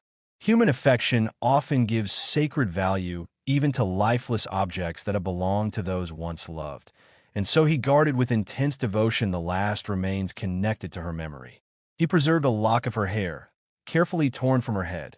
He kept the dagger associated with the tragedy that had ended her life, and he retained even the vellum scrolls that contained the written account of Jesus Christ, whom Adonijah still believed to be a false prophet, though Lucia Claudia, now dead, had worshipped him as divine. One day, curiosity overcame resistance. Adonijah unrolled the manuscripts, still stained with the blood of the woman he had loved above all others. His eyes fell by chance upon a passage describing prophecies concerning the destruction of Jerusalem. The words foretold calamities destined to fall upon the sacred city of the Jewish people. To an impartial reader, the events unfolding in the Roman world during that very period seemed to correspond closely with these predictions. Only deep religious prejudice could prevent recognition of the connection. Yet Adonijah's intense zeal for the traditions of Israel, combined with his hatred toward Christianity, prevented acceptance. Refusing belief, he crushed the scroll beneath his feet and clung desperately to hope that Israel would triumph and that the chosen nation would yet overcome its enemies. Meanwhile, the Roman world was shaken by violent political upheaval. The revolution that overthrew the Emperor Aulus Vitellius, who had ruled briefly during the civil wars of the year 69 after the birth of Christ, filled Italy and the city of Rome with widespread slaughter. Military power shifted rapidly among rival commanders. The success of the general Marcus Antonius Primus, a leading supporter of the Eastern legions, secured victory for Titus Flavius Vespasianus, known as Vespasian, a seasoned Roman commander then engaged in suppressing rebellion in Judea. Vespasian returned to assume imperial authority, founding what history would later call the Flavian dynasty. These events strengthened Adonijah's expectations. Though Vespasian now ruled Rome, Adonijah fixed his hopes upon the coming of the Messiah, the promised deliverer foretold in Jewish tradition. Even as reports arrived from Titus, the son of Vespasian and commander of Roman forces in Judea, predicting the inevitable fall of Jerusalem, Adonijah interpreted circumstances with unwavering optimism, drawing hope where others saw only approaching disaster. Julius Claudius, however, found himself poorly received under the new emperor. Vespasian, a practical soldier elevated by the army and supported by the Roman people, despised luxury and excess. He regarded Julius, with his refined tastes and indulgent habits, with open disdain. Julius likewise disliked the emperor's blunt manners and simplicity. Choosing to avoid imperial society, he resolved to remain distant from the court until the return of Titus, who during his earlier, more reckless youth had been Julius's companion and intimate associate. As autumn approached, the landscapes of Italy began to change, though the heat of summer lingered unusually long across the plains. Seeking relief from the oppressive atmosphere of Rome, Julius withdrew to Tivoli, a town situated among hills east of the capital, celebrated for its pleasant climate and favored by wealthy Romans who desired both comfort and proximity to political news. While resting there one afternoon, Julius narrowly escaped death. A man named Tigranes attempted to assassinate him during his repose. Hearing cries for help, Adonijah rushed forward and confronted the attacker. In the struggle, he wounded and disarmed Tigranes, preventing the murder. As the assassin lay dying, he openly declared his motive. Tigranes had loved Lucius Claudius, Julius's brother, and believed Julius responsible for his death. The attack, he claimed, had been an act of vengeance. With his final breath, he condemned Adonijah for interfering with what he considered justice. The accusation shocked Adonijah. He turned toward Julius, whose trembling and pale expression appeared to confirm guilt in his eyes. Rage nearly overcame him. The dagger still stained with blood tempted him toward revenge against the man he now suspected of fratricide. Only with great effort did he restrain himself. Julius offered extravagant thanks and promises of reward, but Adonijah turned away in visible disgust. Julius recognized the contempt in his servant's expression and from that moment conceived a deep hatred toward him. The attempted assassination destroyed Julius's desire to remain at Tivoli. Seeking greater security, he moved permanently to his villa at Tusculum, an elevated retreat renowned for its beauty. The estate stood near mountains associated with ancient history, from whose heights the Carthaginian general Hannibal had once viewed Rome during his invasion of Italy in the Second Punic War centuries earlier. The villa combined natural scenery with elaborate artistic decoration, reflecting the refined yet indulgent tastes of its owner, whose talents were devoted largely to pleasure and luxury. The cooler air of Tusculum restored the health of Julius's young son, also named Lucius, a delicate child weakened by the unhealthy climate of Rome. Adonijah developed deep affection for the boy, an affection almost paternal in nature. In the child's open expression and gentle smile, he believed he saw traces of those now dead, and this resemblance deepened his attachment. He instructed the child in reverence toward the one God he worshipped, teaching him psalms and prayers in the Hebrew language, which soon became as familiar to the boy as his native Latin. The child returned this affection completely, clinging constantly to his teacher and refusing separation even for a short time. The boy's fragile health demanded constant care. For several days, the unusual heat reached even the mountain retreat, draining strength from the child. The oppressive atmosphere seemed to extend from Rome itself into the surrounding valleys. Nature appeared motionless under the heavy air, and an approaching storm gathered slowly across the sky. One evening, Julius Claudius reclined upon a marble couch, attempting unsuccessfully to sleep. Servants attended him. A young Greek slave stirred the air with a fan made from peacock feathers, while another youth played music upon a lute to soothe his restless mind. Nearby stood Adonijah, while the young Lucius slept upon a cushion at his feet. Yet Adonijah's attention was fixed elsewhere. His gaze rested upon a vast thundercloud rising above Rome, the capital of the empire, its shadow spreading across temples, columns, and triumphal monuments. The dark mass resembled a great covering laid over the city. Suddenly, a powerful thought stirred within him. His expression changed with intense emotion. To Adonijah, this gathering storm appeared as a sign. He believed the long-awaited hour of divine vengeance had arrived, the moment destined to bring destruction upon Roman power and deliverance to the people of Israel.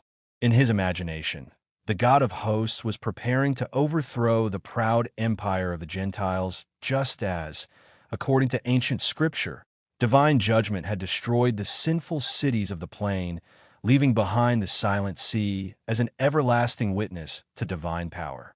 The stillness of the night was suddenly shattered by a violent convulsion of nature. A powerful wind arose, rushing with a hollow, grave-like force, as though the depths of the earth itself were opening and threatening to swallow all above it. The ground seemed to strain under an unseen power, and the forces of heaven and earth appeared to contend together. The enslaved attendants of the household gathered closely around their master, Julius Claudius, filled with fear and expectation. Amid this alarm, two figures alone showed no terror. One was the infant Lucius, the young son of the household, who slept calmly, untouched by the turmoil. The other was Adonijah, the Hebrew captive. He stood unmoved before the assembled slaves, upright and resolute, as though sustained by a power unseen. He did not tremble. His bearing appeared to grow more commanding, and his lips moved silently, as if he were communing with the God whom he worshipped in mystery and faith. The household servants watched him with mingled awe and fear, some half believing that the storm itself had risen in answer to his unspoken prayers. After a brief and terrible pause, the tumult ceased. In that sudden stillness, a group of Roman visitors entered the villa in haste. They were friends of Julius Claudius, seeking refuge from the storm and bringing news from the city of Rome. They were welcomed, and one of them, Antonius, spoke with agitation. He alluded to ancient legends, recalling how Romulus, the mythical founder of Rome, was believed to have been taken into the heavens during a storm, and he mockingly suggested that Vespasian, a rising military leader, might soon meet a similar fate, for the tempest seemed to brood ominously over the imperial palace. When Julius Claudius guessed that the news concerned Judea and that Titus had achieved victory, Antonius confirmed the truth. Jerusalem had fallen. The great temple dedicated to the God of Israel had been destroyed and reduced to ashes. At that moment, a flash of lightning illuminated the hall, revealing the expression on Adonijah's face, now transformed by horror and despair. A tremendous crash followed, echoing as though the very foundations of the earth were breaking apart. Above all other sounds rose a cry from the Hebrew captive, a cry like the lament of a guardian spirit mourning the ruin of his homeland. When calm returned and the light of the moon shone once more, the household saw Adonijah lying motionless upon the ground. Believing him struck down by divine judgment, the slaves lifted him with trembling hands. They found that he still lived, uninjured in body, yet overwhelmed by inner anguish. He had not seen the lightning nor heard the thunder. His entire being had been consumed by the knowledge of his nation's destruction. In the days and weeks that followed, his mind remained unsettled. He spoke only of his native land, no longer in the common language of his people, but as though he himself had become Jeremiah, the ancient prophet who lamented the fall of Jerusalem centuries before. His speech consisted of fragments of prophetic sorrow, as if memory itself had narrowed to this single image of grief. Because his affliction brought no violence, he was allowed to wander freely. Yet from the moment his reason faltered, he was separated from the child Lucius. The boy suffered deeply from this loss, longing for his guardian and calling for him throughout the villa. One day, Adonijah collapsed in exhaustion near a fountain in the gardens and lay in a stupor that resembled death. By chance, the young Lucius saw him. Breaking away from his nurse, the child ran to his former tutor, embraced him, and spoke to him with the simple affection of infancy. Those familiar words reached Adonijah's heart. He held the child close, returned his embrace, and for the first time since the fall of his country, he wept. With those tears, his reason returned. Memory awakened. Though no hope appeared for the future of Israel, he looked upon the child before him and felt that this love was like life-giving water to one perishing in a desolate land. From that day forward, neither Julius Claudius, a Roman nobleman of rank, nor the many attendants of his household could prevent his young son Lucius from attaching himself to the Hebrew slave Adonijah. The child's affection was so strong that any effort to separate him from his beloved instructor produced violent outbursts of anger. These storms of passion were followed by sickness and exhaustion so severe that Julius feared for the life of his only heir. Lucius was the sole surviving branch of his noble house, the only descendant to continue the family name. Therefore Julius, though unwilling, yielded to the child's desire and allowed the companionship to continue. The boy's pride in his melancholy friend was evident. He would lead Adonijah from place to place according to his own youthful impulses. At one moment he would sit upon Adonijah's knee, twisting his pale fingers among the dark curls of the Hebrew's hair. At another he would bend his own fair head beside him, amused by the contrast between the light and the dark reflected in the waters of a fountain. In these simple acts, there was an affection that neither rank nor bondage could diminish. Yet Adonijah was not free from inward torment. At times a shadow passed over his mind. Memories of loss and sorrow threatened to overwhelm him, and a spirit of despondency, almost approaching madness, would return. When this darkness settled upon him, the face of the child would mirror his sadness. Lucius would repeat the mournful Hebrew hymns that occasionally fell from Adonijah's lips. The sound of his own sacred language, the language of his ancestors and of the scriptures of Israel, recalled him to himself. He would brush away the tears from the boy's face, even as his own grief overflowed. In that release of sorrow, his suffering found some relief, and the mental disturbance would gradually subside. As time passed, these troubled episodes grew less frequent. The thin and weakened form of Adonijah regained strength. He resumed his role as instructor to Lucius, teaching him as before. His writing, too, was again employed in the service of Julius Claudius, for educated slaves were often valued for their skill with the pen. Yet Adonijah observed a change in the manner of his master. The respect that he had once received from the household seemed diminished. He believed this alteration to arise from the fallen condition of his people, the Jews, whose nation had recently suffered devastating defeat. In truth, it was his previous mental disturbance that had caused Julius to regard him with less esteem. Julius Claudius was at that time deeply engaged in preparing a grand gladiatorial exhibition. The spectacle was intended to welcome Titus to Rome. Titus, son of the Emperor Vespasian, was returning as conqueror of Judea after the destruction of Jerusalem in the year 70 of the Common Era. With him were being brought thousands of captive Jews, prisoners taken in the war that had ended the independence of their nation.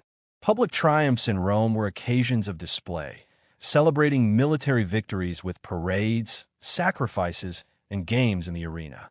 Misfortune, however, had struck Julius's preparations.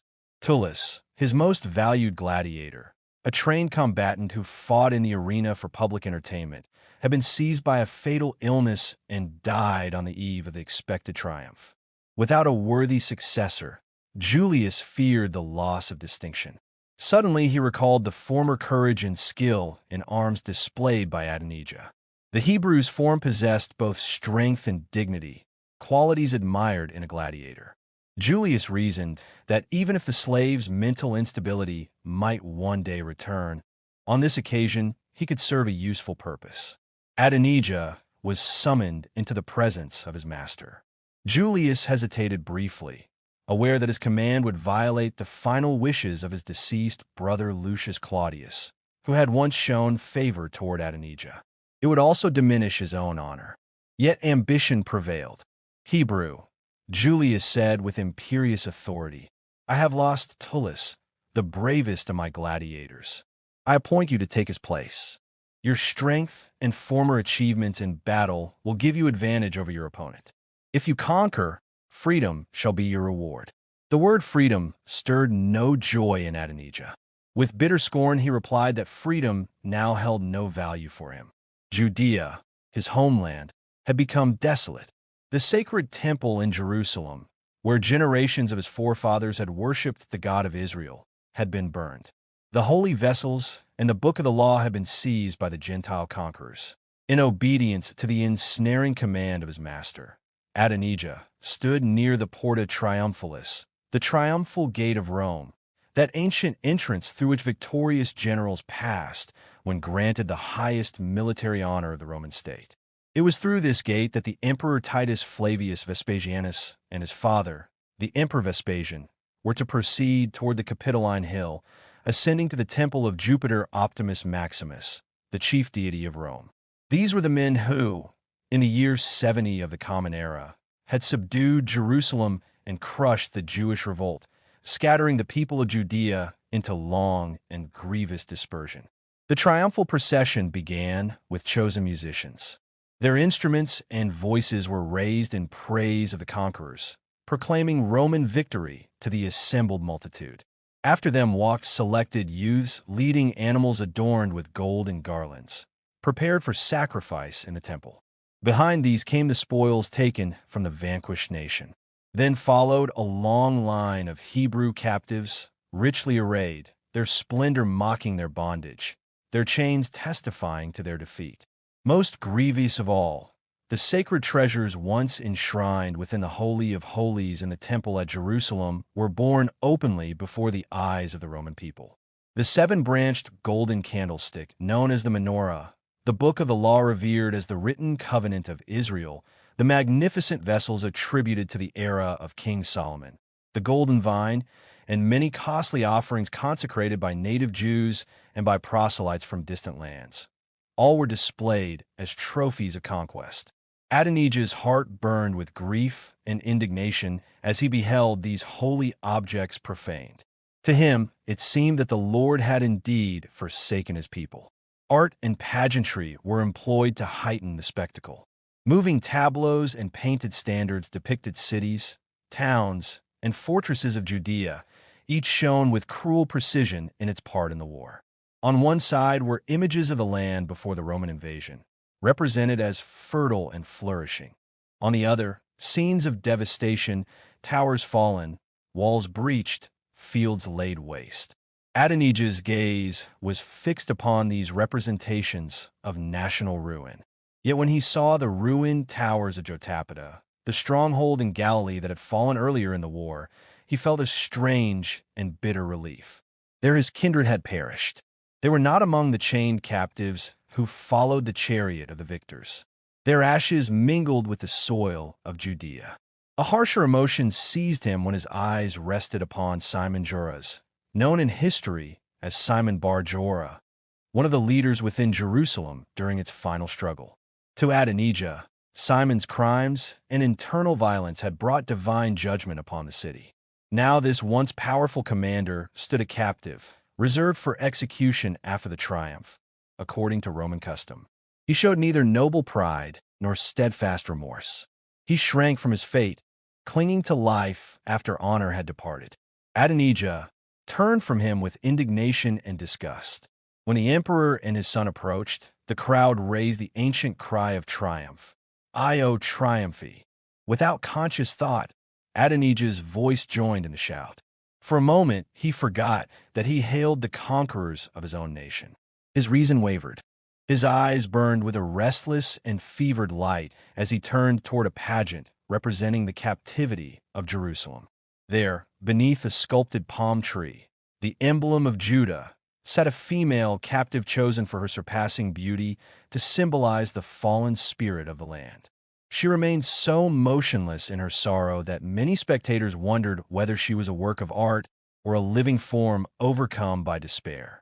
Her dark hair fell disordered about her, descending almost to her feet, partly veiling her bowed face.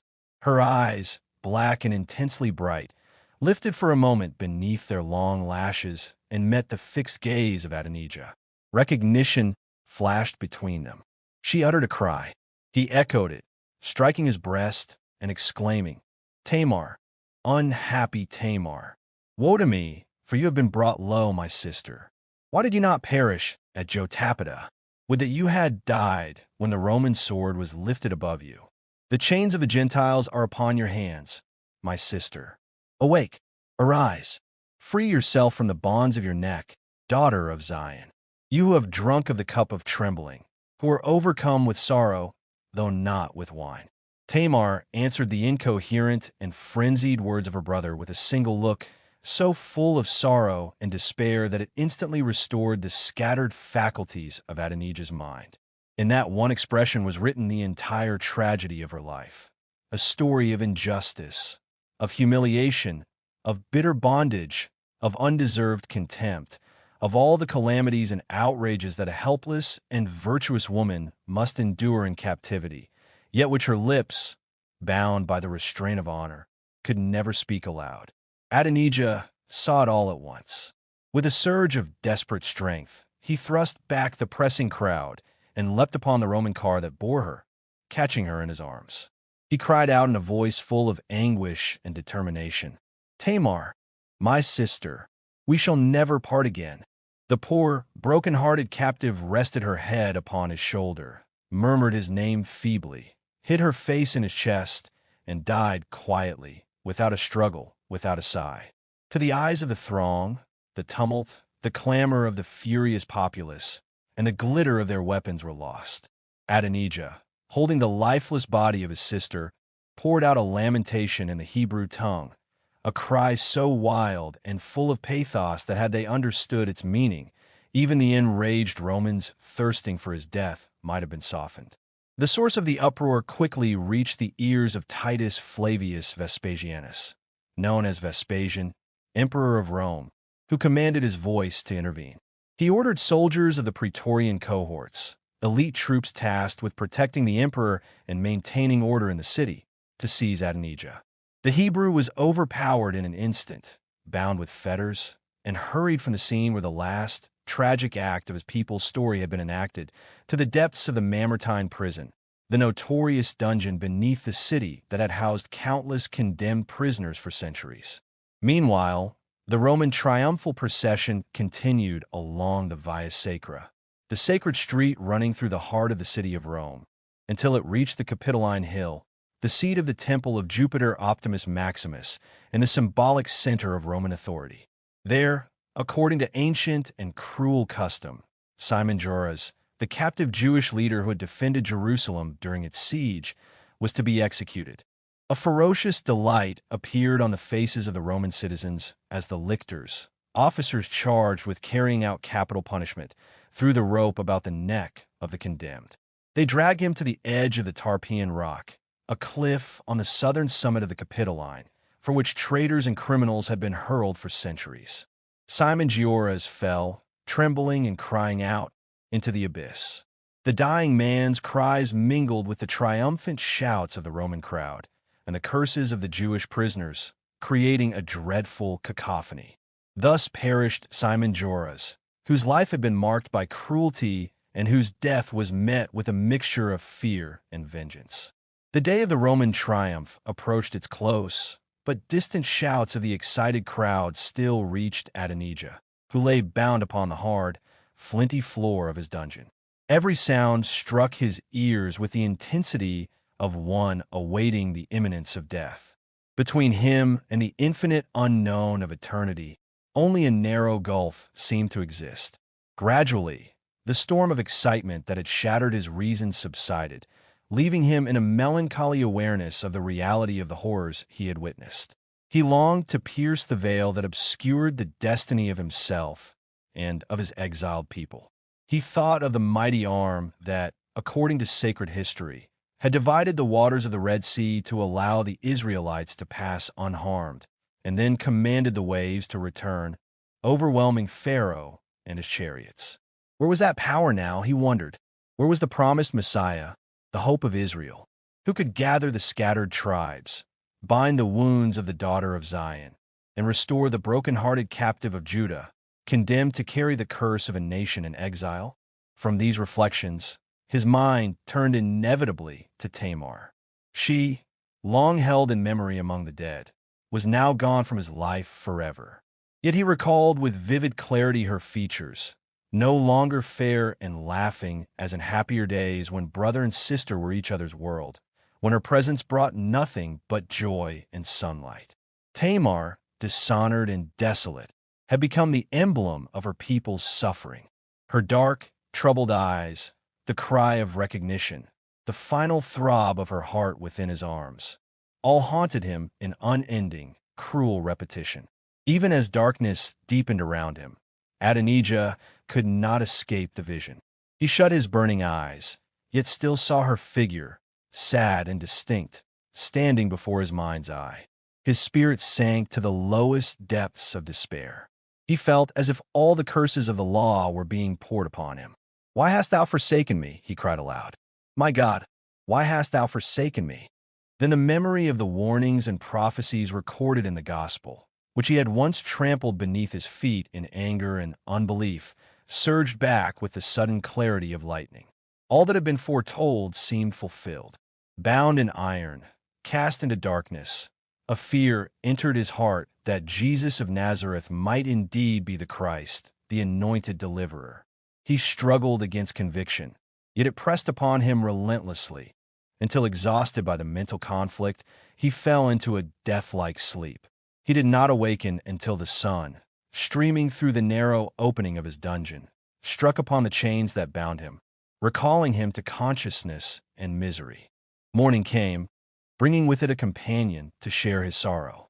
An elderly man of his own people, one of the defenders of Jerusalem under Simon Gioras, entered the dungeon. His name was Josedek. With a grim determination born of experience, he recounted every horrifying detail of the siege, the divisions among the Jewish leaders, the desecration of sacred places, the murders, the starvation, and that one act of unparalleled horror whose memory caused Titus, the Roman commander, to swear that the sun should never again shine upon a city where such barbarity had been committed. Adonijah groaned in agony, his body trembling, his limbs cold and stiff. His hair stood on end in terror. Yet Josedek continued, recounting each atrocity with the calmness of one habituated to witnessing cruelty, leaving Adonijah to absorb the full weight of his people's tragedy in silent horror. The omens and portents of the nation's destruction weighed heavily upon the mind of Adonijah.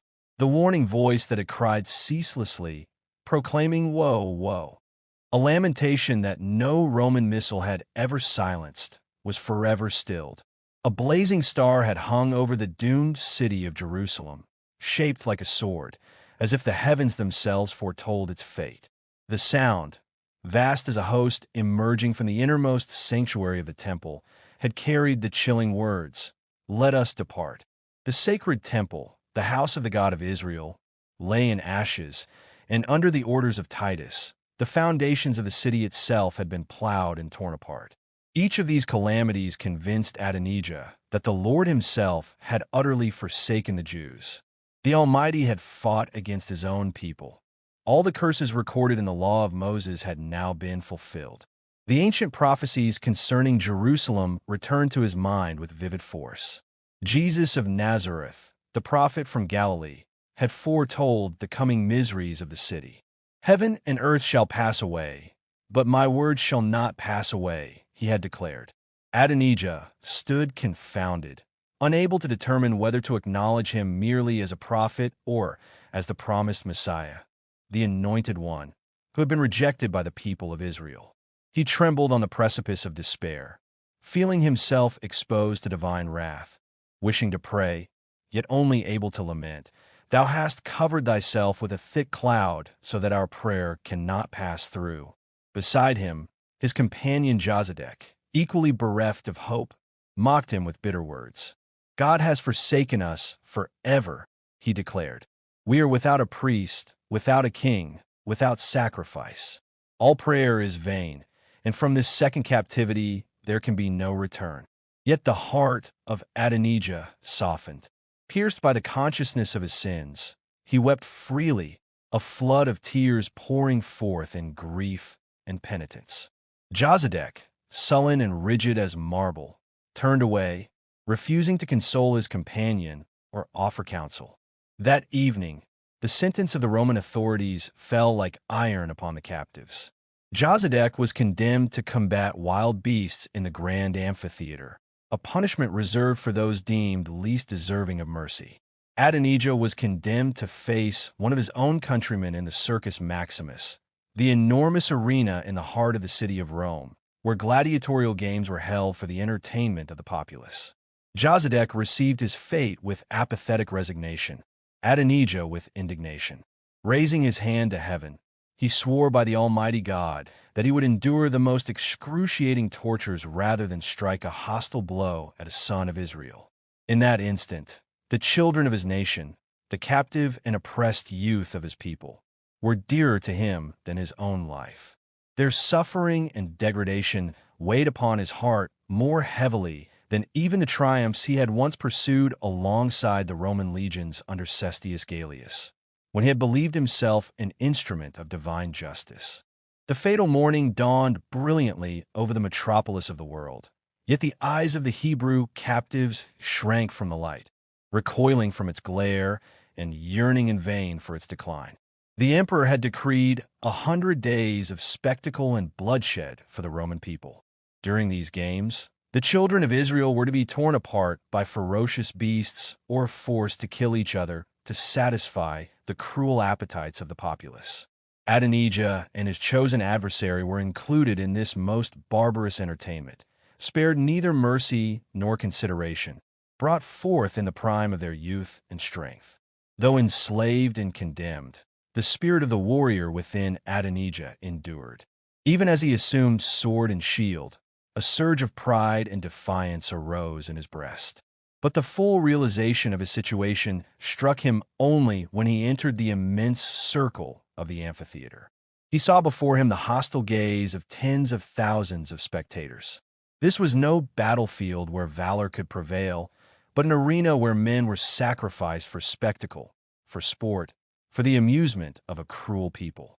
Yet amidst the horror of the moment, a single vision softened his heart. Among the vast throng of Roman citizens, he saw the infant Lucius, his young charge, the child whose innocence and familial ties represented the only affection left to him in the world. The tender love he bore the child suffused his eyes, and for a moment, the icy fear of death was pierced by the warmth of this fragile human bond. Seated in state above the arena, the Roman general Titus, victor of Judea, watched the spectacle with his queen, a woman of remarkable beauty and talent, yet lacking the nobility of spirit that had marked the fabled Mariam, the former queen of Judea. She now wielded absolute influence over him, the very man whose army had conquered her people. Beside them, Julius Claudius observed with calm familiarity, conversing with both the victors and the vanquished.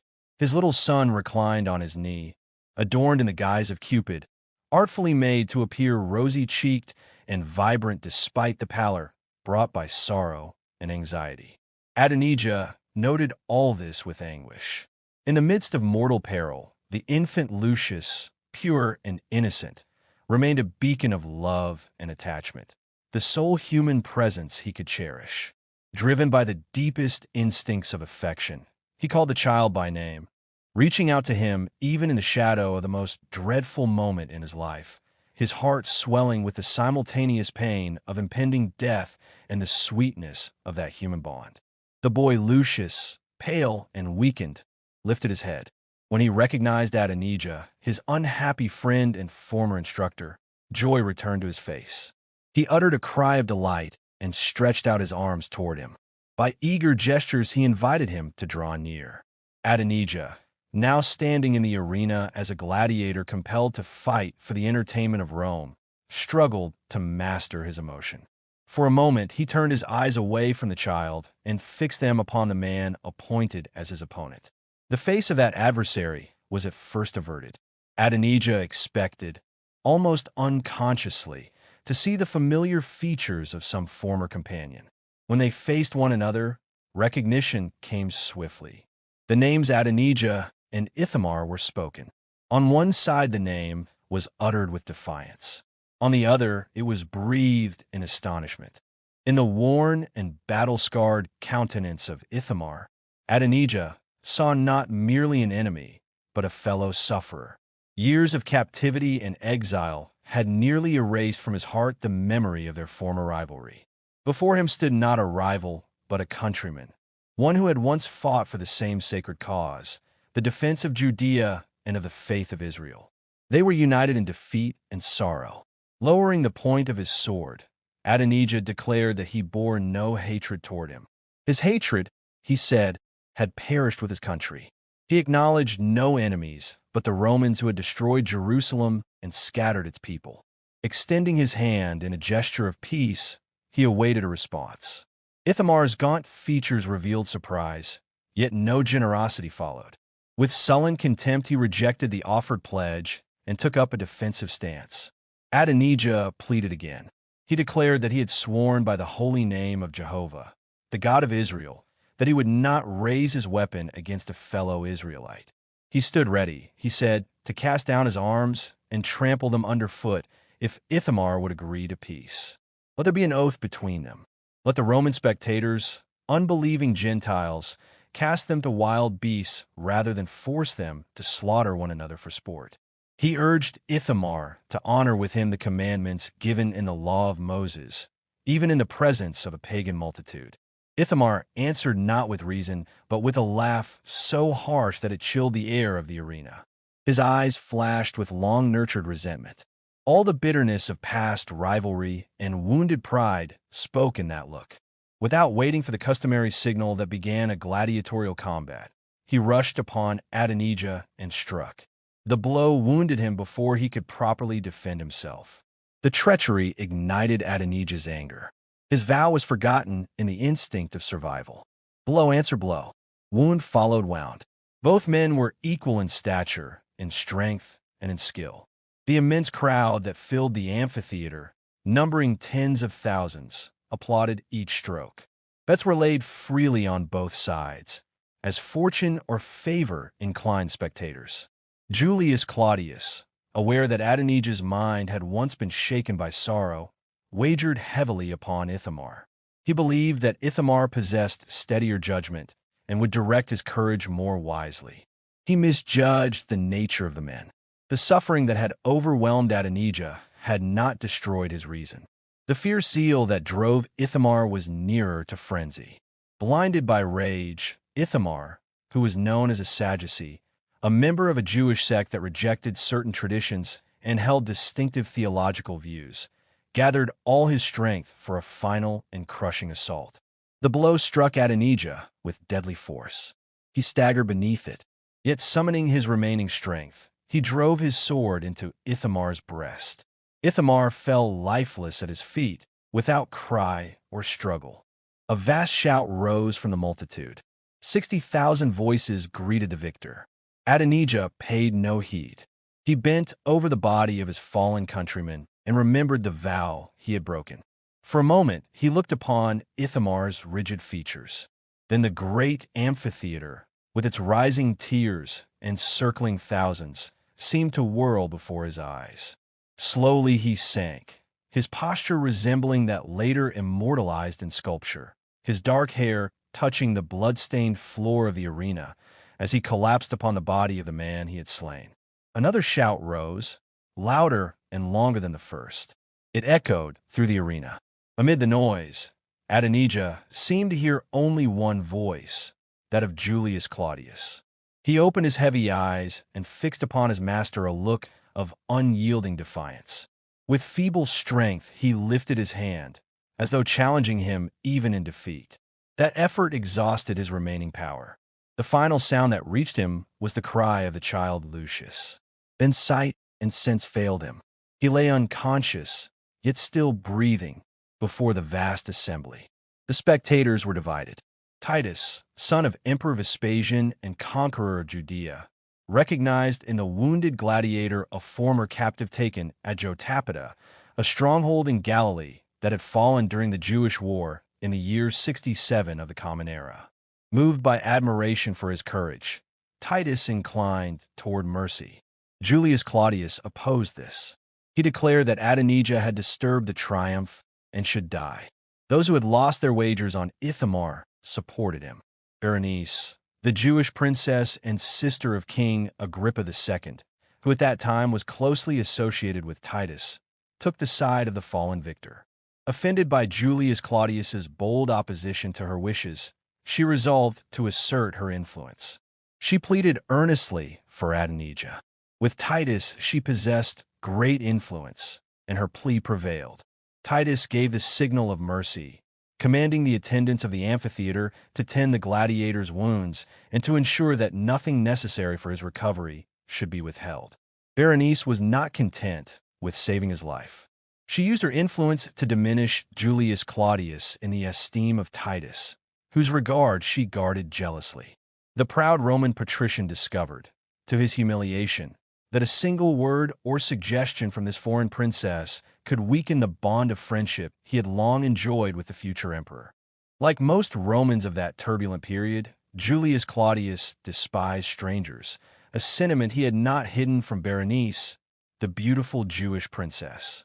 Berenice, however, was not of a temper to overlook such affronts.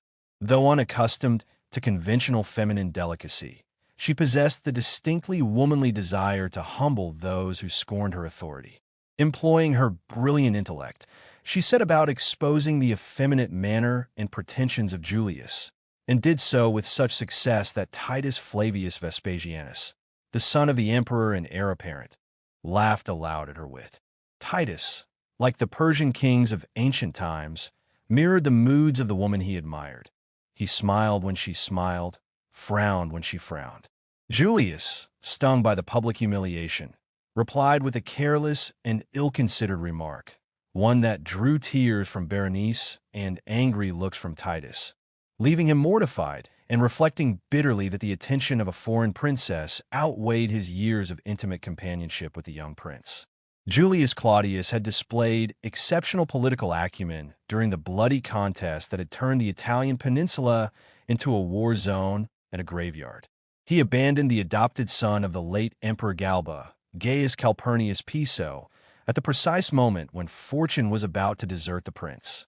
With Emperor Otho, who had succeeded Galba briefly in the year 69 of the Common Era, Julius remained only until the emperor left Rome, foreseeing that the Praetorian Guard could not match the strength of the German legions. The reckless career of Antonius Primus, a young Roman equestrian who had forged a will and suffered banishment, had further guided Julius' calculations.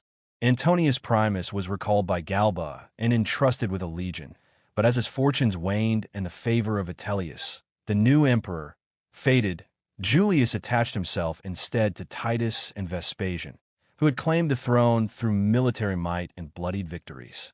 When Licinius Mucianus, a loyal ally of Titus and Vespasian and an influential senator, assumed direction of public affairs, Julius abandoned Antonius Primus entirely and aligned himself with the victors who had secured the imperial crown.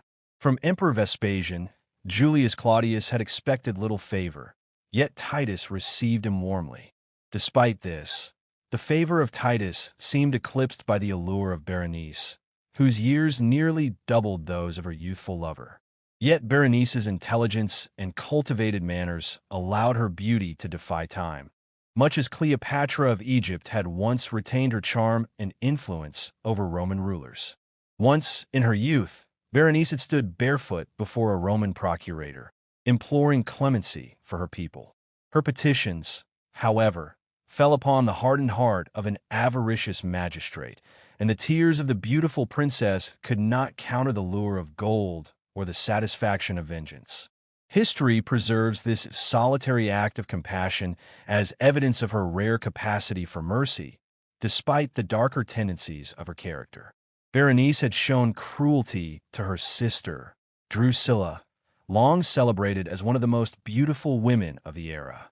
Drusilla, though torn by her first marriage vows and the demands of her loyalty to Antonius Felix, demonstrated self-devotion and depth of feeling that Berenice lacked. Julius Claudius realized too late that he had exposed himself to the malice of this clever and vindictive woman. The irritations of gambling and drunkenness passed, leaving him mortified, anxious, and wounded in spirit. Yet a deeper trial awaited him. His affection for his only child, Lucius Claudius, consumed the remainder of his heart. The boy's beauty, talent, and gentle disposition had endeared him to his dissipated father. Now, the child, the sole heir of the Claudian line, was stricken with a grave malady. Physicians, astrologers, and even Chaldean magicians were summoned in vain. Fever consumed the boy, delirium raged, and Julius' appeals to gods he had previously scorned proved fruitless.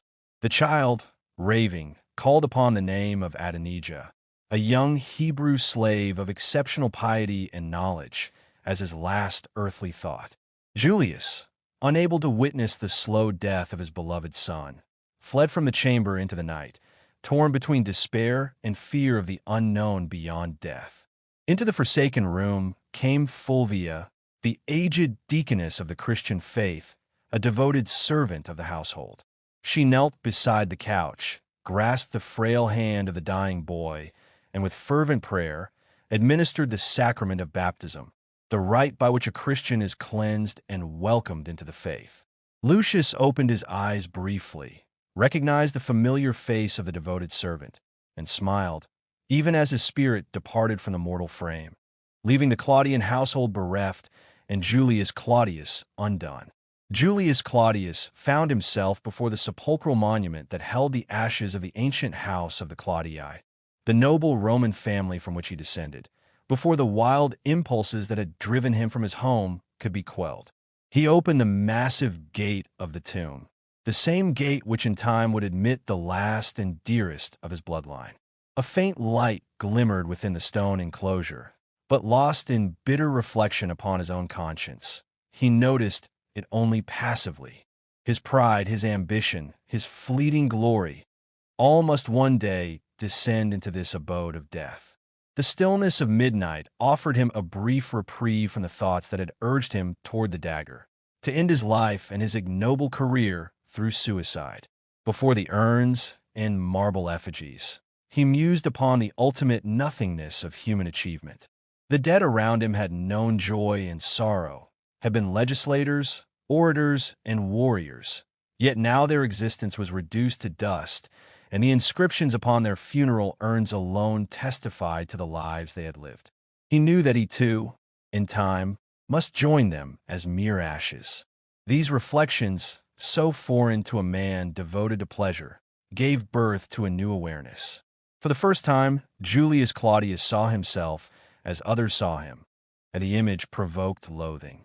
His life, his early excesses, his companionship with the Emperor Nero Claudius Caesar Augustus Germanicus, the murder of his brother Lucius Claudius, the forced marriage of his sister Lucia Claudia, the trap he had laid for Adonijah, the very man who had saved him from the assassin Tigranes, and the death of his own child, which he believed to be his fault, crowded upon him with an overwhelming and undeniable force. Bitter tears streamed from his eyes, the first tears of remorse he had ever shed. Suddenly, the sounds of revelry and drunken laughter from the streets of Rome pierced his ear. The conscience-stricken wretch hastily entered the mausoleum to hide himself from the midnight brawlers outside.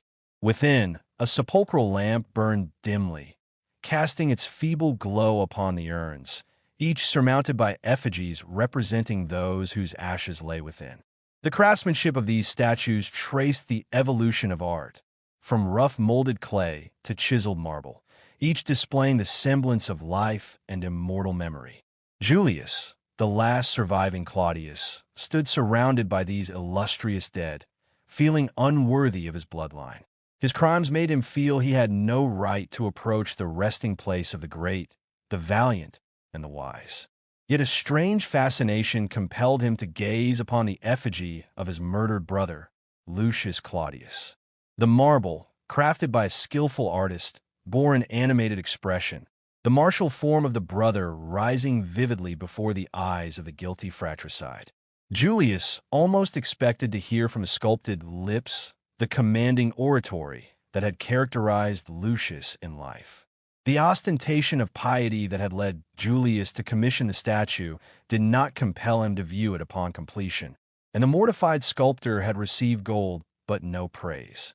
In that hour, however, the agony that vibrated through Julius's nerves rewarded the faithful genius of the artist. As he studied the image of Lucius Claudius, memories of his own guilt surged forth. The fratricide, the betrayal, the excesses of youth, and fleeting moments of innocence from his boyhood before corruption had taken root. He struck his breast, calling upon the heavens to crush him into nothingness, yet knowing he could not die in that manner. Amidst this mental torment, a voice intruded, a voice he knew well, whose tones intensified his misery almost to the brink of madness. He turned and saw his sister, Lucia Claudia, at his side. Startled and fearful, he fled, running through the silent streets of Rome, haunted by her voice, her gaze, and the wrongs he had done her. In the darkness of midnight, Julius Claudius wandered through the city, longing for human contact, for conversation, for the sight of fellow men.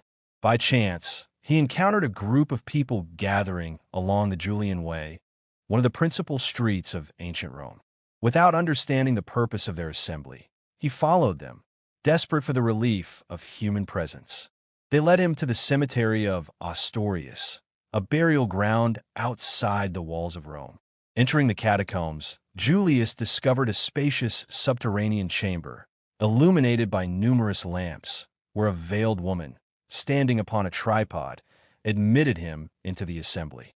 In that moment, Julius Claudius realized that he had come among Christians, worshippers of Jesus of Nazareth, whose faith had flourished in secret to escape the persecution of Rome. The women, veiled and devout, arranged themselves on one side of the chamber, the men on the other. Overwhelmed and bewildered, Julius Claudius concealed himself behind what appeared to be a tomb, drawing his mantle over his face. He remained a silent observer, witnessing the rituals and devotion of the primitive Christian church, their worship, prayer, and hymns unfolding in the secrecy demanded by the perils of their time. The solemn prayers of the Christians, their melodious and reverent hymns, filled the hall with a weight that pressed upon the conscience of the man who had so strangely become a witness of their sacred rites. He was drawn, almost irresistibly, into their presence, and when Linus, the second bishop of the Christian church in Rome, rose to address the small congregation of believers, the guilty spectator felt himself nearly persuaded to become a Christian. The venerable countenance of the preacher stirred a vague recognition in his memory. The august tones of his voice awakened a chord that seemed long forgotten. The place itself appeared familiar. Yet its familiarity came with a disquieting sense of past transgression. Suddenly, the thought struck him with the force of lightning that he was present in this oratory with the Christians from whom he had torn his sister, Lucia Claudia, in a desperate attempt to compel her to marry Nymphidius. A shiver of apprehension ran through him. He feared to see the victim of that ill-fated marriage appear again before his eyes. Yet the eloquence of Linus, the Christian bishop, so fully commanded his attention that even the memory of past horrors receded.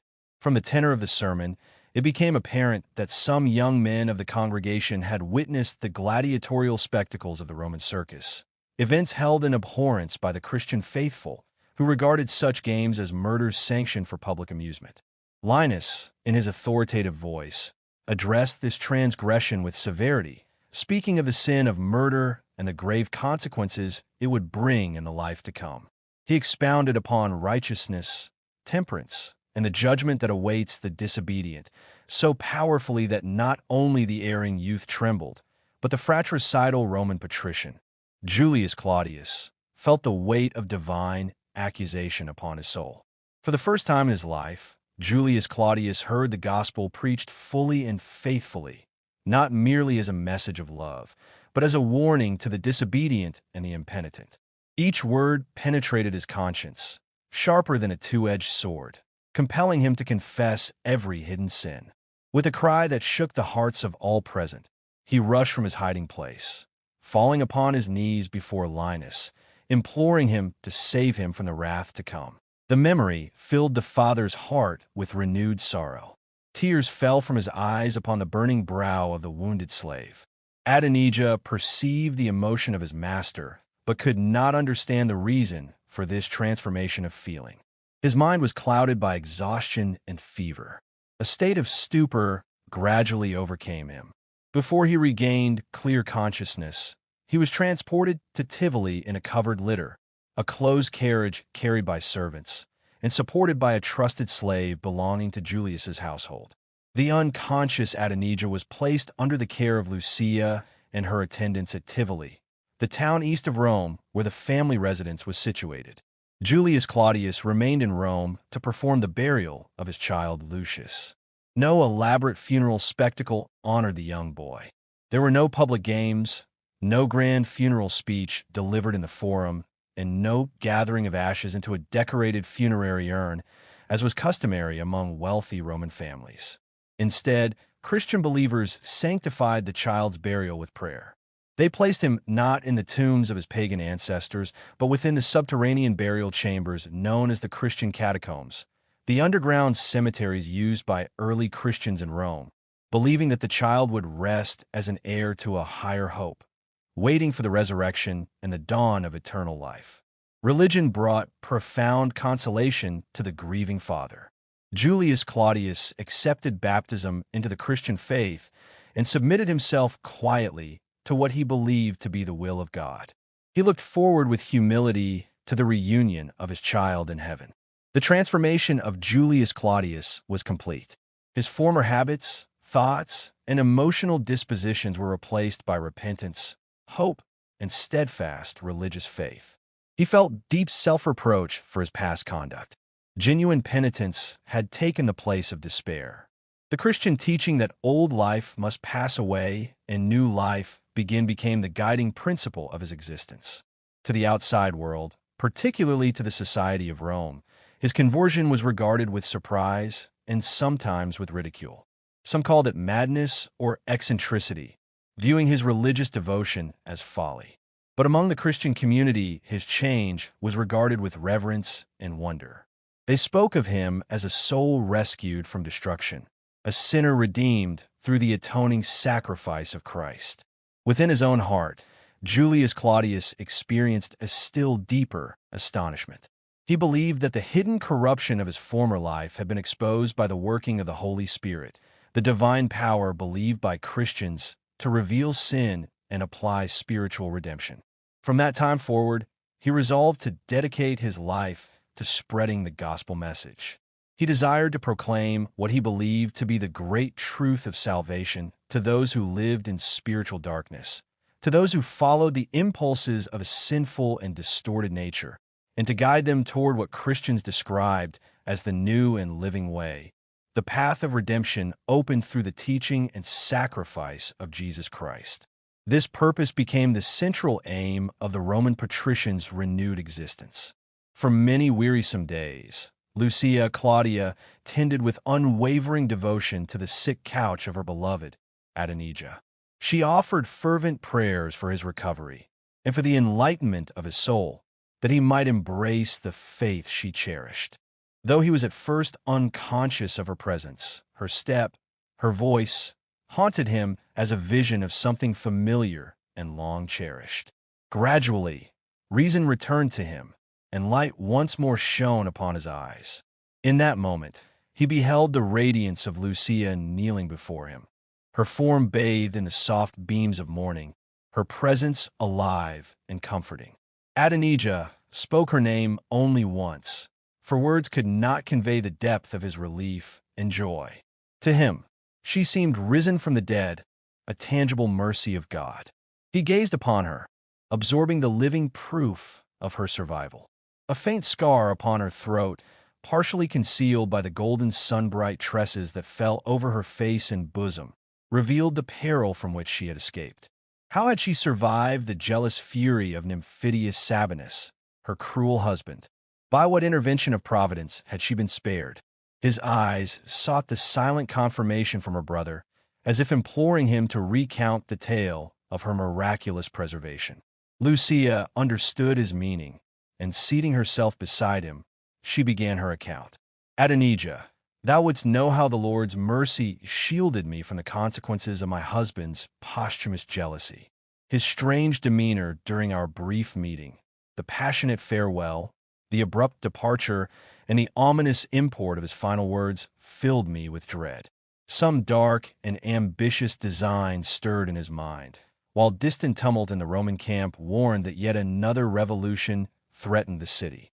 She continued, her voice steady though tinged with the memory of fear. No one within my household could give counsel. My faithful Cornelia was absent, engaged in her duties as deaconess of the Christian faith. Even her presence could not have availed me against the fierce jealousy of Nymphidius Sabinus. I turned again to prayer, and in the words of the psalmist of Israel, gave myself unto prayer. As I knelt, Marcus, the freedman of my household, entered abruptly, consternation and horror etched upon every stern feature. I knew at once that he had come to execute the cruel command of his master. Summoning courage I did not feel, I demanded his purpose. He explained briefly and placed a dagger in my hand, bidding me strike my own life rather than suffer at the hand of another. Christianity, and the hope that promised a better life beyond this world, forbade me to touch the weapon. I pleaded earnestly for my life. I thought I saw a flicker of compassion in his eye, but his fear of Nymphidius prevailed. He seized me by the hair, lifted the dagger high to strike, and in humble imitation of my Savior, I prayed for the forgiveness of my assailant. The blow fell, yet the wound was slight. Marcus collapsed at my feet, weeping like an infant, and flinging the dagger aside, hid his face in my garments. Lucia's voice faltered only for an instant before continuing. I remained in silent prayer, and when Marcus raised his head, he promised to report me as dead to his master, tended my slight wound, and asked where he should convey me. I resolved to seek the sanctuary of the Arenaria, the hidden refuge of the faithful. That night, I left the house in secret.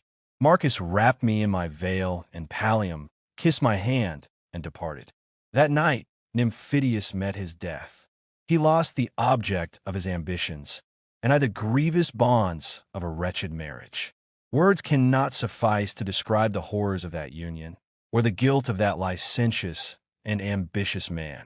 Yet from the lion's mouth the Lord delivered me, guiding me into green pastures beside waters of comfort. Lucia paused, then added, through the stormy revolutions that convulsed my native city, I dwelt in peace among the brethren, apart from the vain world. A strong desire to see the effigy of my beloved brother Lucius drew me to the mausoleum of my ancestors, into which a hidden entrance from the Arenaria had been pierced. It was there that Julius Claudius, supposing me a spirit of the shades, fled in terror, only to be persuaded by the brethren to forsake the unfruitful works of darkness and serve the living God. While listening to Linus, he again saw me, and still believing me an inhabitant of the shadowed world, swooned away. Julius Claudius, overcome by a flood of long-repressed feeling, spoke first to his sister. "Yes, sweet sister," he said, "it was not until I felt thy warm breath upon my cheek, and heard thy familiar voice, speaking comfort to my guilty soul, that I knew I held my living Lucia in my arms." He paused, as if collecting the weight of what he had to confess, and then turned to Adonijah. "I too have a tale to tell, a sad one over which thy heart will bleed," he continued. The bereaved father recounted the death of the young Lucius, his own remorse and despair, the bitter grief of losing his child, and concluded with a fervent plea to Adonijah, "Forgive the sins of a repentant enemy and contrite man." Adonijah, the Hebrew captive whose life had been marked by suffering and devotion, was astonished beyond measure at the transformation before him. Could this truly be the vain, selfish, cruel, and licentious Roman who had owned no law but his own will, whose features, though delicately beautiful in their feminine-like symmetry, had lately expressed nothing but deceit and perfidy? The very countenance of Julius Claudius now showed humility and deep contrition, a living transcript of a heart renewed. Adonijah could not help but wonder, could Christianity be false when it produced such fruits as these? Lucia Claudia, wiping tears from her soft eyes, invited her brother to join her in an act of devout thanksgiving to the Almighty, the God of Israel, whose mercy had been manifest to both Jew and Gentile in their lives. Adonijah, moved by the piety of the moment, united in the Christian prayer with deep fervor, offering it through the name and mediation of the crucified Jesus of Nazareth, acknowledging the redemption that he promised. In the comforting society of Lucia Claudia, the hours of pain, sorrow, and languor glided gently away. It was her beloved hand that wiped away the tears Adonijah shed for young Lucius, the boy who had entwined himself about his desolate heart. Her voice soothed his remorse. Her soft eyes bore the assurance of forgiveness. Together, they mourned over the calamities of the captive tribes of Israel, while her steadfast faith encouraged him to look beyond the ages of bondage toward the glorious hour when the Lord of hosts, the Almighty God, would gather together the scattered children of Abraham once more.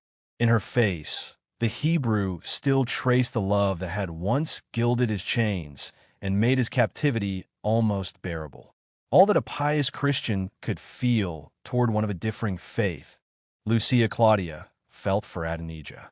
He had first led her from idolatry and pagan darkness to the worship of Jehovah, the one true God, and though no human passion could divert her heart from him, her tender affections remained placed upon the Hebrew captive.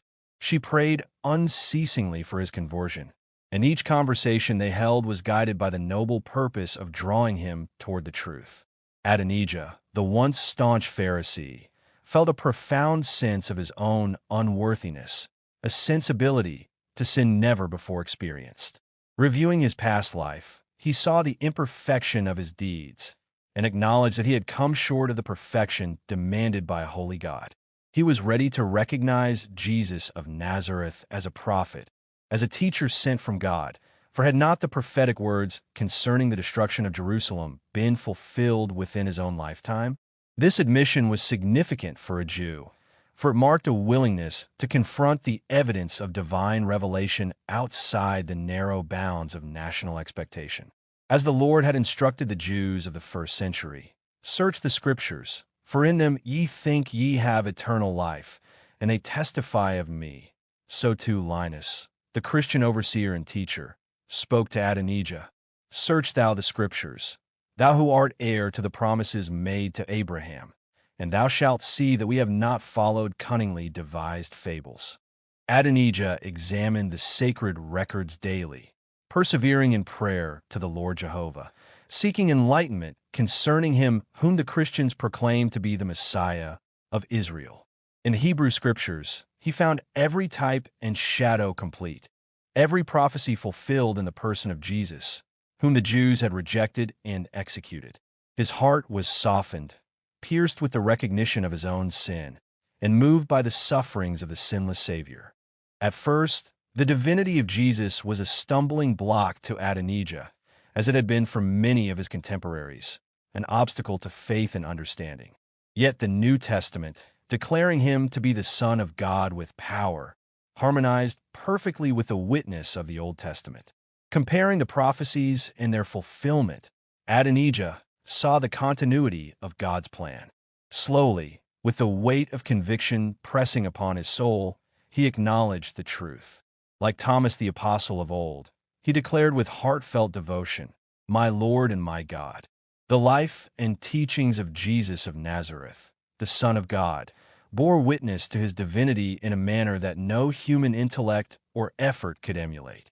Even had miracles never confirmed his mission, and prophecies never foretold his coming, the profound fruits of his ministry, the transformation of hearts, the demonstration of perfect holiness, and the unyielding compassion extended to sinners, would have revealed him as divine.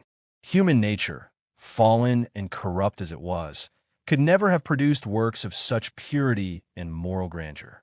When compared even with the brightest saints and most virtuous followers, they shone only with reflected beams from the surpassing glory of the Son of God. In the solitude of his reflection, the Hebrew captive Adonijah mourned deeply over the one whose life had been pierced by human sin, and in this mourning he discovered pardon and peace with the great shepherd of Israel. At the foot of the cross, he relinquished all remnants of his Pharisaic pride, all illusions of self-idolatry, and embraced the Son of David not merely as prophet, priest, and king, but as the atoning sacrifice, the righteousness, and the Lord his God, the long-promised Messiah of his people.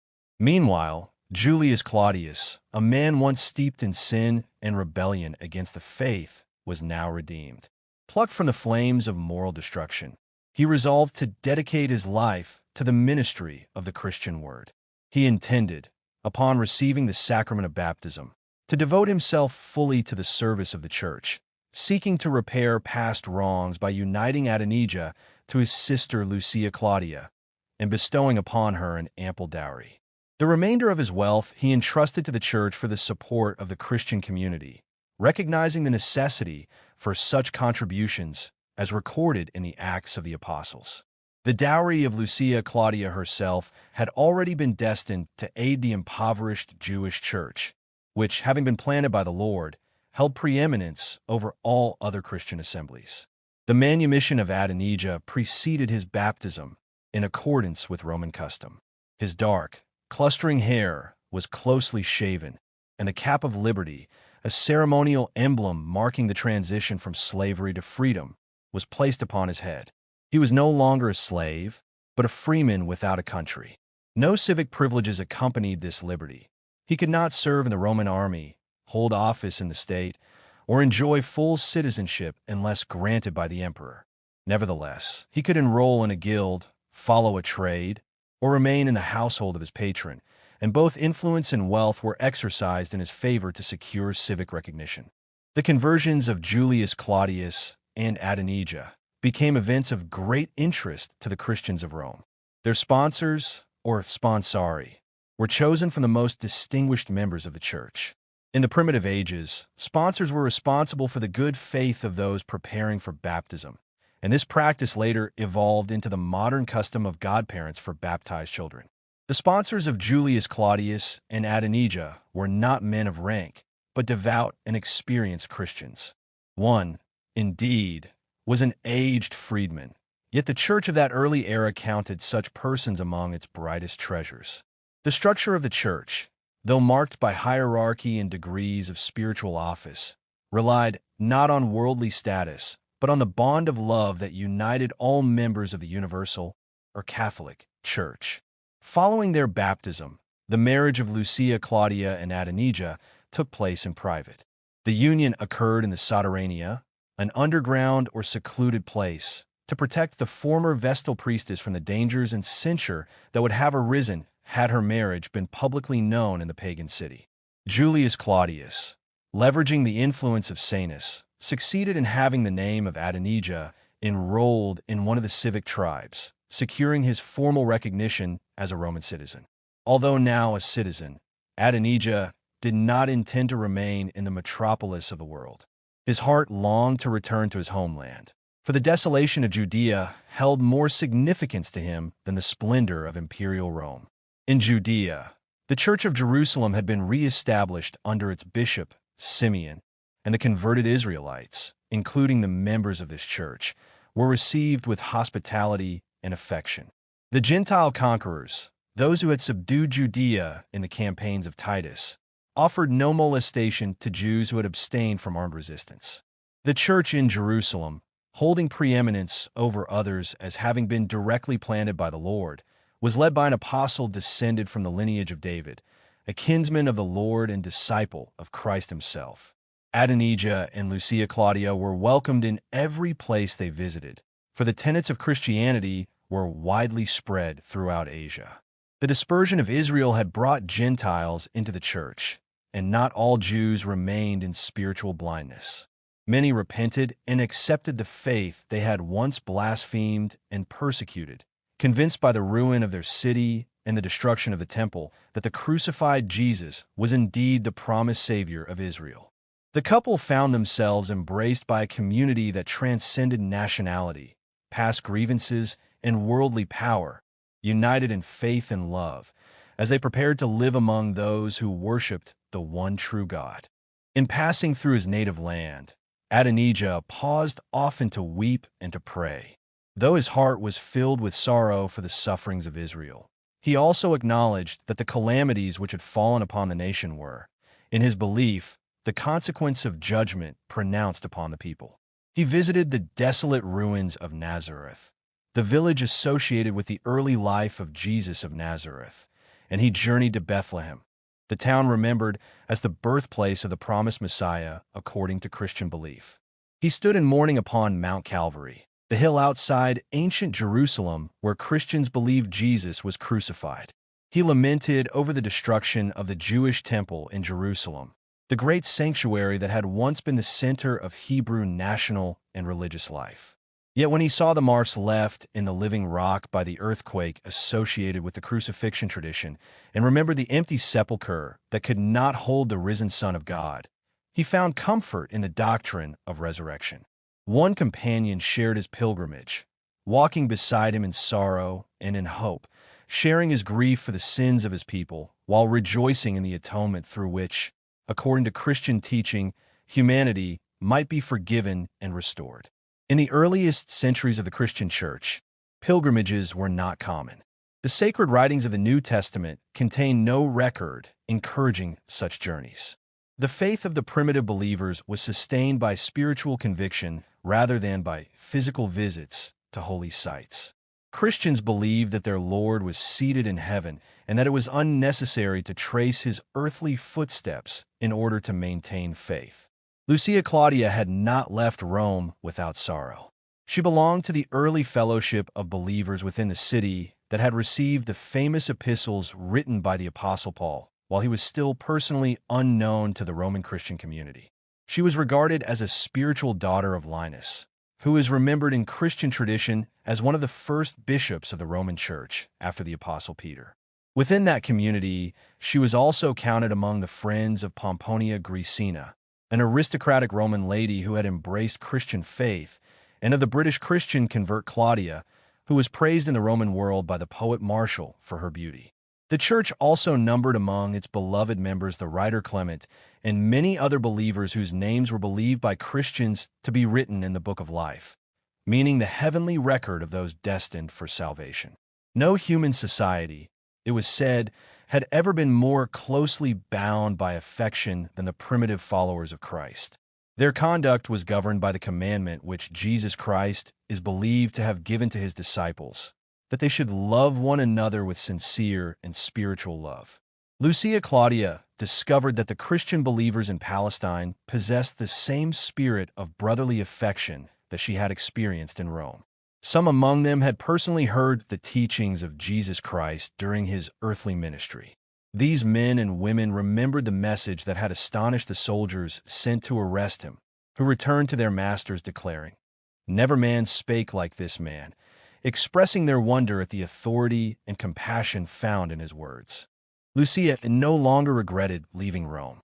To Adonijah, the Hebrew Christian church appeared as a living image of heaven upon earth. He considered the prayer known as the Lord's Prayer to be of Jewish origin, derived from the sacred traditions preserved in the Mishnaic teaching of the Jewish people. According to Christian interpretation, Jesus Christ added to this prayer the petition that believers should ask forgiveness for their sins in the same measure that they forgave others.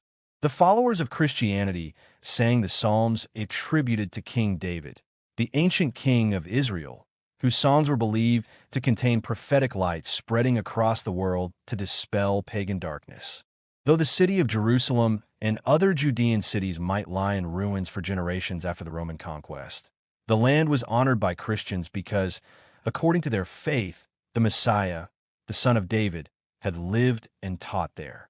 Adonijah accepted Jesus Christ, whom Christians identified as the promised Messiah and the spiritual descendant of David, as his Lord and his God.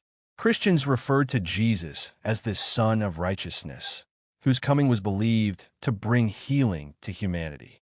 Adonijah loved best to worship in places associated with the earthly ministry of Christ.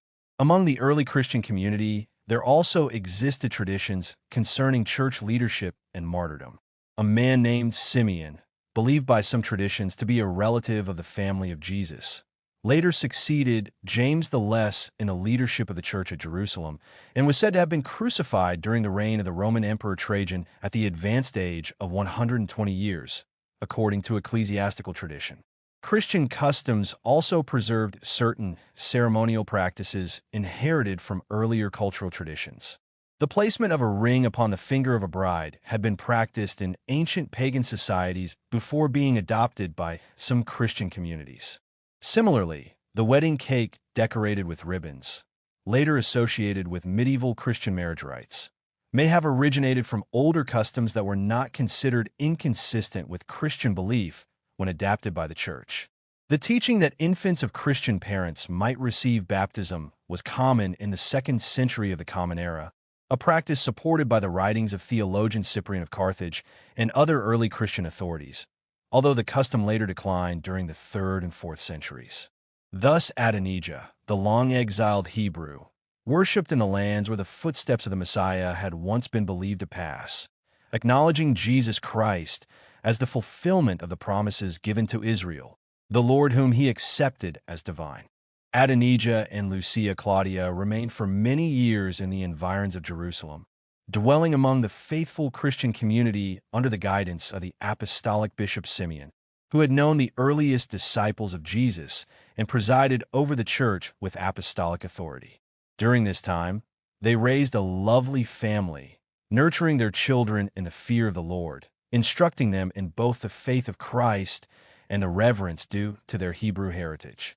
As the years passed, the Roman brethren, eager to send gifts and aid to the impoverished Hebrew Christians scattered across the empire, requested that Adonijah travel to Rome to receive their bounty, to be distributed among the faithful who had embraced the teachings of Jesus while remaining under the oppression of Gentile rule. The prophecies concerning the dispersion of the Jewish people, fulfilled through the conquest of the Roman Empire, had contributed to this remarkable conversion among the Israelites, a phenomenon recorded by Hegesippus, one of the earliest historians of the church. These new converts retained many of their ancestral customs as far as circumstances allowed, for though they had embraced Christ as their high priest, redeemer, and divine ruler, they clung to the ceremonial observances of their forefathers. The example of Jesus himself, described in the scriptures as a minister of the circumcision, encouraged this continuity, preserving a link between the Hebrew faith and the emerging Christian church. Over time, this adherence might have created a division between them and their Gentile brethren, had not the revolts of the unbelieving Jews during the reigns of the emperors Trajan, who ruled from 58 to 117, and Hadrian, who reigned from 117 to 138, resulted in the forcible dispersal of all Israelites from Palestine. When Jerusalem was rebuilt under the Roman name of Aelia Capitolina, the Christian church that remained there was no longer composed of converted Jews. Even after these tragedies, the scattered tribes of Israel retained a solemn custom. Once each year, they could purchase from Roman soldiers the mournful privilege of weeping upon the solitary foundation stone of the destroyed temple of Jehovah.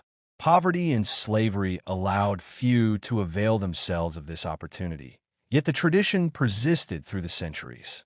By the 19th century, Jewish pilgrims still visited the desecrated site, mourning their ancestral temple and anticipating the day when the promises of God would be fulfilled, when the builders of the temple would receive the chief cornerstone they had once rejected, bearing his seal upon their foreheads and his name upon their hearts. Nearly 2 millennia of suffering and degradation lay between the dispersed children of Israel and the dawning of political and civic privileges later granted by Christian legislatures. Many would begrudge these rights, but the blessings ordained by God for his long-suffering people could not be withheld. The converted Hebrews, who worked diligently with their hands, possessed none of the commercial privileges enjoyed by their unconverted brethren. Thrust out from the synagogues, they endured persecution in every place, and the collection of gifts in the city of Rome provided them with the means to pay the heavy tribute imposed by Roman governors. The Church of Jerusalem was too impoverished to support them directly. Even the descendants of the apostles labored as tillers of the soil, earning their bread by the sweat of their brows. Many years had passed since Adonijah and Lucia Claudia had left imperial Rome. The magnificent Colosseum, conceived by a Christian architect who had been martyred under Emperor Vespasian, and constructed by captive Jewish laborers destined to die at its dedication, stood in the full brilliance of its youthful splendor. Unlike its state in later centuries, when ivy and the passage of time partially concealed its ruins, the structure shone with the pride of its creator's strength and skill. A solitary subterranean epitaph commemorated Gaudentius, the architect whose genius had erected this monument of Roman power and cruelty, noting that he had died a servant of Christ, though the details of his life remained unrecorded. Perhaps, like the Jewish masons who built the arena, he suffered for his faith even as he raised the instruments of death and spectacle. Adonijah regarded with solemn reflection the Arch of Titus, marveling at the emblems of conquest and the desolation wrought upon Judea and Jerusalem. He noted the treasures carried from the Temple of Peace, the 7-branched candlestick, the golden vine, and the vessels used in the temple service. He sighed at the degradation of his fallen people, yet his heart looked beyond the shadows of the present to the promised restoration foretold by the prophets.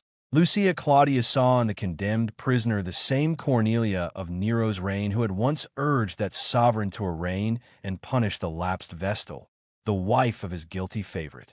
Despite these memories, she approached without anger and embraced the unhappy Cornelia, assuring her that she was still loved and believed innocent.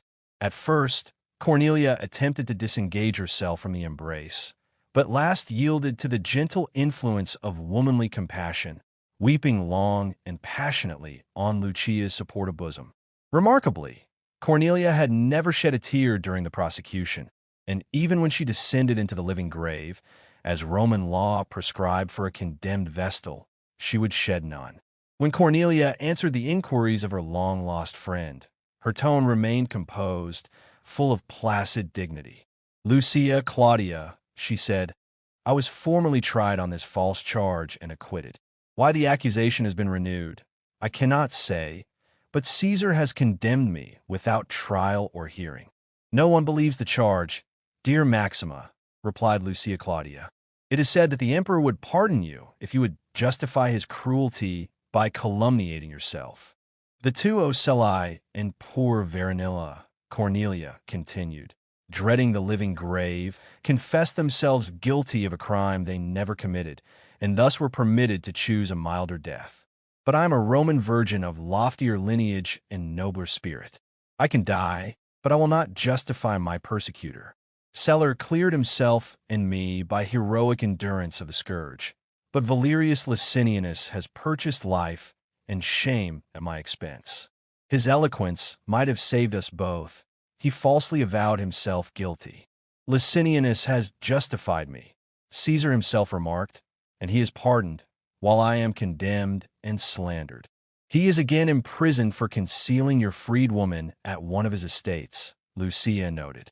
Ah, by Vesta, a light breaks in upon me, said Cornelia, as realization dawned.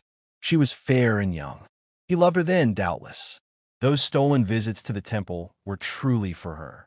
Frail girl, and base calumnious man, Uselir, Selir, and you endured the torturing scourge for both in vain.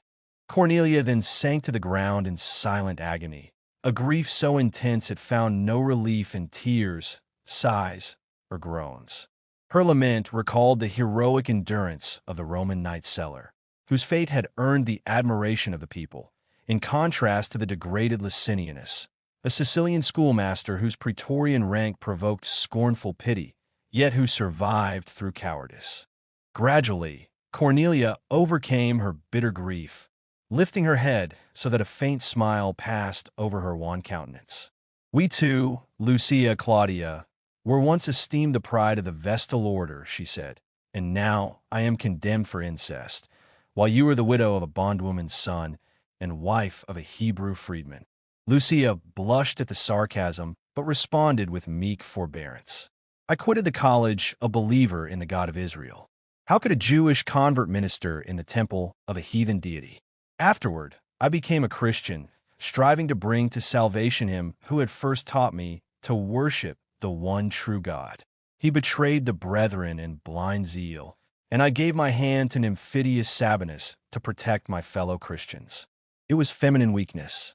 I should have trusted the church to him whose faith I embraced, for not a hair can be harmed from a Christian's head without divine permission. Of that unholy marriage, which united a believing wife and an unbelieving husband in an unequal and abhorred yoke, I will not speak.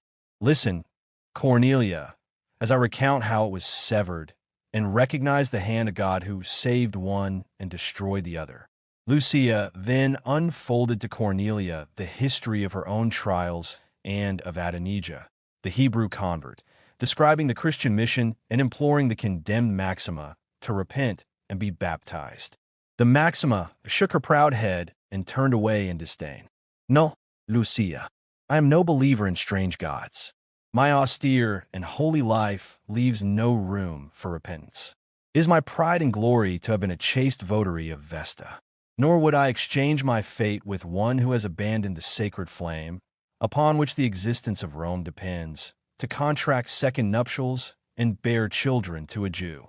Ah, Maxima, I think I could share even thy living grave, could I but know that thou didst carry with thee the faith, the hope, the love of a Christian, whispered Lucia Claudia, the former Vestal priestess and now devoted follower of Christ, her voice trembling with compassion and awe. Lucia Claudia, replied Cornelia Cassi Maxima, the chief Vestal priestess of Rome, her dignity unshaken even in the shadow of death. Thou shalt see me suffer.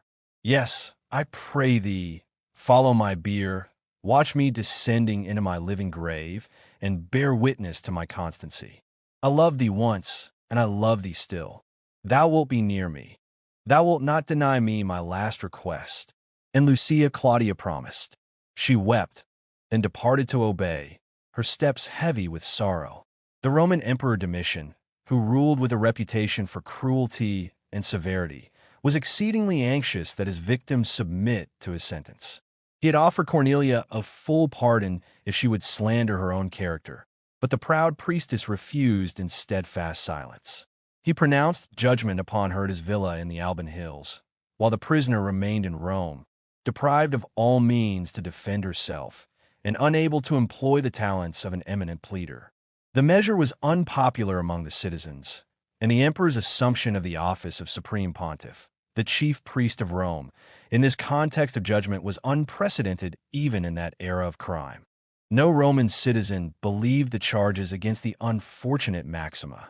When the covered litter containing the condemned Vestal priestess proceeded along the silent streets of the city, The procession inspired general commiseration. No reproach reached the ears of the victim. No malediction was heaped upon her devoted head. The sympathies of a mighty people were with the calumniated Cornelia Cassi Maxima. 2 centuries had passed since a tragedy of such chilling magnitude had been enacted in Rome, and the advance of knowledge and learning had rendered the Romans less superstitious, though not more virtuous. The immolation of a living priestess now excited disgust and indignation against its actors. Wrapped in her pallium, a large mantle traditionally worn by Roman women in public, and closely veiled, Lucia Claudia clung trembling to the arm of her husband, the Hebrew freedman Adonijah, and followed the grim procession from the prison through the crowded Forum of Rome to the Colina Gate. There, the sepulchral cavern had been reopened to receive the living form of Cornelia. The bed, the lamp, the loaf, the bread mill, the pitcher of water, and the cruse of oil, all the implements for the vestal's subsistence in her subterranean tomb, had already been prepared. The emperor, acting as supreme pontiff in his sacerdotal robes, with his priestly attendants, stood beside the yawning chasm to receive the victim. The litter was unclosed. The unfortunate priestess was unbound and confronted Domitian, who extended his hands to utter the customary prayers intended to avert the consequences of the vestal's supposed guilt from the heads of the Roman people. The unfortunate Maxima turned her magnificent countenance from the emperor to the vast assembly as she invoked Vesta, the goddess of the hearth and guardian of the Roman state, and every deity of earth and heaven to attest her innocence. Her voice was distinct, clear, and melodious, yet it was interrupted by the emperor, who repeatedly charged her with the crime for which she was about to suffer and urged her to confess guilt. Calmly, Cornelia replied, "Caesar believes me guilty of incest, who performed the sacred rites when he conquered and triumphed." These mysterious words were uttered repeatedly on her way to the Colina Gate, understood only by herself and Domitian. The historian Pliny the Younger, present at the event, could not ascertain whether her speech referred satirically to the misfortunes of the emperor's campaigns in Dacia, or whether she sought to assert her purity before her judge. The enigma remained unsolved. Domitian completed his impious prayers, and consigning Cornelia to her executioners, departed with his attendants. At that moment, Lucia Claudia lifted her veil, and with tearful eyes turned upon the unhappy Maxima, who acknowledged her sympathies with a glance of intelligent gratitude, even smiling faintly. No trace of the agony that had convulsed her noble figure on the pavement of the Tullianum, the ancient prison of Rome, remained. With resolute dignity, she cast a farewell glance upon the temple over which she had presided, the Roman people, and the bright blue heavens canopied above the city, then advanced toward the chasm. As Cornelia placed her firm, unshrinking foot upon the steps, the executioner attempted to remove her robe, but the vestal haughtily repulsed him, as if his touch were a profanation to her purity. She gathered her flowing drapery closely around her as she descended into her living grave. This simple act of modesty redeemed her reputation in the eyes of the assembly, preserving Cornelia Cassi Maxima from defamation, even as the dark sepulchral vault closed upon her forever. The conviction that she had been unjustly immolated left a lasting impression upon the Roman populace, and the mound marking the place was never again disturbed by votaries of the cruel superstition. The extension of Christianity would eventually banish such barbarous rites. Adonijah drew the folds of Lucia Claudia's ample veil over her convulsed features, wrapping her in her pallium, and carried her inanimate form to the house of a Christian brother. It was some time before she showed signs of life, but upon recovery, she wept and prayed long, mourning deeply for the unfortunate Maxima. Her grief was compounded by the realization that Cornelia had died as a heathen, uncomforted by the hope of salvation, a bitter drop in a cup already full of sorrow. Yet these reflections were tempered by the realization that her own conversion to Christianity had saved her from despair, from the suicidal fates of the Vestals, Ocelli, and Beroila, and from the living interment of the calumniated Cornelia Cassi Maxima. Her faith had not only illuminated her path, but spared her from the cruel darkness of Roman superstition. The community of the early Latin Church judged that even temporary residence within Rome and the Italian peninsula had become dangerous during that turbulent age of persecution and political unrest. Therefore, the woman once known as a Vestal priestess of pagan worship, now a Christian believer, departed from the capital of the Roman Empire forever. That woman was Lucia Claudia, who returned with her husband Adonijah to the Christian community established at Jerusalem. In that holy city, she spent many peaceful years surrounded by the fellowship of her Christian family, living in devotion and prayer. This quiet existence continued until the outbreak of the Jewish uprising during the reign of the Roman Emperor Trajan, a conflict which also became a struggle between Jewish nationalists and Jewish converts to Christianity. During that revolt, which historians associate with violence spreading across parts of the eastern provinces of the Roman Empire, Adonijah was slain by his own countrymen, meaning he was killed during internal conflict among the Jewish people themselves rather than by Roman authority. After the death of her husband, the widow Lucia Claudia dedicated herself to the service of the church as a deaconess, an official female assistant within early Christian communities who helped in charitable work and religious ministry among women and the poor. She exercised this office during the period when Simeon of Jerusalem, believed in Christian tradition to have been a relative of the family of Jesus and a successor in leadership within the Jerusalem church, suffered martyrdom at the remarkable age of 120 years. According to ecclesiastical accounts, his patient endurance under torture impressed Atticus, who governed the province of Syria during the third major persecution of Christians under the rule of Emperor Trajan. Before the Roman army under Emperor Hadrian prepared to besiege Jerusalem, which later would be reconstructed and renamed, Lucia Claudia left the city with the Hebrew Christian community. They journeyed eastward across the Jordan River Valley to the town of Pella, a settlement beyond the river that served as a refuge for Christians during the war. She never returned to Jerusalem again.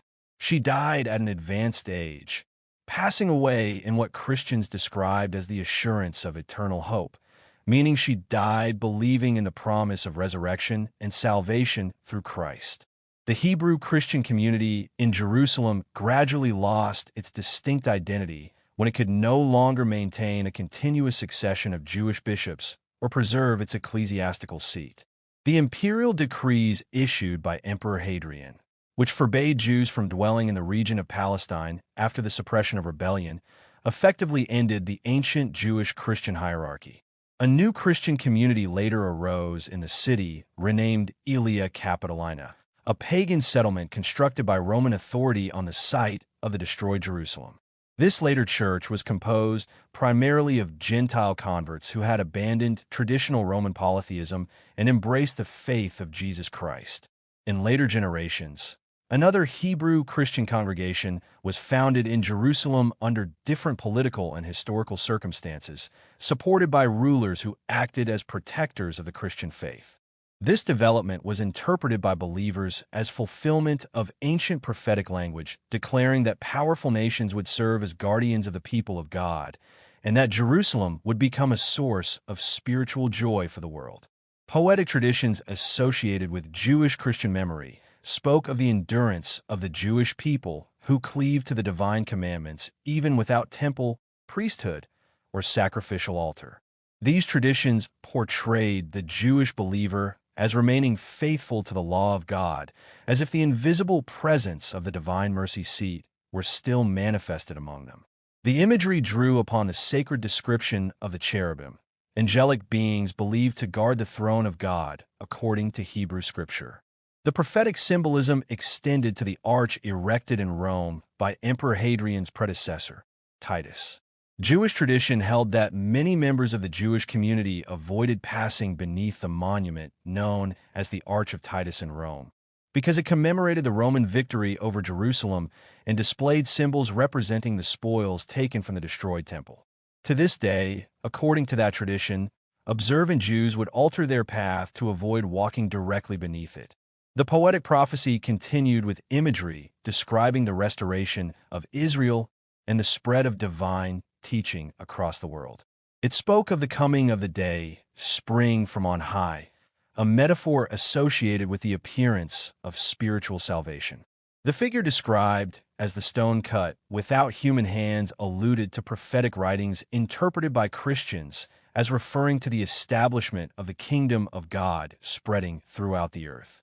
The vision foretold that dispersed peoples would one day be gathered, that rulers of nations would act as guardians of the descendants of Israel, and that queens would nurture the children of the covenant like nursing mothers protecting the young. From a hill of Zion, meaning the elevated region associated with Jerusalem and the Temple Mount, a spiritual light was believed to flow across the world, symbolizing the reign of the Lord God enthroned in glory. Nero, the Roman emperor who ruled from 54 to 68, arrived at the city of Corinth, situated on the narrow isthmus connecting the Peloponnesian Peninsula with mainland Greece. He was astonished to observe how narrowly the two seas, the Ionian Sea to the west and the Aegean Sea to the east, were separated by land. The idea of creating a navigable canal through this narrow strip, allowing mariners to avoid the long and dangerous voyage around the Peloponnesus, captivated him and inspired ambitions of immortal renown. The Greek inhabitants, however, opposed this daring enterprise and attempted to dissuade him.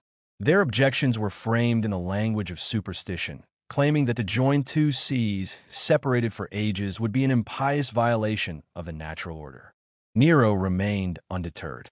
He knew that similar projects had been attempted by Demetrius Poliorcetes, the Hellenistic king of Macedon, by Julius Caesar, the Roman dictator, and by Caligula, the Roman emperor who reigned from 37 to 41, yet none had succeeded. The prospect of accomplishing a feat so arduous and unattained by these three rulers inflamed Nero with ambition for eternal glory. He resolved to commence the work without delay. Addressing the Praetorian soldiers, the elite bodyguard of the emperor tasked with protecting the sovereign and maintaining order, he presented himself with a golden pickaxe, performed a ceremonial hymn to Neptune, the god of the sea, Amphitrite, his consort, and other marine deities who govern the waters. After this ritual, he struck the first blow into the soil and marched away in triumph, carrying a basket of sand on his shoulder, proud of what he regarded as Herculean labor. The local inhabitants observed Nero's enterprise with a mixture of astonishment and dread. They warned him that none of the three princes who had undertaken this design had died a natural death. They further claimed that streams of blood emerged from the earth when the pickaxe struck the ground, that hollow groans echoed from subterranean caverns, and that spectral figures moved along the coastline murmuring faintly. These supernatural claims were most likely fabrications devised to dissuade Nero, yet he pressed forward, unshaken by these omens. In Galilee, the fortified city of Jotapata stood as the strongest stronghold in the region. Josephus, the Jewish historian and governor of Galilee appointed by the Roman authorities, undertook its defense during the Jewish revolt against Rome. The siege lasted 47 days, and when the inhabitants refused to surrender, the Romans launched a general assault. The carnage was absolute, except for the women, children, and approximately 1,200 prisoners. All defenders perished. Josephus himself survived, having hidden in a cave, and was later spared by the Roman general Vespasian, who would become emperor in 70. In accordance with the wishes of Nero, Vespasian later sent 6,000 prisoners to labor on the Isthmus of Corinth, part of the canal project that Nero had so fervently desired. Nero's ambition was matched by his treachery. Having long planned a secret and deadly scheme, he wrote to the general Corbulo, addressing him with flattery and apparent friendship, seeking an audience. Corbulo, a man renowned for his honor and fortitude, accepted the invitation without escort and landed at Cenchreae, a harbor on the Aegean coast of Corinth. Nero, dressed in the garb of a pantomime actor and prepared for performance, realized the indecency of receiving a respected general in such attire. To resolve his embarrassment, he issued a secret death warrant. Corbulo, recognizing too late the treachery of a mind corrupted by envy and fear, accepted his fate, uttered, "I have deserved this," and fell upon his sword.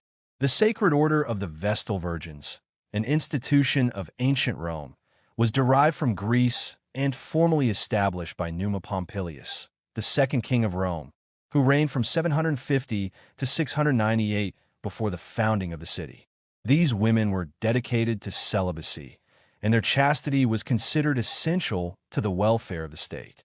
Similar orders existed in Persia, with Virgins of the Sun, and in Syria, described by Pliny the Elder, a Roman natural historian of the 1st century, highlighting the universal association of female purity with civic stability.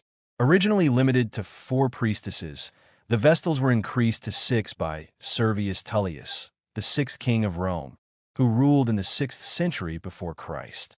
The principles of their religion remain mysterious, yet the sacred fire, tended continually within the temple, was the visible symbol of divine providence, thought to illuminate and sustain nature.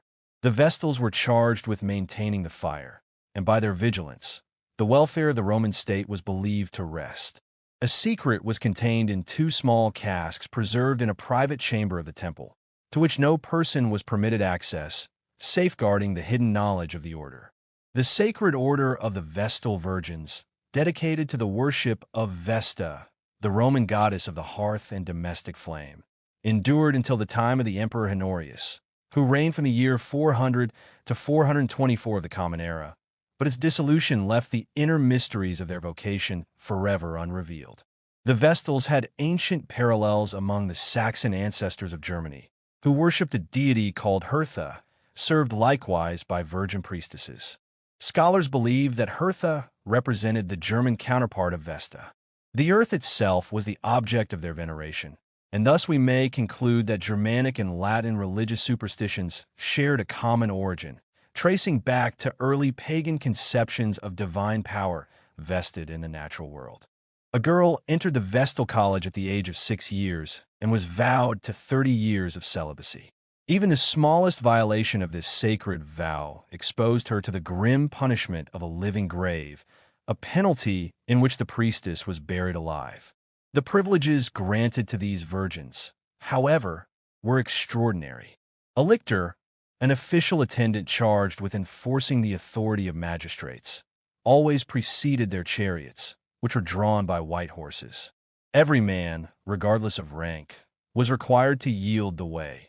Even the consuls, the highest elected magistrates of the Roman Republican Empire, stopped and lowered the fasces, the bundle of rods symbolizing authority, in reverence before them.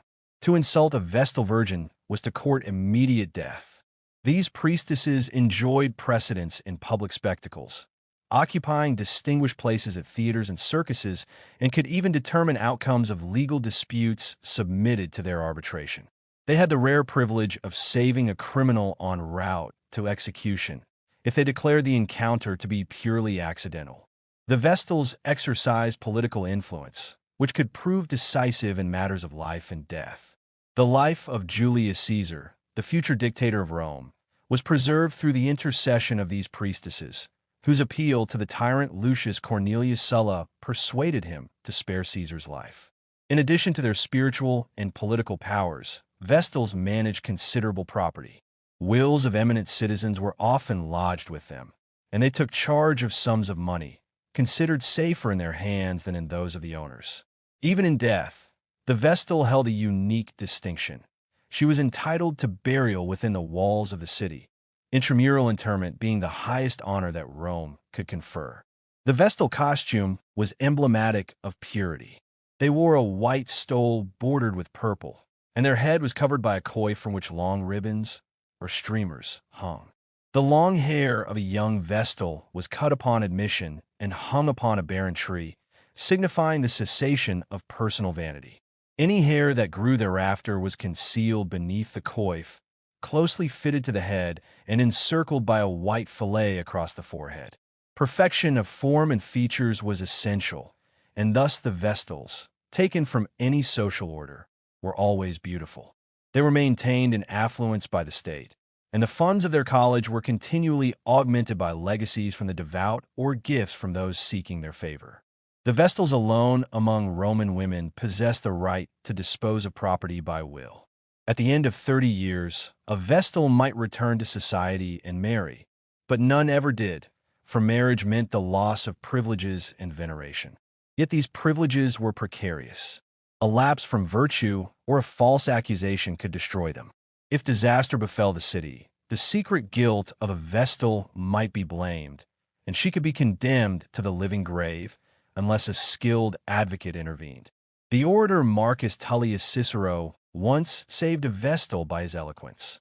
Yet under Emperor Domitian, who reigned from the year 51 to 96 of the Common Era, 3 Vestals were convicted of unchastity and executed. Plutarch, in his life of Numa Pompilius, provides a detailed account of the grim ceremony of interment, a description likely based on eyewitness accounts of these horrors.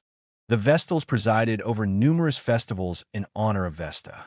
On the calends of March, the first day of the Roman month, they rekindled the sacred flame, renewing the laurel garlands that adorned the consular fasces.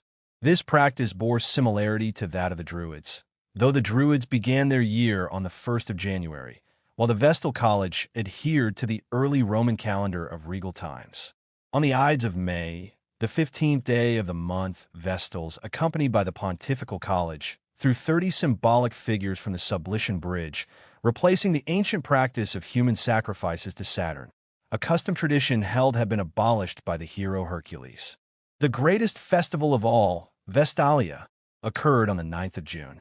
This festival gave Roman women the opportunity to display their finest apparel and ornaments in a procession from the Temple of Vesta on the Palatine Hill to the Capitol, the citadel and religious center of Rome.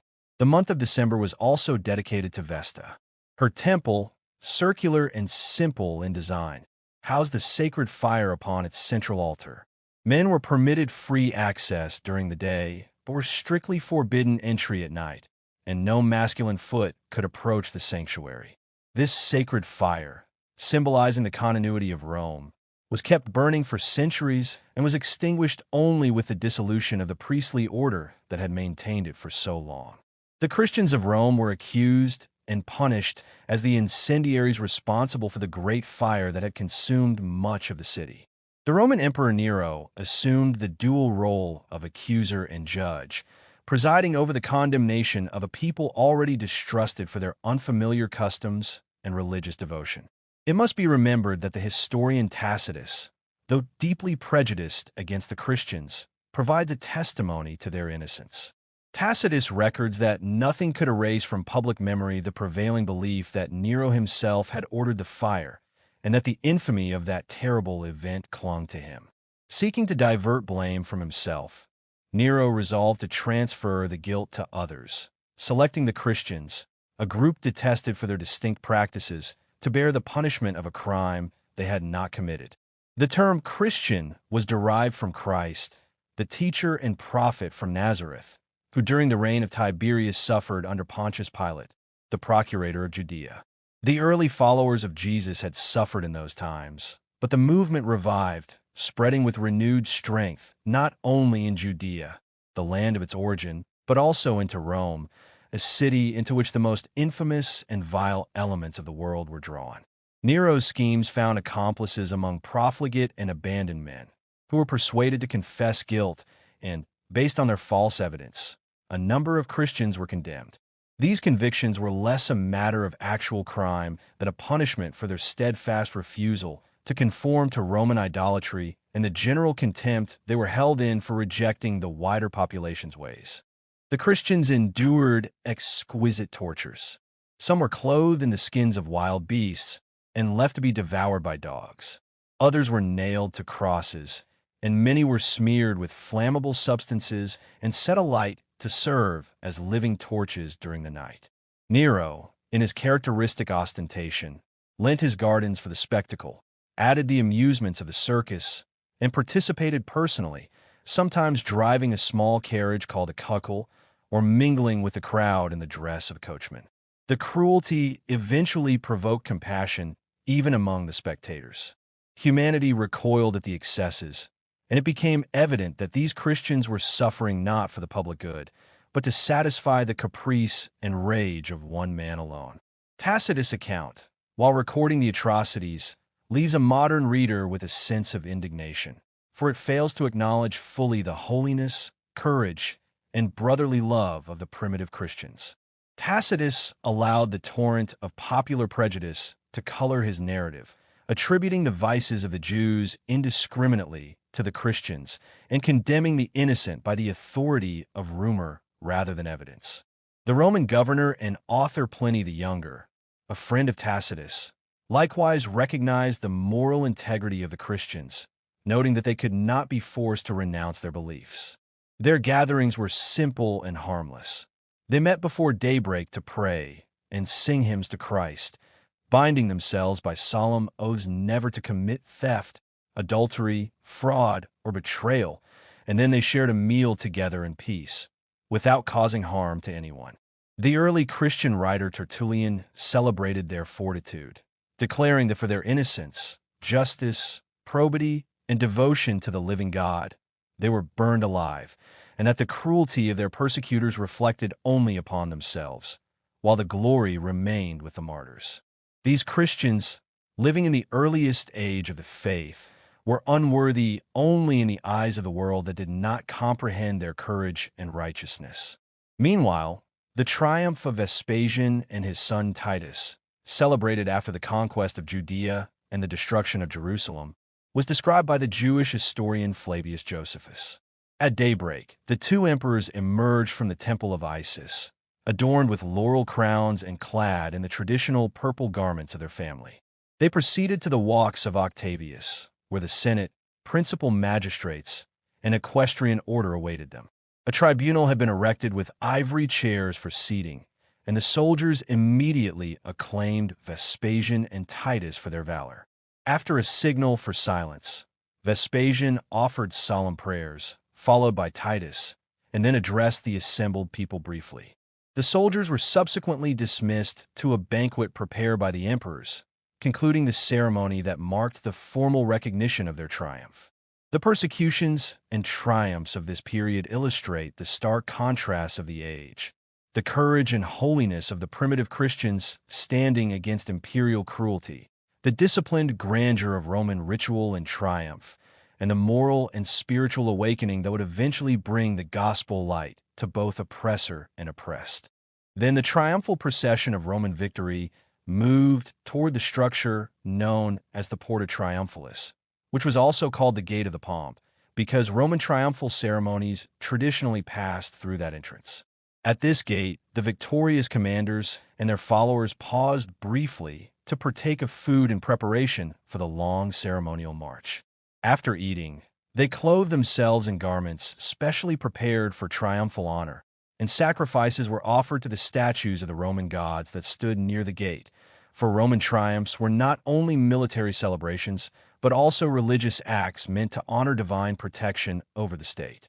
The triumph then advanced through the great theaters and public gathering places of ancient Rome, Italy, allowing the population of the imperial capital to behold the spectacle. The multitude of displays was so vast that human language struggled to describe its magnificence.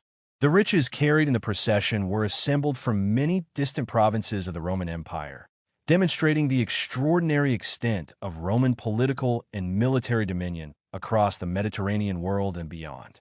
There were enormous quantities of silver, gold, and ivory fashioned into objects of extraordinary craftsmanship. These treasures were not carried as simple ornaments, but were arranged in such a way that they moved along the streets like a flowing river of wealth. Some sections of the procession displayed the rarest purple textiles, purple being a color associated with imperial authority because it was produced from costly marine dye extracted from ancient Mediterranean shellfish.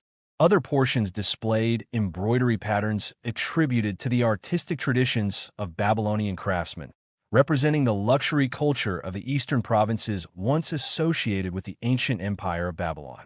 Precious gemstones, transparent and radiant, were mounted in crowns of gold or arranged within ornamental arches designed by skilled artisans. So numerous were these jewels that observers realized their former belief that such stones were rare was mistaken, for the spoils revealed them to be far more abundant than previously imagined. The statues of the Roman gods were also carried in the triumph. These images were remarkable both for their enormous size and for the technical mastery with which sculptors had fashioned them. The materials used were extremely valuable, including precious metals and other costly substances. Alongside these statues were displayed numerous species of animals, each presented wearing ornaments that reflected its natural beauty. Following these symbolic representations came vast numbers of prisoners captured during the wars. These captives were dressed in garments of fine texture and decorated clothing, which, although luxurious, were intended partly to conceal the physical exhaustion and deformity caused by suffering in captivity. The engineering was so remarkable that spectators feared the weight would collapse the bearers beneath them. Yet the design was strong enough to support carpets woven from gold thread, ivory decorations, and elaborate artistic representations of the war. Upon these moving platforms were visual scenes depicting the destruction of the land of Judea during the Jewish War. The images showed enemy soldiers falling in battle, some fleeing in terror, while others were captured and led into bondage. City walls of enormous height were portrayed as being destroyed by Roman siege engines, and fortified mountain cities were shown falling before the imperial army. The scenes also illustrated armies pouring through broken gates into conquered cities where violence and suffering were represented symbolically. The artistic displays showed burning temples, ruined houses collapsing upon their inhabitants, and rivers flowing through devastated landscapes that appeared consumed by fire. These representations were meant to illustrate the Roman narrative of victory in the Jewish-Roman conflict, especially the war that had ended with the destruction of Jerusalem. The most significant spoils came from the sacred sanctuary of the Jewish people in Jerusalem. Among these was a golden table of immense weight measured in talents, an ancient unit of mass used in the Mediterranean world for precious metals. The table had once been used in the temple ritual traditions of the Jewish priesthood. There is also a golden candlestick, though its structure differed from the original design used in the Jewish sanctuary. The central shaft stood upon a solid base, and several branches extended outward, forming a shape resembling a trident. At the top of each branch was a bronze socket designed to hold an oil lamp. 7 lamps were carried, reflecting the symbolic importance of the number 7 within Jewish religious tradition, where it was associated with divine completeness and sacred order. The final sacred object carried in the triumphal procession was the Jewish law scroll, representing the religious teaching of the Jewish people. Following these sacred spoils marched additional figures carrying ivory and gold images symbolizing Roman victory. At the head of the triumphal procession rode the Roman commander Vespasian, founder of the Flavian imperial dynasty, his elder son Titus, the general responsible for the conquest of Jerusalem, and his younger son Domitian, who also participated in the ceremonial display. They rode horses specially chosen for their majestic appearance. The final portion of the triumphal celebration took place at the great temple dedicated to Temple of Jupiter Capitolinus, the principal sanctuary of Roman state religion located on the Capitoline Hill of Rome. According to Roman ceremonial custom, the triumphal procession halted there until confirmation was given that the captured enemy leader had been executed. The prisoner led for this purpose was Simon Bar Jorah, a commander of the Jewish resistance during the war. A rope was placed around his neck, and he was dragged and tormented by those assigned to escort condemned prisoners. Roman law required that criminals sentenced to death be executed at this sacred location. When news was received that Simon Bar Jorah had been put to death, the assembled people raised a great cry of celebration. Sacrificial offerings were then performed according to the ritual prayers customary in triumphal ceremonies. After the religious rites were completed, the imperial party proceeded to the Roman imperial palace. Selected guests were entertained at a grand feast hosted by the emperors, while other citizens of Rome received preparations for celebrations within their own homes. The city regarded the day as a national festival marking the military victory of the Roman army, the end of internal civil disturbances associated with the war, and the beginning of renewed expectations of imperial prosperity and stability. Following these events, Emperor Vespasian ordered the construction of the Temple of Peace, Rome, a monumental structure completed in a remarkably short time. Within this building were placed many of the sacred spoils taken from the temple at Jerusalem, preserved as symbols of Roman victory and imperial order. The account preserved by Flavius Josephus, the Jewish historian of the 1st century, presents a spirit of servility that cannot fail to shock the reader. His detached and almost apathetic description of the final act of his nation's tragic history reveals a lack of patriotic fervor and a cold submission to the Roman conquerors. Josephus evidently considered the Jewish people as abandoned by God, and therefore he advised them to submit to Roman authority. In this, he followed the precedent of Jeremiah, the Hebrew prophet of the 7th century before Christ, who counseled submission to Babylonian rule. Yet the contrast is stark. Jeremiah, the solitary poet of national grief, sat on the desolate wastes weeping over the fate of Israel, while Josephus applies the prophetic hope of the Messiah to Vespasian, the Roman general who became emperor, attributing miraculous gifts to the very hand that crushed his guilty and suffering people. Though valuable as a historical source, Josephus' work offends by its servile veneration of the Roman conqueror. The Roman historian Tacitus, in the opening of the 5th book of his Histories, provides an illuminating account of the religion of the Jewish people. He observes that the Jews acknowledge a single deity, invisible to human eyes, worshipped through contemplation alone. They condemned as impious idolaters any who attempted to represent the divine through perishable materials shaped into human form. The God of Israel, he states, is the great governing mind, eternal and infinite, unchanging and indestructible, who directs all the workings of nature. Consequently, statues were forbidden in the city of Jerusalem, and even within the temple, the holy sanctuary of Israel. The Jews also refused to permit images of their earthly rulers or the Roman emperor, emphasizing that worship must be directed solely to the divine. The severity of the punishment inflicted upon the Jews by Rome becomes more striking when considered alongside Tacitus' words, for he notes that despite repeated oppression, the Jewish people displayed remarkable patience. Yet the provocation of Gessius Florus, the Roman procurator of Judea, drove them to rebellion. The initial success of the revolt was confirmed when Cestius Gallus, the Roman governor of Syria, suffered defeat. For a time, the Jews maintained their victories until Vespasian, the Roman general, and his son Titus assumed command. The broader upheavals of the Roman Empire did not halt the Jewish war. Even when Rome was without a definitive ruler, military operations in Judea continued. Vespasian, unknowingly fulfilling divine prophecy, waged war across Judea and Galilee, capturing every city.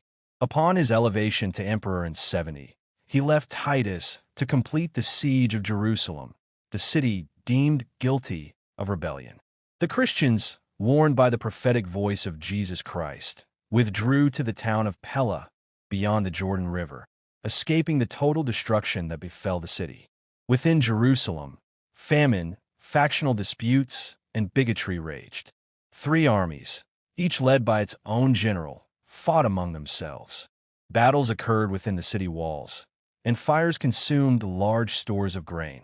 A dreadful war unfolded both inside and outside the fortifications, accompanied by signs and portents interpreted as manifestations of God's judgment against the Jewish people. Tacitus records that prodigies and supernatural portents preceded the ruin of the city. Swords appeared to glitter in the air, armies seemed embattled upon the horizon, and a stream of light illuminated the temple. The gates of the temple were said to fly open, and a voice, exceeding human power, announced the departure of the gods. Tumultuous sounds were heard, as though celestial beings themselves were emerging. Yet the majority of the populace disregarded these omens, placing their hope in ancient priestly prophecies, which they interpreted as predicting the rise of a power from the east, a race that would extend dominion over the world.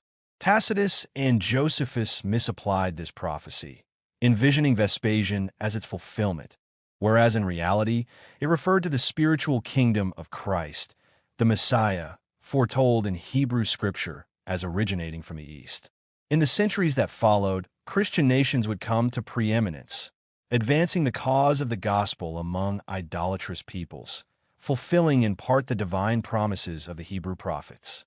During the siege of Jerusalem, estimates suggest that approximately 1,100,000 Jews perished, a calamity recounted in detail in Josephus' Wars of the Jews. Comparison with the 28th chapter of Deuteronomy reveals that the prophecies concerning Israel's punishment were fully realized. Titus, the Roman commander and later emperor, observed the formidable fortifications of Jerusalem and declared that no human force could have achieved victory against such defenses. He affirmed that it was the God of Israel who wrought the destruction. For nearly 18 centuries, the Jewish people have remained a living testament to the Gentile nations, demonstrating the truth of divine revelation. These events, as recorded, serve as an enduring example for humanity, teaching humility, reverence, and the merciful purposes of God through the knowledge of the Lord and Savior, Jesus Christ. The gladiatorial combats of ancient Rome trace their origin to the Etrurians, the early inhabitants of the Italian region of Etruria, and were initially exhibited as funeral games to honor the dead. Over time, these contests became public spectacles, presented by the curule aediles, magistrates responsible for public games and infrastructure, upon entering their office to delight the Roman people, a society renowned for its martial spirit. As the spectators assembled, a massive gate of the arena was thrown open, revealing young men distinguished by their strength and agility, who marched around the circular arena in pairs. The combats varied in form. At first, the participants wielded wooden swords, training their skill and endurance. But with the signal of the trumpet, these weapons were exchanged for sharp steel blades. The sight of blood and wounds, astonishingly, inspired fascination even among the female spectators, while the male citizens placed wagers on the outcomes, in much the same manner as later generations would bet on chariot races. Gladiators fought until one fell, and if the defeated combatant pleaded for mercy and the crowd consented, he was spared. Spectators indicated their judgment by the position of the thumb, bent to grant life or extended to demand death. When death was decreed, the coup de grace, the finishing stroke, extinguished the life of the vanquished. These brutal combats persisted until the reign of the Emperor Honorius, who governed the Western Roman Empire from the year 400 to the year 424 of the Common Era. Though Christianity had repeatedly appealed for the protection of the innocent victims slaughtered in the amphitheaters, the Roman people, enthralled by the spectacle, were reluctant to abandon it. Even the Emperor Theodosius, who ruled from the year 380 to 395 of the Common Era and had enacted laws to curb such cruelty, failed to ensure their enforcement. The final cessation of these barbarities is credited to a Christian monk named Telemachus. Witnessing the unholy violence, he bravely descended into the arena to separate the combatants. The enraged crowd, furious at the interruption, stoned the monk to death. Yet his martyrdom achieved its purpose.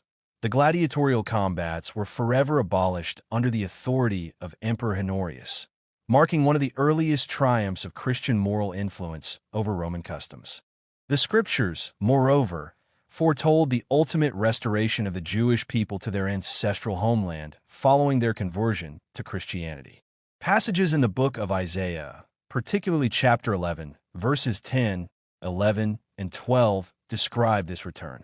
While some interpreters argue these verses refer solely to spiritual restoration, the text clearly conveys a promise of physical gathering, an event yet to be fulfilled. Across the Christian world, hope persists that the scattered tribes of Israel will one day be united under one shepherd in their own land, fulfilling the divine prophecy. The tragedy of the Vestal College, orchestrated under the reign of Emperor Domitian, who served as Pontifex Maximus, the chief priest of Jupiter, remains shrouded in mystery. Ancient historians, such as Suetonius, regarded the Vestals as culpable, yet Pliny the Younger, a Roman senator and author, provided a first-hand account of the living interment of Cornelia Cassi, the Maxima, or chief Vestal priestess. Pliny denounced the illegality of the proceedings, extolled the heroism of the Roman knight Celer, and highlighted the cowardice of Valerius Licinianus, who preserved his life at the cost of slandering the innocent Cornelia. Pliny noted the dignity and composure with which Cornelia confronted her fate, attending to her drapery while descending into the cavern, concluding in his epistle that though he could not ascertain her guilt, she was treated as a criminal. Scholars believe that Plutarch, in his life of Numa Pompilius, drew upon this tragic event to describe the ancient ritual of Vestal interment.